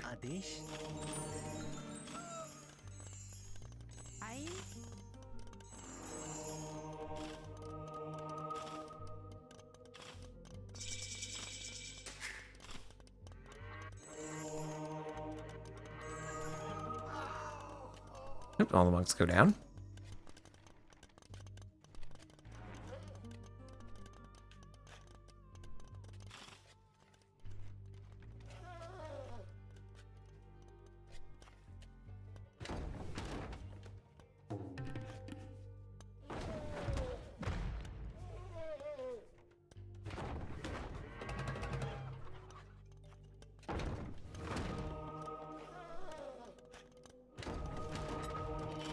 Byzantine fast imp looks to have been countered. Well, it is countered in terms of the eco count, 89 to 63. And DauT up to imp himself. Remember, that's 12 extra vills for DauT, 1-to-1 with the eco KD, but much more idle TC time for chart. As Theocracy Sanctity on the way. The only benefit is he has monks, but I guess DauT has even more monks. DauT with 4 monasteries. Let's go full monk. Full monk for DauT, but there is the one little downside that there's no heresy for DauT. And heresy is an option for a Byzantine player. Maybe there's a world where Chart and DauT both go full monks, Chart gets heresy, and then inspired by the power of this beautiful cataphract, most handsome unit, riding that horse in all of his armor. Maybe Chart could do heresy and still find a way to win the monk war. That's a lot of monks though for DauT. That's a lot of monks and a lot of monk production.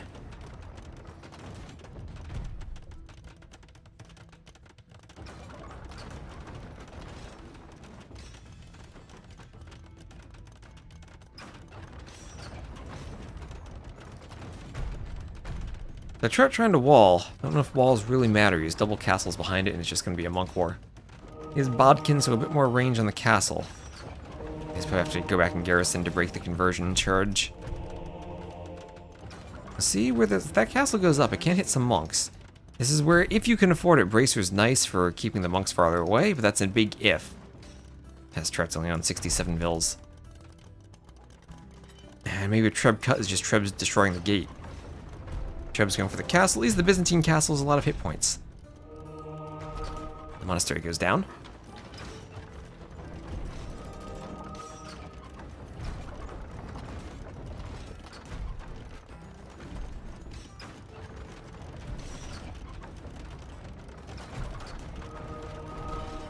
Treb will counter shoot. Get the Treb on the outside. Monks want conversions. That's a lot of conversions. Targeted on the monks back there. Remember, you can't charge and swap. That is completely broken in this patch, so who wins this fight, I have no idea. Probably going to see a lot more randomness. That castle will go down. It's being repaired. But too many Trebs. Too many Trebs. And it does go down. Lots of monks dying all in the middle of that battleground. Monks of both colors and both sets of robes converting each other still. Some more mini vills. Bengalis and the fact chart had to defend and idled the TC now for 19 plus minutes. Idled his TCs for a long time.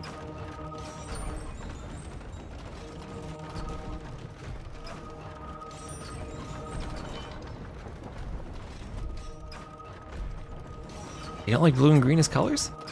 I think this works. I guess the green on this map is blending in a bit.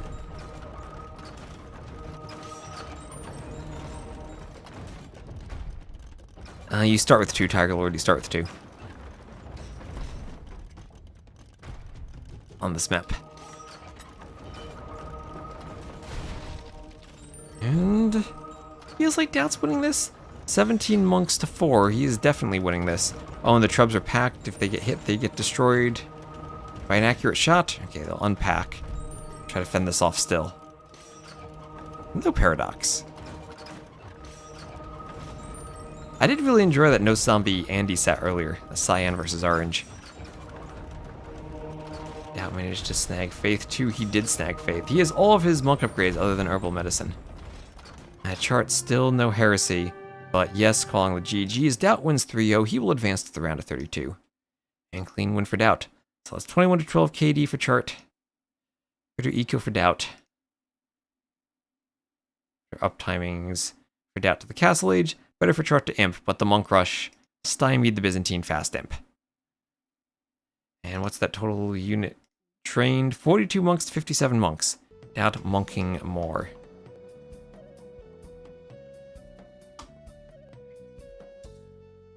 You don't like red for units in AoE 2.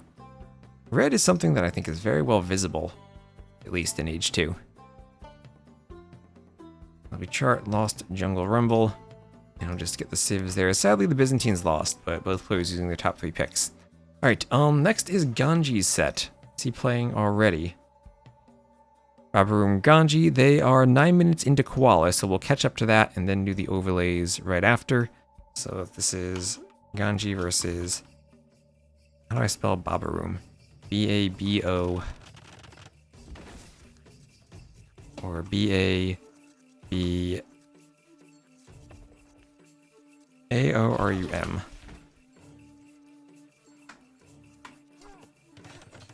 Put that on the YouTube title too.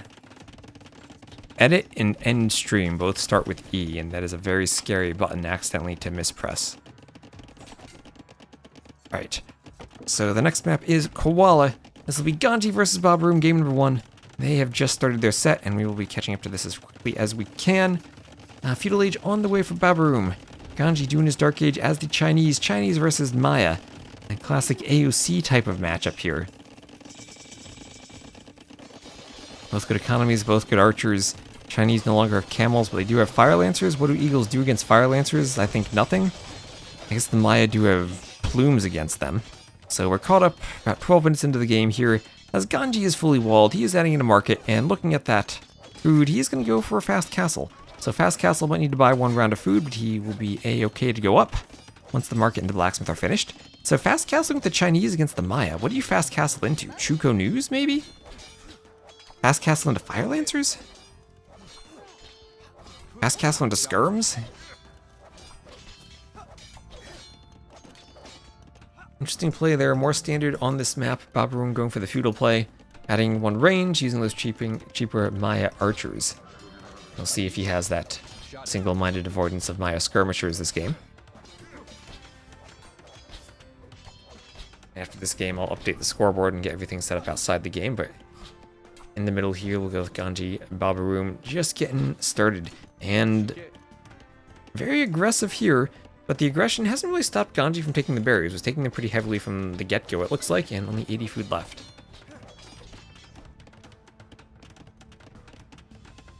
FC Rams, FC Scorpions, maybe.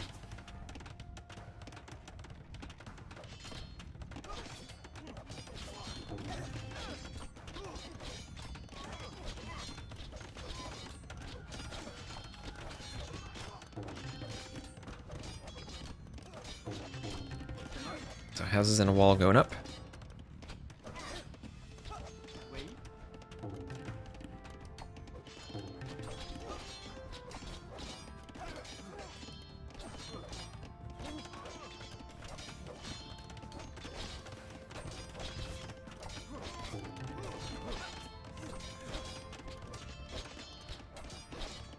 Fire Lancers and Rocket Carts are a new Huang Rush. Well, considering the Huang Rush was Mangonels, and Rocket Carts are basically Mangonels, but more different Mangonels. I guess that makes sense. So Stone Walls from Ganji. Going to keep Babaorum out. And I hope I didn't accidentally call these players DauT after their DauT and Chart after that previous set. But here we have Workshop. Monastery at home for Ganji. Remember, the Chinese no longer have Redemption. Used to have a very nice synergy with their Monk Rush for the cheaper Redemption, but not the case anymore. Kind of missed that. It was fun to play with them with the Monk Rush on Arena.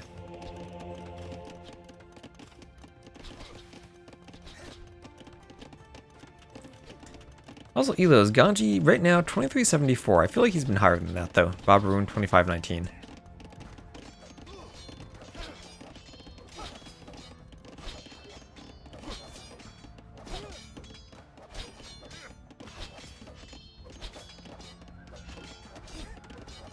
House going up on those walls, trying to keep the Men-at-Arms and Eagle out as the archers come forward. Here comes the rocket cart. Let's see if the rocket can hit that army. Koala is unwell? You don't think this is the happy koala? I think it's a sick koala. And Castle Age on the way for Babaorum. Okay, Castle Age on the way.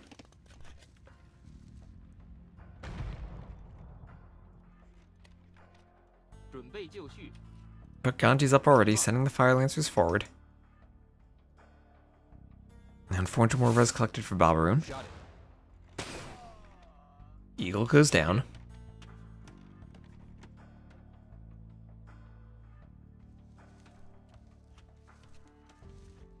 Shot it. A double bit axe on the way for Ganji. Tabish. Shot it. Ashike. And ooh, almost a nice Mangonel shot, but the Men-at-Arms dodge. So Ganji, no ego upgrades until this point. That feels rough. And res collected just increasing even for Babaorum. Oh, it's a Mangonel shot on the Men-at-Arms. Gets one.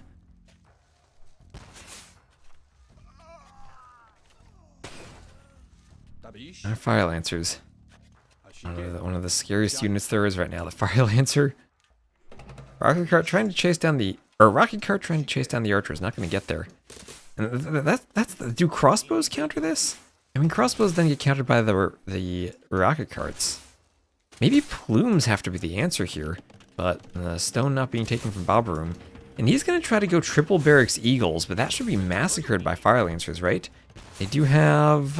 Let's see, they don't have any bonus against shock infantry, at least. But they do have 9 attack, and that's melee attack.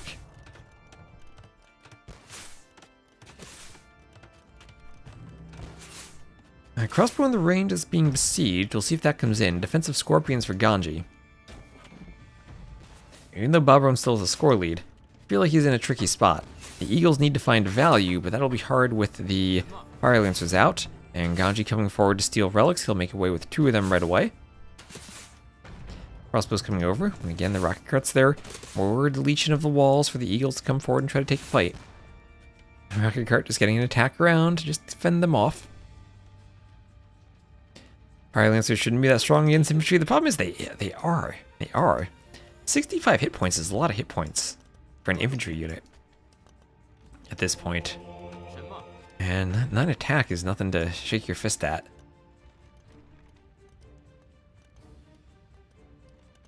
Tabish.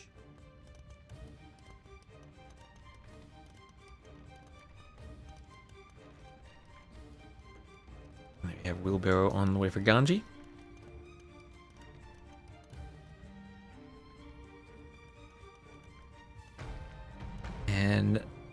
Enamel Balbi, thank you for the follow. Shot it. Tabish. Ashike. Scorpion goes down.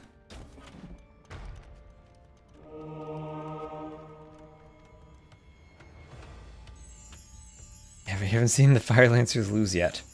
Vil counts even. And crossbow plus eagle plus now siege for Babaorum. There's just a good eco of the Maya, combined with the cheapness of the archers.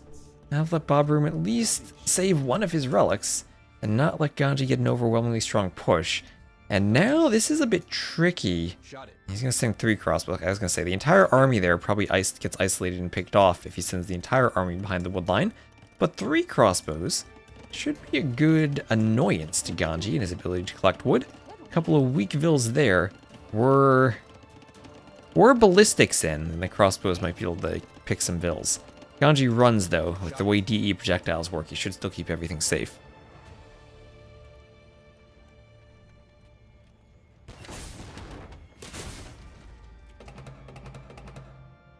Tabish.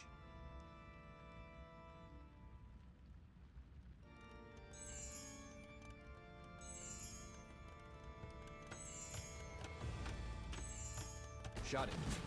Tabish. And ooh, nice mangonel shot on the crossbows. That's exactly what Ganji wanted.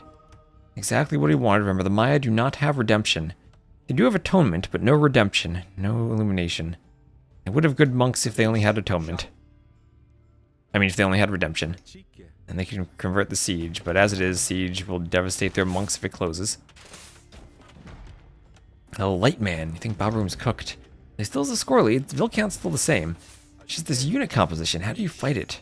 How do you fight Fire Lancer? I mean, do the Fire Lancers even kill the crossbows, I think? Ooh, nice mangonel shots, or rocket cart shots, rather, on the eagles.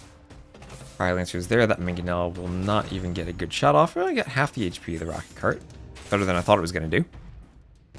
Ganji Castle incoming. There's a Scorpion on the side. Where is Vil's going to go? Where's Ganji going to send the Vils? He's the Chinese at Elite Chuko News. Shot it. I saw the rocket carts, and for a second I thought he was playing one of the new civs. And I thought, oh, let's check the tech tree for his unique unit. And it's the good old Chuko New like it's been since the Age of Kings. Ooh, that mangonel tried to dodge. Fire Lancer's there to pick off the workshop. Crossbows going down. I think that workshop needs to be destroyed, and Ganji wants a castle. And he's going to grab the castle right at the front. Eagles, oh, he's going to force the Eagles into the Fire Lancers and the Scorpions, and Babaorum calls the GG as he loses all the Eagles. Great castle from Ganji. Would not actually have ranged the TC, but all the same would force Babaorum to take that fight because it would trap him in his base then.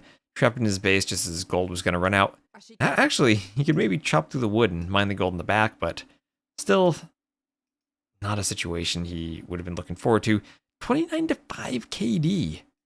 Chinese Fire Lancers these days. That Fire Lancers are absolutely and utterly insane.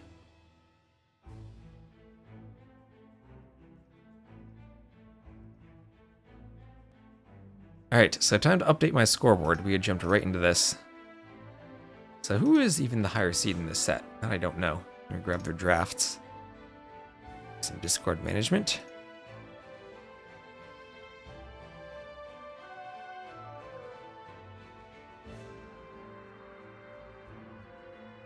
So Babaorum on the left.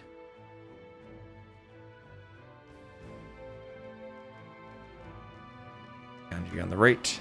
That'll be a win for Ganji. Bear with me for a moment as I get these drafts updated. So for the maps, Ganji will have won game number 1 on Koala. And for the civs,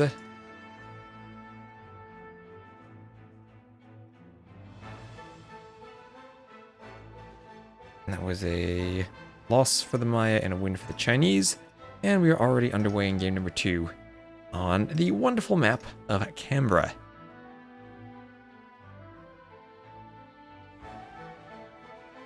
I'll have a short spectator delay, then get into this. So Canberra, one of Babaoorum's home maps. His other map being Ring of Reeds. Ganji's maps are Arena and Jungle Rumble. mean, I love the map pool for this tournament because every time I see a map, I feel excited to cast it. This is, I know, something for a lot of the other tournaments earlier this year. I just got so bored of fire galleys and small ponds. This is lovely. The admin team really cooked on this map pool.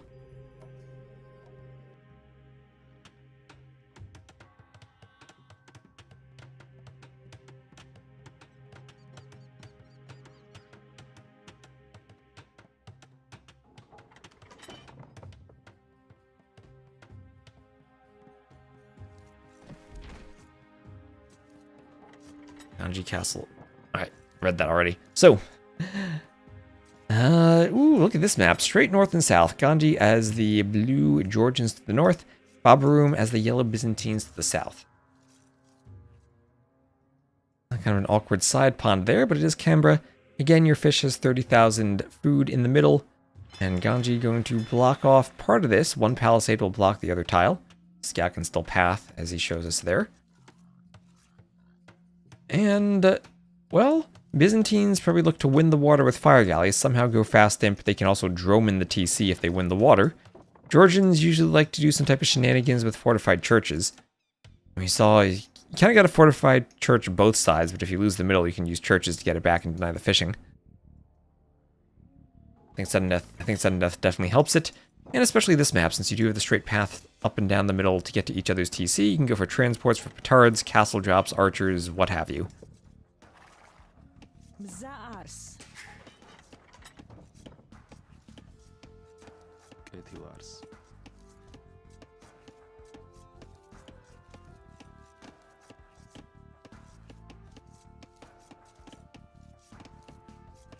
You're going to the gate. Is Ganji going to wait for the sheep? Oh, he is. He's not going to do the trick where you push it through the gate without the pig.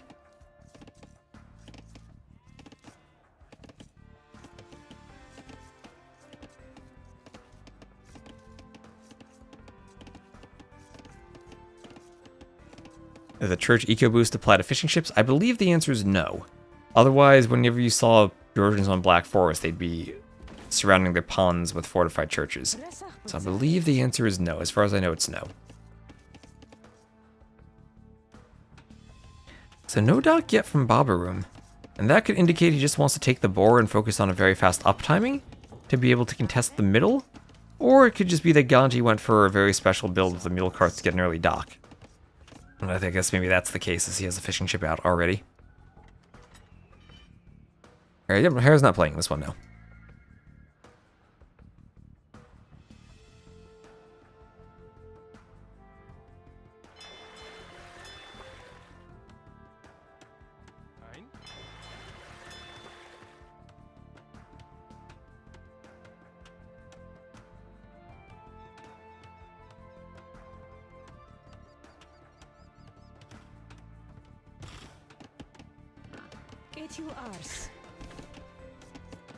So deer being pushed in.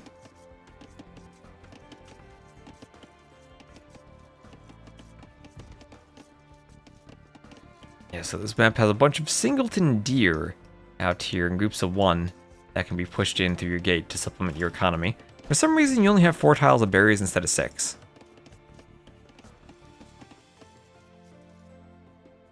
And there's the forward dock from Babaorum a bit later. Put up nevertheless.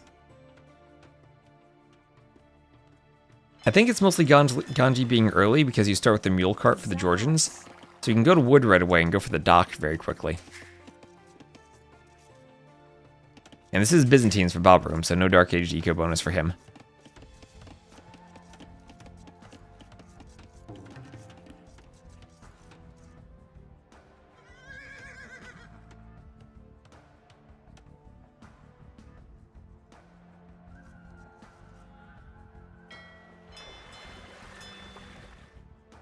Is them on the way for Babaorum?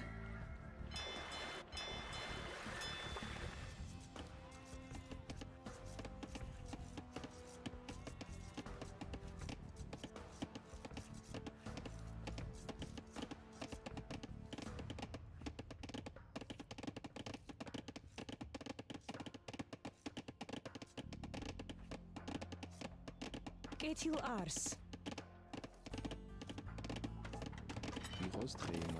And put a middle cart on the wood line there for Ganji.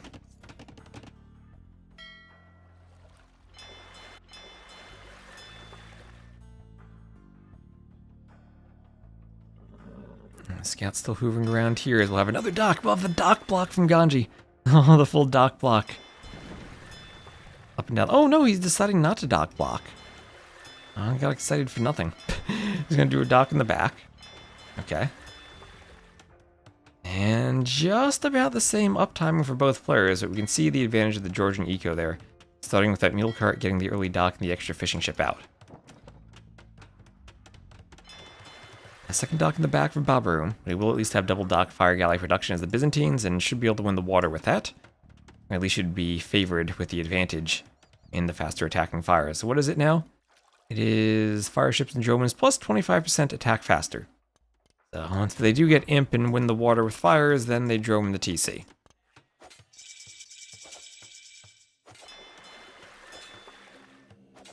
Here's a dock for Babaorum. So triple dock are really going aggressive for those fires. One fire.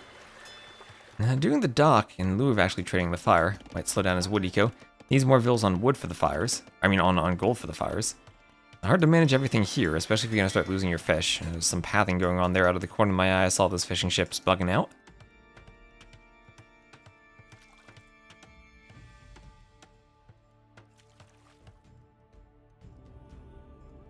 There's the third dock.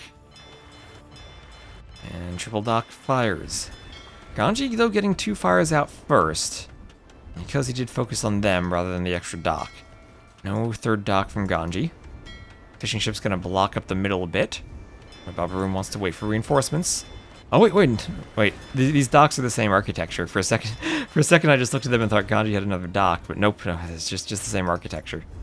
Still, one day we'll get back to that Will of the Kingdoms period where every civ had their own architecture for all the buildings. I missed that. So Demo can hit the Repairville. Babaorum has to run from the water. Just gets the fires. Still trying to Byzantine his way to victory on the water here.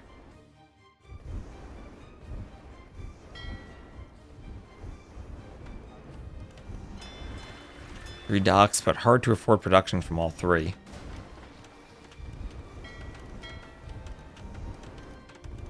As this fire galley should go down as long as it's blocked properly. Yep, there is Babaorum blocking the fire so it can't run away. Nicely done. And coming in from behind here with the fire. Not going to be able to block those the same way, but can try to do something similar. Ganji going for a third dock. Will leave a 1-tile gap and not be dock blocked. The Demo go for all the fishing ships. Gets 2 of them. And he could have been greedy and gone for 4. He'd get to the middle and try to hit the corner one. And might have killed all 4 there. But now he's going to dominate the water anyway by the looks of it. Pushing the fish back. And Babaorum just doing Byzantine things on this map. Ganji was ahead. He did have the fish out there for longer. But now he's going to start falling behind in KD. There's another Demo. I'm not going to decide to use it between the docks. Putting your 2 docks neck to neck like this creates a choke point where you have to be very exact with the fire galley positioning to shoot down the middle. You just fall back to either side of the docks, and you actually can defend this very, very well against fires. We say with their own villager graphics. That could be cool. Hello, Maxos. Hello, how you doing, Maxos? And Tiberius, hello.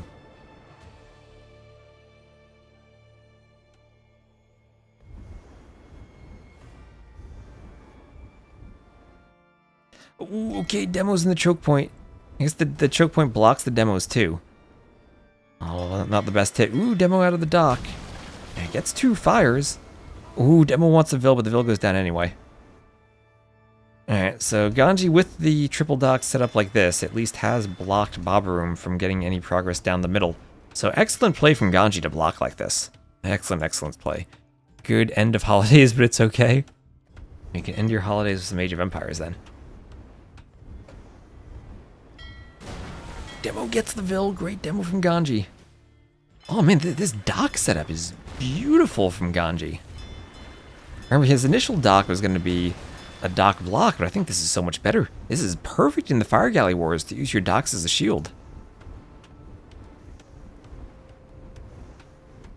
You're chilling for Babaorum.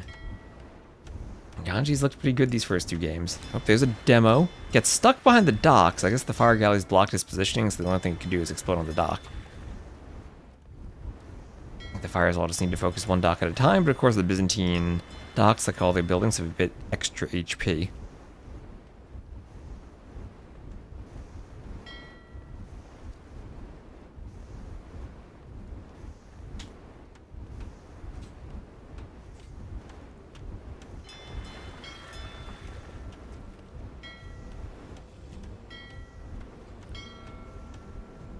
Oh, nice counterattack, though, from Babaorum as the Byzantines. Demo gets down the middle of the docks, gets 2 fires.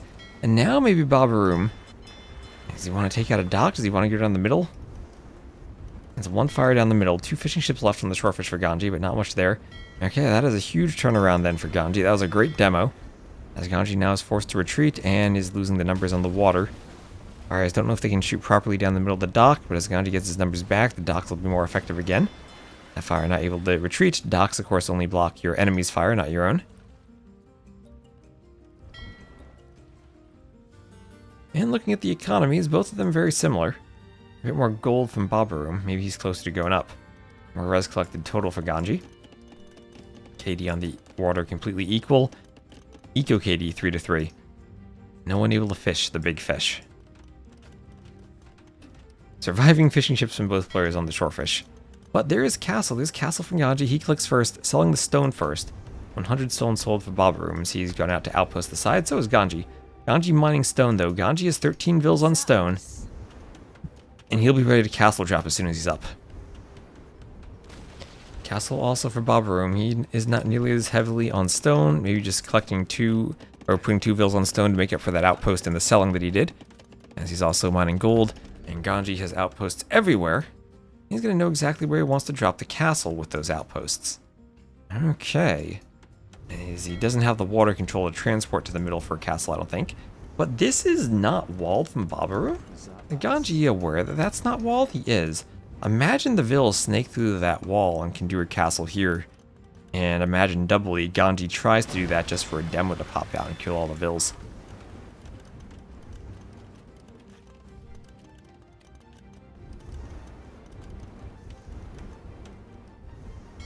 Oh, demo going for the repair vill.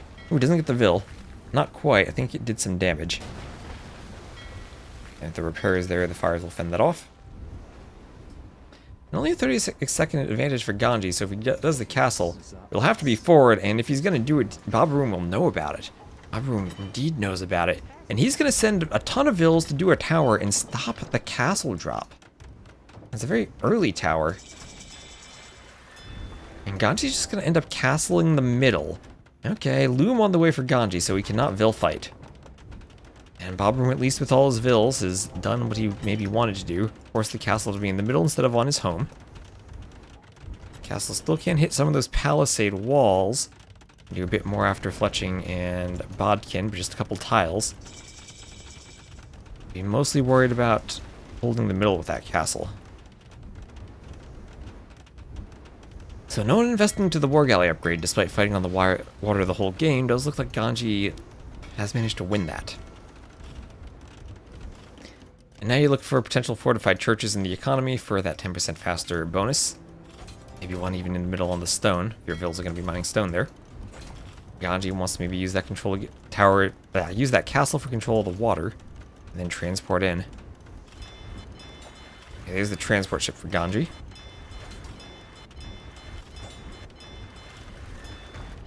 Wants to get in around the walls. And Babaorum aware of that potential, so he's just going to wall this up. Stone wall it up. He has stone for his own castle, almost. Could always castle this side and make it interesting with double castles in the middle. Gate is locked, so the vills don't open it, and the walls got a bit of HP on them. Babaorum's fine still. And there's no way Ganji goes for petards, right? Oh, he does go for Manaspas, though. Manaspa's going to transport. This wall was not done fully, and Babaorum needs to quick wall now. He's got one tile. Ooh, just gets the walls up. That was close and nerve-wracking. Demo goes to the transport. That might just be some dead Manaspas, though, or converted Manaspas. Bill's going to repair the transport, of course. What could be more important than sudden death than a repaired transport? As they go forward, Ganji has the stone for another castle. Does he have the room for it? Does he have the room for it? And diagonal gate on this tile, can he do it? No. But that'll be a defensive castle then from Babaorum. Defensive castle from Babaorum. And he has more Vils and he is Byzantine, so his castle will have more HP. He should get this up first. No fletching. Wouldn't mind seeing fletching on the way to get the castle. But he also does have the option for Imp. He is not far away from Imp, even though his no Vils working. Could the castle actually go up and deny this? Could it deny it? Vils need to garrison for more arrows. Is there a demo in the dock? There's a fire there. Ooh, this castle, it's gonna be close. 84%. Ganji's losing all the Vils. He's losing all the Vils. He's got one Vil left there. An absolute DauT castle Titanic from Ganji. He has more Vils on the way. Guess his only hope is to get the castle up. Ooh, that was a demo that explodes on the transport. Doesn't quite kill it. Does this castle go up? It does. And now you're against the Byzantine castle. And Ganji just gonna go petards. Now this is scary. This is scary because Ganji just needs to petard the TC. And oh gosh, the castle. If he plays this right, he can hop out between the monastery and the walls. You need to gather point set precisely. Yep, just like that. Just like that. He can go, don't lose the petards like that. Okay, he's through with the Vil. He's through with the Vil. Somehow Babaorum needs to get a piece of wall there. He's gonna gate off the TC. That'll require more petards. Castle could maybe hit the gates when they're low HP and stop the building. Oh, Ganji's gonna snipe Vils there. He's gonna snipe Vils. Vils have to hop in the TC. Imp on the way for Babaorum, but can Ganji pull off the petard snipe before Imp comes in? How many petards does he need? He has 3 and is on his 4th. More walls going up. He needs to wall that right there. He needs a bit of wall. Can't quite get it. Ganji needs ballistics somehow too on his castle so he can hit Vils. Doesn't have any range upgrades at all for them. Maybe the castle should be focusing on the TC as the TC's up to Imp. Definitely is in range. Definitely is in range. Maybe Babaorum wants more repairs on the gates. And castle in the... Oh, Ganji has more petards in that castle. Oh my gosh, this could be beautiful from Ganji. What if? What if? He brings petards in from this side, from this castle, like one through the palisade, at the same time as he goes for the petard push from this castle too. And more Vils could go down on these walls as he's trying to get HP off the TC. It's a Byzantine town center, so I don't know if it's 6 or 7 petards you need for this, but it's more than the 5 you need for a standard castle. Oh, he's going all in on the transport. This is gonna be, what, 10 petards with a 12th on the way. He's going for it. Is he going too early? He's going for the gate. There will be some repairs on the TC. The petards back there are not all going at once. He did a palisade wall because why not? That'll stop some re-walls. 4 more petards, a 5th on the way. Can he get it? Can he get it? And he does, just barely. 2-0 lead for Ganji. Oh, that was insane. Everything on the transport. I don't think that was perfect. I think he messed up the timing slightly. I think he'd want them all there at once, but he does it.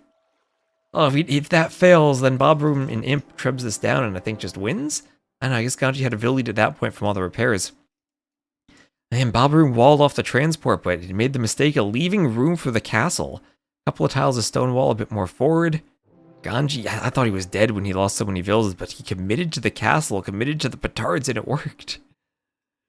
Now he's up 2-0. Oh man, these settings of this tournament are awesome. That was amazing. You can kind of see the desperate repairs there after clicking Imp. And as impressive as that was, I gotta hand it to Ganji with that dock, not the dock block, but the dock canal he made. That saved him on the water against the Byzantines. Babaorum could have the numbers advantage and he could have the Byzantine fires, but couldn't push. The map here is so small, you're not going to change to galleys. Any giveaways? In my experience, that doesn't really affect anything. I've done giveaways in the past. I can ask for keys, though, if people want giveaways, but...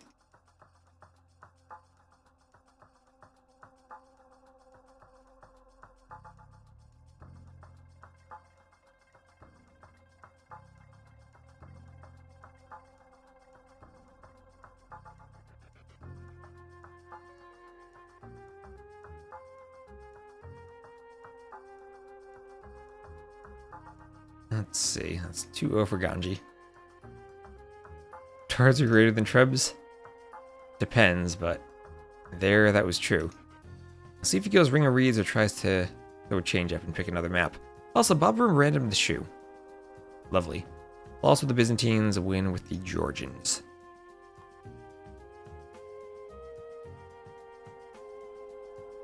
Well, maybe it'll help you in terms of the overall viewership.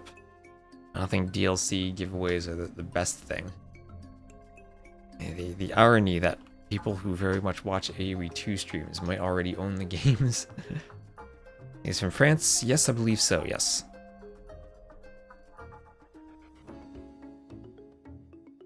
And it will be Arena. It'll be Arena. Saracens Bengalis on Arena.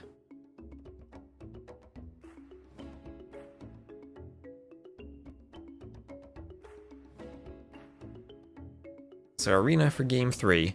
Ganji with the 2-0 lead. And Saracens a civ that let you be creative, whereas the Bengalis may be a bit more straightforward to play on Arena. 1 TC, so won't be surprised to see monks.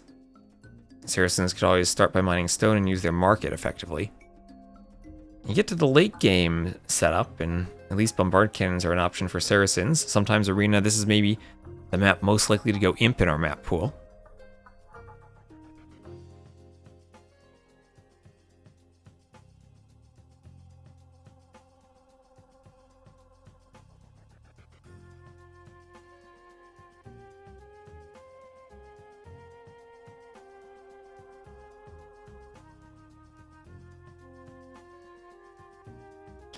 And loading with a spec delay.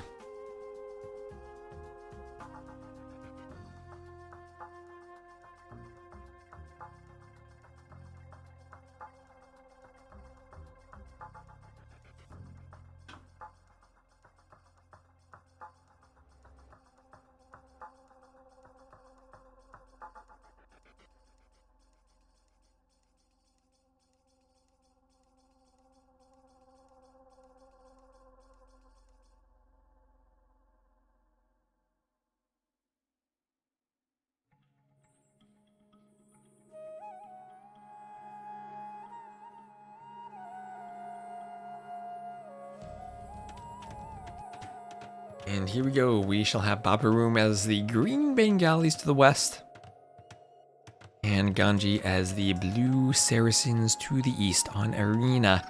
And he will be pushing in the ostrich, getting that towards his TC. 4 ostriches and 2 elephants, they will have an insanely fast build order for this map. This is the most food you can get on Arena. Ganji maybe will benefit from that Rage Arena experience he has if he has a better build for this. So Saracens, one of the OG Monk Rush civs, the Saracen Monk Rush, now bolstered by an insanely cheap and effective market.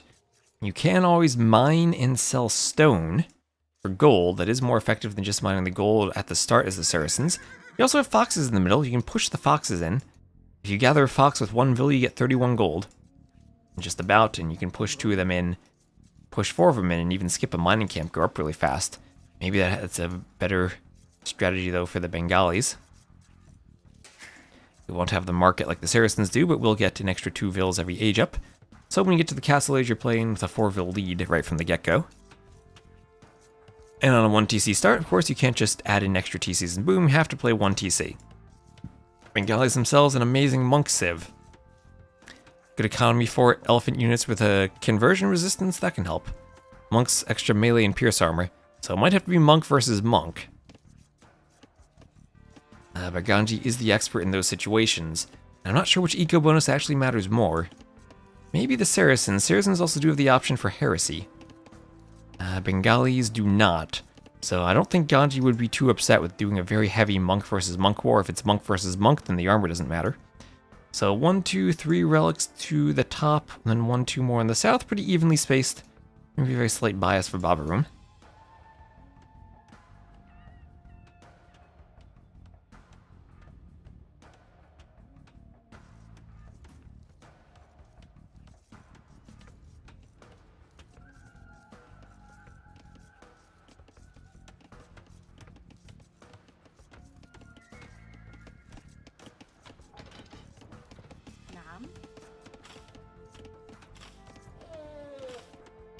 Oh, and Ganji. Luring in the second elephant. Look at that. And he has scouted the middle. He's done a good scouting loop of the middle. Found 2 relics and also found where his opponent is. No one taking the foxes. And we'll opt to push the ostriches. Needs to get the ostrich under the TC. How the heck is that ostrich doing? And why is Ganji not pushing it? I guess he wants all the vills on the elephant so the food doesn't decay. Okay, that's interesting. He's gonna go pick up his geese. Maybe try to push these in now. That was interesting micro from Ganji. There's a mill going for the vills on the berries.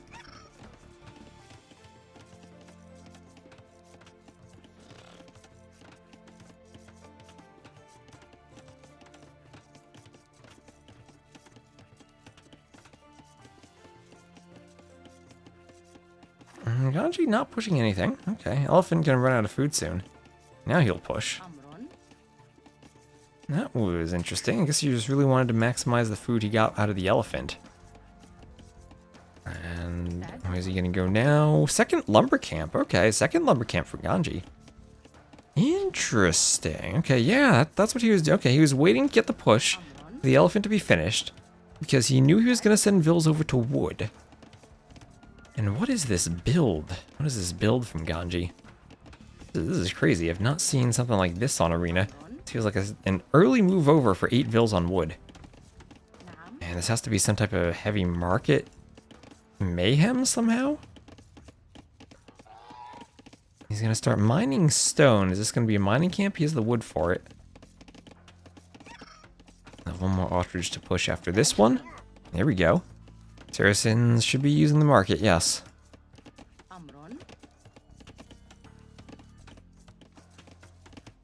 He's on stone. So this looks like a selling stone build from him then. So 22. I would be thinking selling stone would be a very fast up, but no, he's doing more vills. Maybe he's just thinking that it becomes a monk war and he wants to be up a bit more slowly for more villagers? And then go for the monks with a Saracen's economy with the market that might be better by selling stone early on and then mining gold? I have no idea what he's doing now. But I guess now at this point you want to find the foxes and try to push them in. So 4 on berries, 4 on each lumber camps, but did the lumber camp early, 4 on stone and the rest on food. He's going up with no farms so far. 1 more vill on the way out, that'll be 25 pop.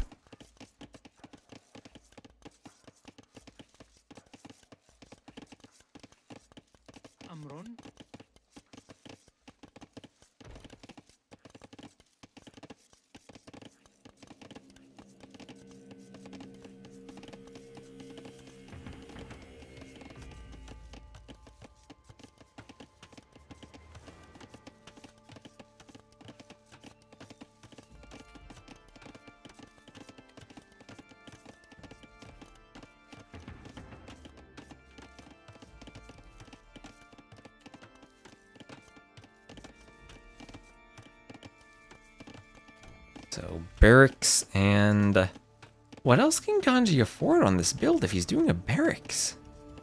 Right, no barracks over here from Babaorum. Is Ganji gonna go stable monk? I mean, Mamluks are great. I don't think you want to use them against monks though, which is likely what you expect from the Bengalis. As we'll have 4 on gold from Babaorum. I mean, I don't think it's gonna be any shock for Ganji to see monks here. Did he push the foxes? Was he pushing the foxes? Oh, I didn't see that on the minimap. I was so confused by Ganji's build. Are there any fox corpses there? I don't see them. Is that a fox? What are they gathering from there? Can't click that. It's a goose, okay. And 2 foxes there. Foxes spawn in pairs. Oh gosh, look at all the lions. 4 lions down there. Get the lion there. Can't even monk rush without running into a lion on this map. Yeah, market stable then for Ganji. And he's going to be selling a lot of stone to click up.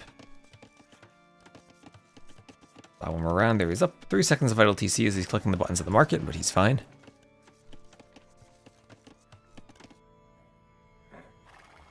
And Ganji gonna hoover around by the fox. He'll be up 2 vills slower than Babaorum in terms of timing. Okay, Babaorum, does he have Loom? He does have Loom, so this is going to be forward monasteries from him as he sends more to gold. Forward monasteries with then a 3-vil lead with Loom. Hey, They're the 2 vils heading forward now. Have to be worried about the lions. Might just run right into Ganji's scout. See if he's able to spot them. Ran right past them a bit.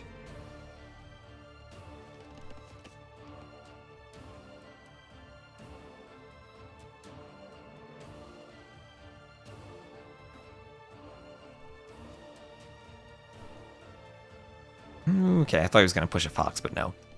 So, scouts for Ganji. He has not seen the villagers. He has not seen the villagers. He has seen the scout. And if he sees the vills and stops the monasteries, that's huge. But he's not, and it'll be double monastery there from Babaorum. Ganji, I'm sure will be aware of that, but Ganji's just going to play standard light cav. Now, I do find light cav fascinating on the 1TC builds, because usually light cav is followed by an additional 2 TCs and a boom. Not usually all in Monk Wars. It will fall behind in timing and numbers initially, and maybe can make up for it at the market by selling the Saracens stone. Still more effective to sell stone or to mine stone and sell it than to mine gold. A double monastery at home from Ganji. What year is this? Saracens double monasteries at home. Like a 2015 build.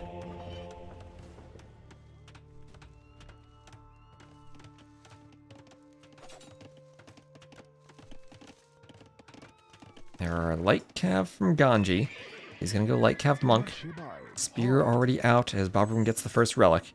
This is what the center map monk rush positioning does, lets you grab the relics. And by the looks of it, he is easily going to get 3 relics. Don't think there's any stopping that from Ganji. Enough spears are out as an investment into the spears to keep the monks safe. There's an easy 3 relics, and Babaorum knows where one of the other ones is. Didn't scout that one in the black area, but can probably take a pretty good guess at where it is. Maybe he might think it's too close to that one, but should be able to pick that one up, no problem. And there's a workshop lying, going for some of the spears. It's gonna have to be Ganji taking one good fight with the scouts against this. Now he's done in numbers, he's gonna need to be devoted. And he'll probably then need atonement and also sanctity.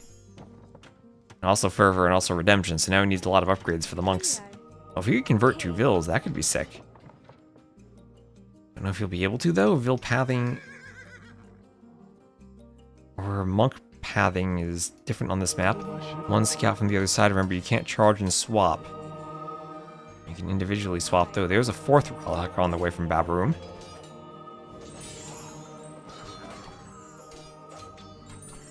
Light cav are doing nothing there. They're just jumping onto spears.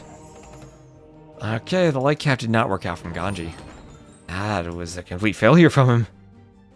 That was a complete failure there. Why can't you charge and swap? Because the patch broke that. Probably a pathfinding change broke it. If you have a whole bunch of monks converting one unit and then you swap them to a different unit, it resets the timer. If you have single monks on different targets, you still can swap targets, but it's the multi-monk on one target thing that's broken now. Phosphor has a Reddit post with a video where he shows off what's broken. That's one of several subtle things with monks that broke. You can use control groups, yes, you just can't focus them all on one monk and then refocus the control groups. You have to individually assign the targets right from the start.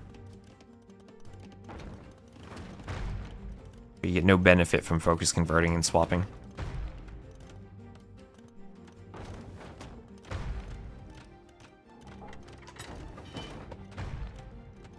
There's a pretty huge change to the way monks work. This is one thing. See Ganji even gonna try to do that here. The swap, not gonna work though. He has to pull back. Elephant Ram on the way. And Ganji feels very far behind, down by 800 resources, and feels like this is gonna at least head to a game number 4 as the Elephant Ram starts to come in. Yeah, they go AFK for a single frame basically.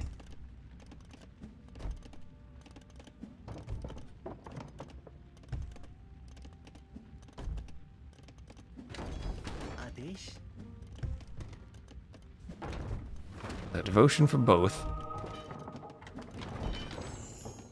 Babaorum, Edenville's now ahead. He has all 5 relics. So all 5 relics. That'll be like having an extra 6 lead on top of the 3 lead he has.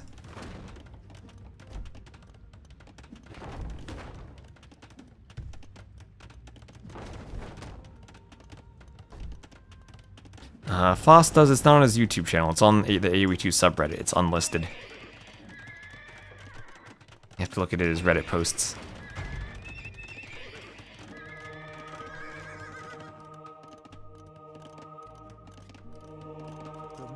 He has a bunch of unlisted videos. So, light cap from Ganji. Finally, is this the fight Ganji needs against the monks? A couple of spears are there. Maybe Babaorum got a bit overzealous moving forward with the monks? A lot of them are going down. The light cap are getting quite a few kills, but they're also getting cleaned up.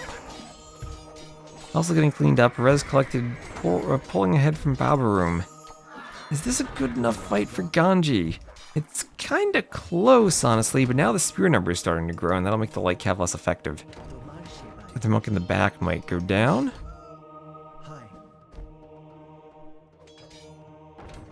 There's that monk, there's a Mangonel, gets the monk and the scouts at the same time. Well, Ganji is defended so far. But still, let's call that a 10 difference with all the relics in favor of Babaorum for now. Let's see, 2k more res collected just about, and he's getting close to Imp in terms of the gold count at least. Yeah, charging individually and swapping still works.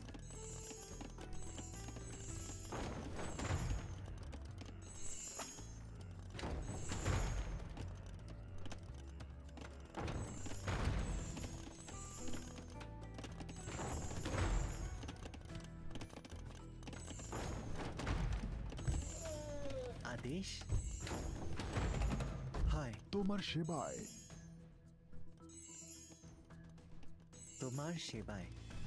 Oh, what's this? Just a couple of scouts in the middle. Okay, Ganji, you got 3 scouts chilling in the middle of nowhere. I'm sure they could be useful in this fight. Maybe not even useful, as it's a lot of pikemen now.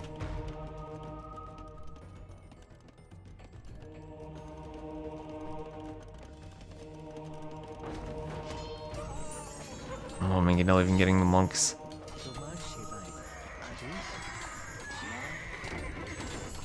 This Ganji doesn't have redemption, so the Mangonels are extra scary at this point.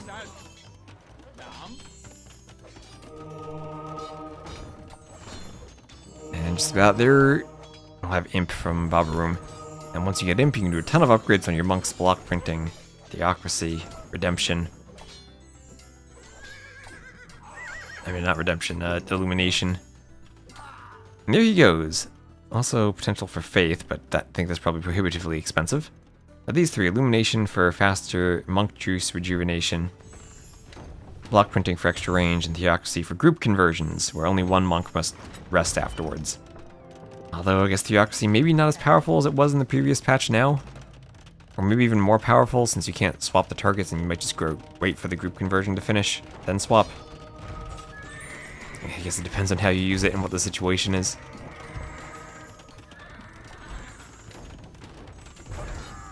Oh, that was a good Mangonel shot on the castle villas.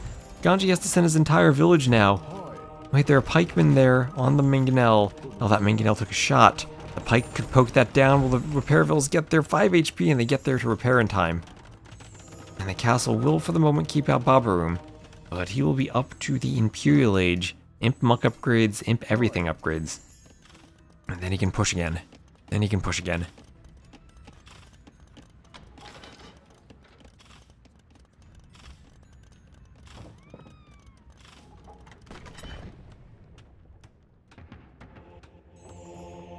So 4 monasteries in the middle. Gale's going for the outpost.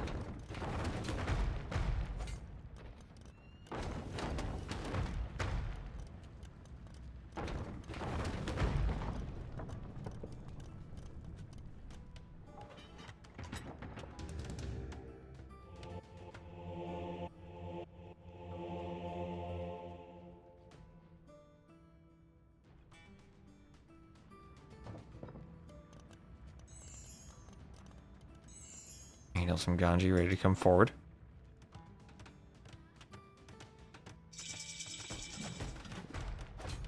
Hey, Tiger going for Vil, gets taken out though. And from Babaorum still running around. Adesh? And there's the trio of monk upgrades as Babaorum hits Imp. Ganji, where's he going with those monks and mangonels?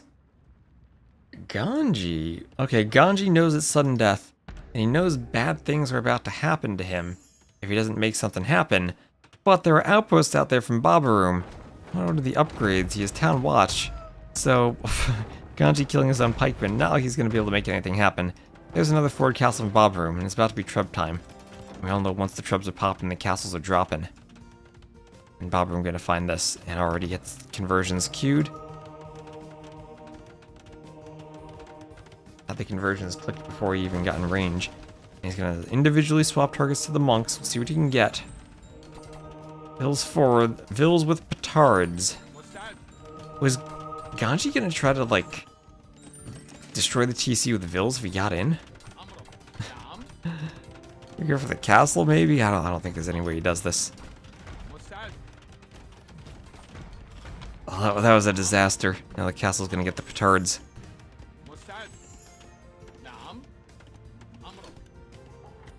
Ganji can get away. Yes, he can. Okay, one petard. He's gonna go the other way. Well, Babaorum will see that. The next trio of monks that get trained, we'll go for those Vils. And Ganji wants a castle drop forward. As the Trebs come out, they need to be defended, but they are out. Or being trained at least. Babaorum gonna send Vils maybe to fight this, as the pikemen are out there. He has a lot of Vils just to block the castle foundation and fight. He is very well aware of what Ganji's trying to do. Ganji wants the castle, those Vils will not be quick-walled, at least not the majority of them. Petards on the way, monks want conversions, elephant ram on the way, everything fighting there. Meanwhile over here, the first Treb is deployed and tripping that castle. And going back to the other side, whatever Ganji wanted to do. Maybe he was thinking of petard bust into a forward castle of his own, getting closer to the TC. Well, it's not necessarily GG because it's sudden death. And there still is a world where Ganji opens up this wall and with the petards can snipe the TC. That's an unlikely world at this point. At the front, the Treb's still working away at that castle. Getting it down. Second Treb deployed. Ganji needs to notice and repair.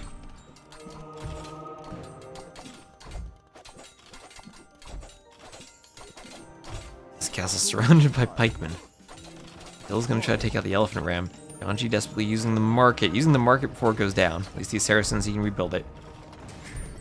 Now when he gets to the next stage, still can't really reach out and hit the Trebs. Has to go back into his base. Tricky on the gold supply now.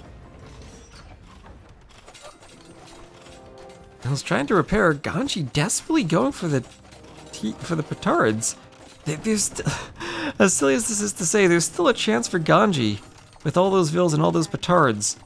And now the Vils going forward. The castle's gonna snipe Vils, but Ganji needs to keep the petards safe. Maybe the Vils could block the arrows as the petards go for this? There's no way, there's no way. Where are the petards? Yeah, there are 5 petards still, 4 petards now. There are gonna be repairs on the TC. There are gonna be repairs on the TC. Here come the petards. He's getting there, he's almost there.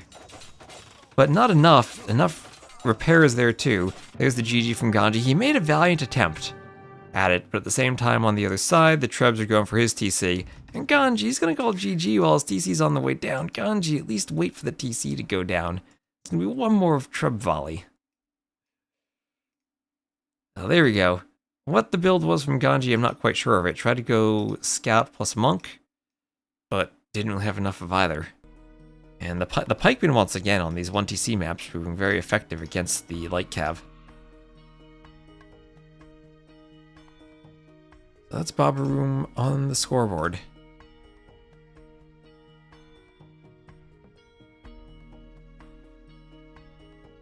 Winning arena with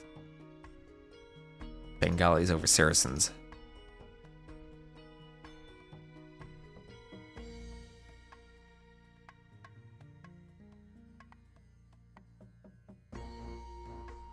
you're back for at least one game. Well, I'm sure Babaorum is thinking the same.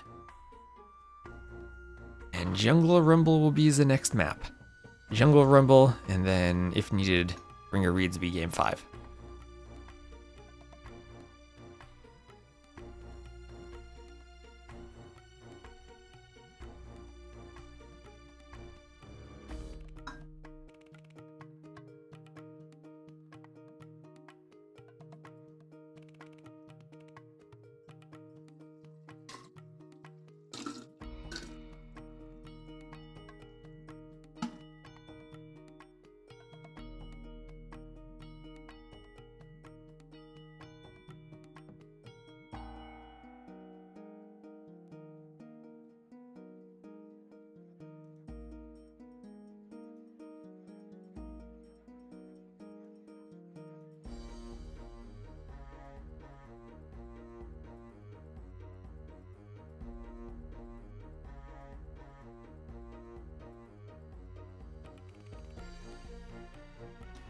See, I downloaded the match content successfully. We'll have 50 seconds of spec delay before Jungle Rumble. And the civs for this map will be Chimera versus Celts. Not something I've seen on this map at all. Something completely new for us. Chimera versus Celts. Ooh, as we're 4 hours and 45 minutes into the stream. I can feel it, I'm tired. I have some fun projects coming up to announce soon, hopefully, so maybe some more clown projects.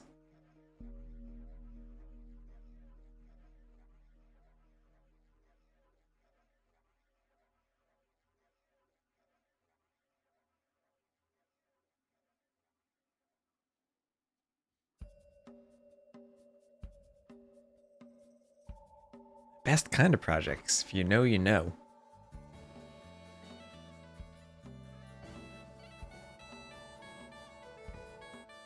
And here we are on Jungle Rumble. Ganji will be playing as the blue Chimera to the west, and Babaorum as the red Celts to the east. So, right. Good farms for the Chimera, but you do have elephants and a lot of TC eco, and some zebras to push. We'll see how quickly they add in the farms. Celts with the wood bonus. Don't really think what else they have on this map other than the wood bonus. Neither of these civs really that fast in Treb cut. What are the golds doing over here? Instead of in the middle. Does that happen on this version of the map? I guess it's kind of happened everywhere. Well, Ganji has a few extra golds here. Maybe they block him cutting out though. Don't know if that's good or bad. I'm gonna guess good. Even with the crocodile there. So another boar on the way in. We'll have 6 vills under the TC there from Ganji. Celts eat TCs, that they do. I mean, both of these civs strike me as a civ where you might want to just go around the outside instead of being in the middle. Like do some type of feudal push on the outside, which we have seen work on this map before. We have seen the feudal pushes work.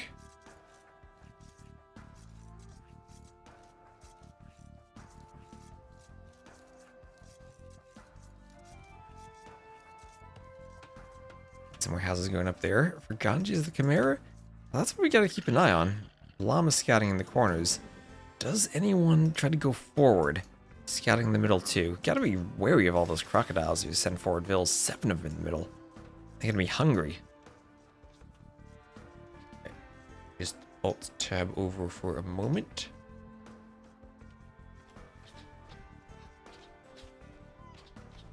YouTube's not letting me hit the button I want to click.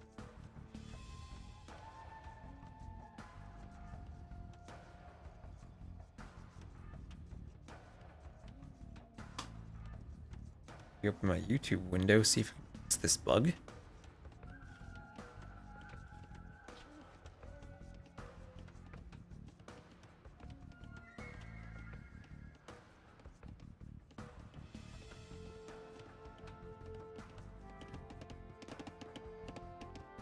So, Scorpions versus late game Celts could be interesting.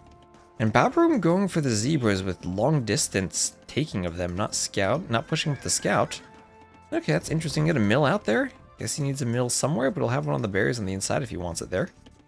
Okay, interesting build from him. I guess he doesn't need... I guess he really doesn't need the mill as the Celts to... I mean, the Khmer don't need it to unlock the farms. Interesting, interesting.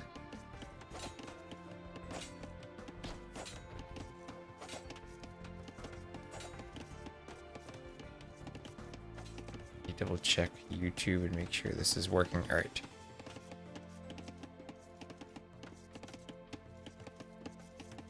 Oh yeah, gosh, I'm sorry I wasn't reading the YouTube chat. I just realized YouTube was bugged out and it wasn't actually showing me the chat. Don't know when that happened. And there we are. And let me adjust this real quick.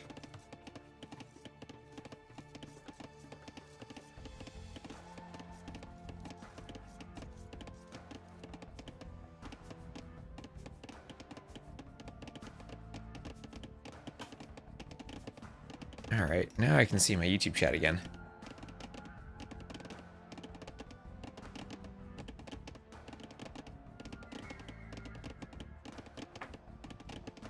I need to get some, like, moderators for YouTube chat. Sorry about that, I totally did not see messages for a while. Now I see gaming keyboard and glitch cloud were all typing and I didn't even see it. Alright, that's sorted. And we will have the forward wall from Babaorum. The question is, what does he do with that Vil, and does he go forward after walling? I have another wall on the other side. Ganji did not manage to, or did not attempt to go forward for a sneak.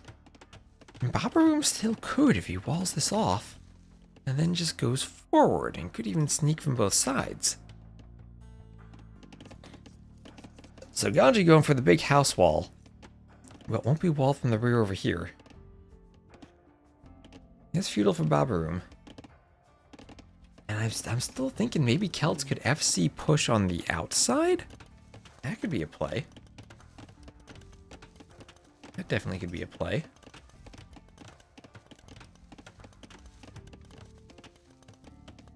As the walls keep going up. I have some Vils back to the TC as Babaoorum's up to feudal.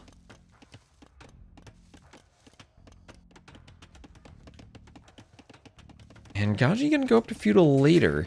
So as the Khmer, he might want the later uptime because he's gonna skip the buildings in feudal and just try to click up directly. Try to make up some lost time there. I'm gonna palisade wall this all off. And he'll scout the palisade over here. As long as he's paying attention, should notice there's no sneak. But that's because the sneak's on the other side. Sneak's on the other side. That Vil's to be very wary of any crocodiles that come over. We need to build a zoo if she doesn't get the first hit.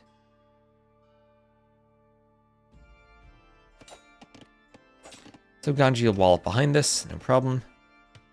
And make sure he's fully walled over here, but it should be probably a good ram push from Babaorum if he goes straight to the corner. But this could be risky if he runs into the crocodile. This could be very risky for him. Bazi might get a kill here, our map scripter. And will Babaorum get the first hit? No, he doesn't. No, the crocodile gets the kill, and the sneak's not going to work. Okay, that Vil needs to wall herself in. He needs to build a pen for the crocodile. Okay, I think what you do, you delete the house foundation, let the crocodile walk around. And you walk out this way and then try to wall it in. Or not, or just go for that. Alright, 9 hit points left on the Vil. And no reinforcements, so this will be interesting forward. Maybe you do your building here so it paths off. You maybe delete something and do another building. I'm not sure. But that is a very unfortunate crocodile position. Oh, poor Babaorum, poor sneak not working. He's doing a market and blacksmith in the corner. That market's getting ready to go for trade. Trading to the other side of the map, if only that were possible. And going very heavy onto the stone. So 52 to 50 Vils. A bit more resources collected, a little more than 400 more for Ganji. So better farms versus better lumberjacks. Try a corner building? Yeah, you do a corner building, right? And it looks like he did that. He deleted the wall and did a house to give himself more space. Selling stone, buying food, selling wood. Could have done a corner monastery, built a monk, healed the Vil, or built a barracks and killed the crocodile. Anything there could have done. Yeah, can't do a corner building now. Now the Vil's right and truly trapped. So both up to castle around the same time. That's what I said about Ganji making up for the difference by having less feudal time and using the good farmers. Skipping the villas without needing the buildings. Did do a market though. I'm just happy to have it, I guess. Floating a ton of wood should he want more farms. Out here could always farm. Well, if you feel safely walled here, I might want to delete a palisade and just send a scout out here. And okay, the Vil trying to find a way for the barracks. There we go. We'll do the barracks, then a spear can kill the crocodile. No problem there. But definitely slow down the Vil, and maybe the forward is not at the timing that Babaorum would have wanted to push Ganji on the outside.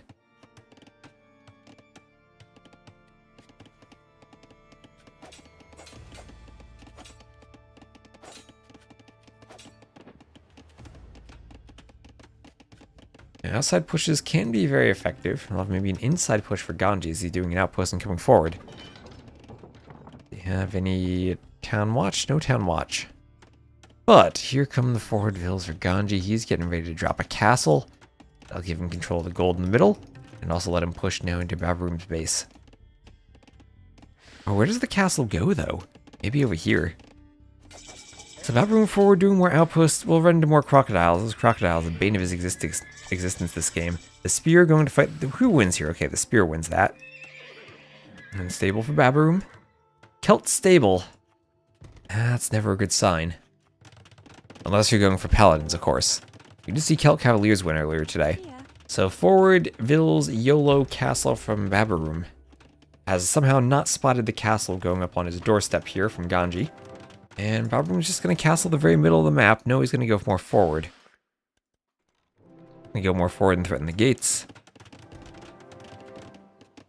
There's the castle. Still has not seen it, though. That is just perfectly outside his line of sight. And there's Imp for Ganji, and Imp's going to lead to Trebs. So how are we doing over here? First night on the way. And this has been really slow in terms of getting the push up and running. And I can't imagine this working without rams. So Ganji up to Imp. He can... Oh, he can Ballista Ellie cut. Oh my gosh, oh my gosh. This is going to be an insane cut. He can cut to the outside and snipe this TC with Trebs from one castle while also sniping this TC on the inside. Oh, this will be insane. This will be absolutely insane for him. Just needs to Ballista Ellie cut. Can he hit the TC from that hill? Maybe he can. Oh, Ganji, he's cooking. He's cooking with the Khmer here. Oh, what a brilliant castle position. And he has petards. He has the stone for another castle, too. So he can go right here for a castle and hit the TC. And then he just has to treb out here. Petards to go through that wall, maybe. There's a workshop. The only thing that can slow him down right now is pathfinding.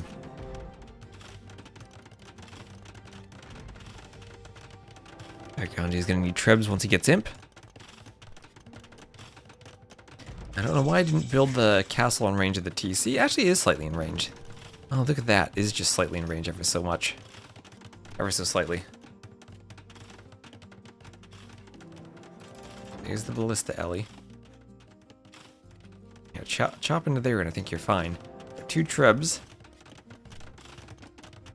And here is the push. A couple of knights on the outside. That's not much of a push, though. Mangonel and Spears coming forward. They're ramming that? No, just Mangonels and Spears. I think this type of strategy can sometimes work for Celts, but I think it has to be much, much faster. Maybe the TC map is just not to the right setting for it.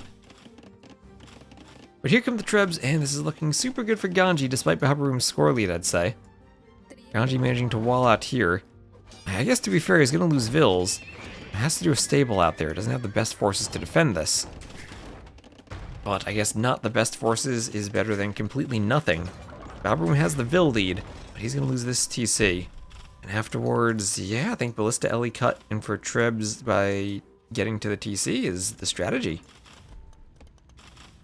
Ganji cooking. There's 1 TC. One more shot will do it. Castle might even do it. Yeah, 1 more shot. And it goes. Now that's 3 trebs. As here comes the Ballista Ellie cut. And once the trebs group up, should have no problems going for that TC. Mangonel gets a Vil even. Yeah. Ballista Ellie wants a Vil. Good. Erlen. Another Vil there. There's the deployment of the Trebs, now in line for the TC. Bill's here to repair that Bill, trying to wall off behind them, but no can do there. Ballista Elephant prepared. Retard on the way through. And, well, the push is hitting the TC on the outside, but that's fine. Ganji still has the TC on the inside. And Babaorum is going for Woad Raiders, not going to destroy that in time, as Ganji will get the TC, and he will win 3-1. Whew. Ah, a great play from Ganji. This was absolutely devastating, running into too many crocodiles and just not getting there fast enough. This push could have destroyed an outside TC, but I don't think trading an outside TC for an inside TC is what you really want to be doing on this map. So here we are. 4-3 KD for Ganji. Just about the same eco, and Babaorum might have been able to pull ahead in eco in a longer game, but not that type of sudden disaster. And losing the TC is, well, something that I guess would have cost him in a normal game too.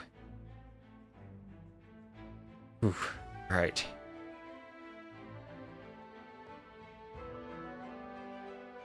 So that's 3-1 in favor of Ganji. He will advance. Congrats to him. He will win on the Jungle Rumble. Oh, and Jaka Juke, thank you earlier for the follow. I completely missed that.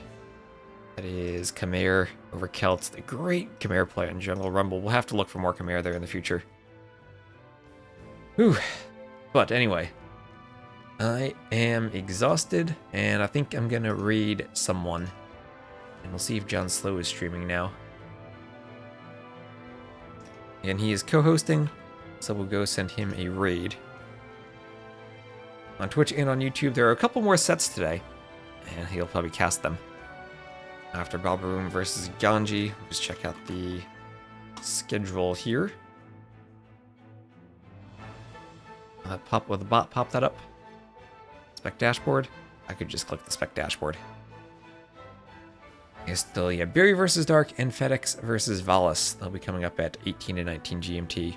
So the next set in about 25 minutes. So I'm going to hop off for today. I've already casted 4 sets, and I'm going to send a raid over to John Slow. I'll do the double raid both on YouTube and on Twitch. So thank you everyone for all the subs and whatnot. Today we're 49 subs. We're 1/10 of the way almost to that chicken cosplay goal. No idea whether or not we'll hit it, but we're going to try. Whew, so thank you all for watching. And I'll see you during the week for more sets in the next round.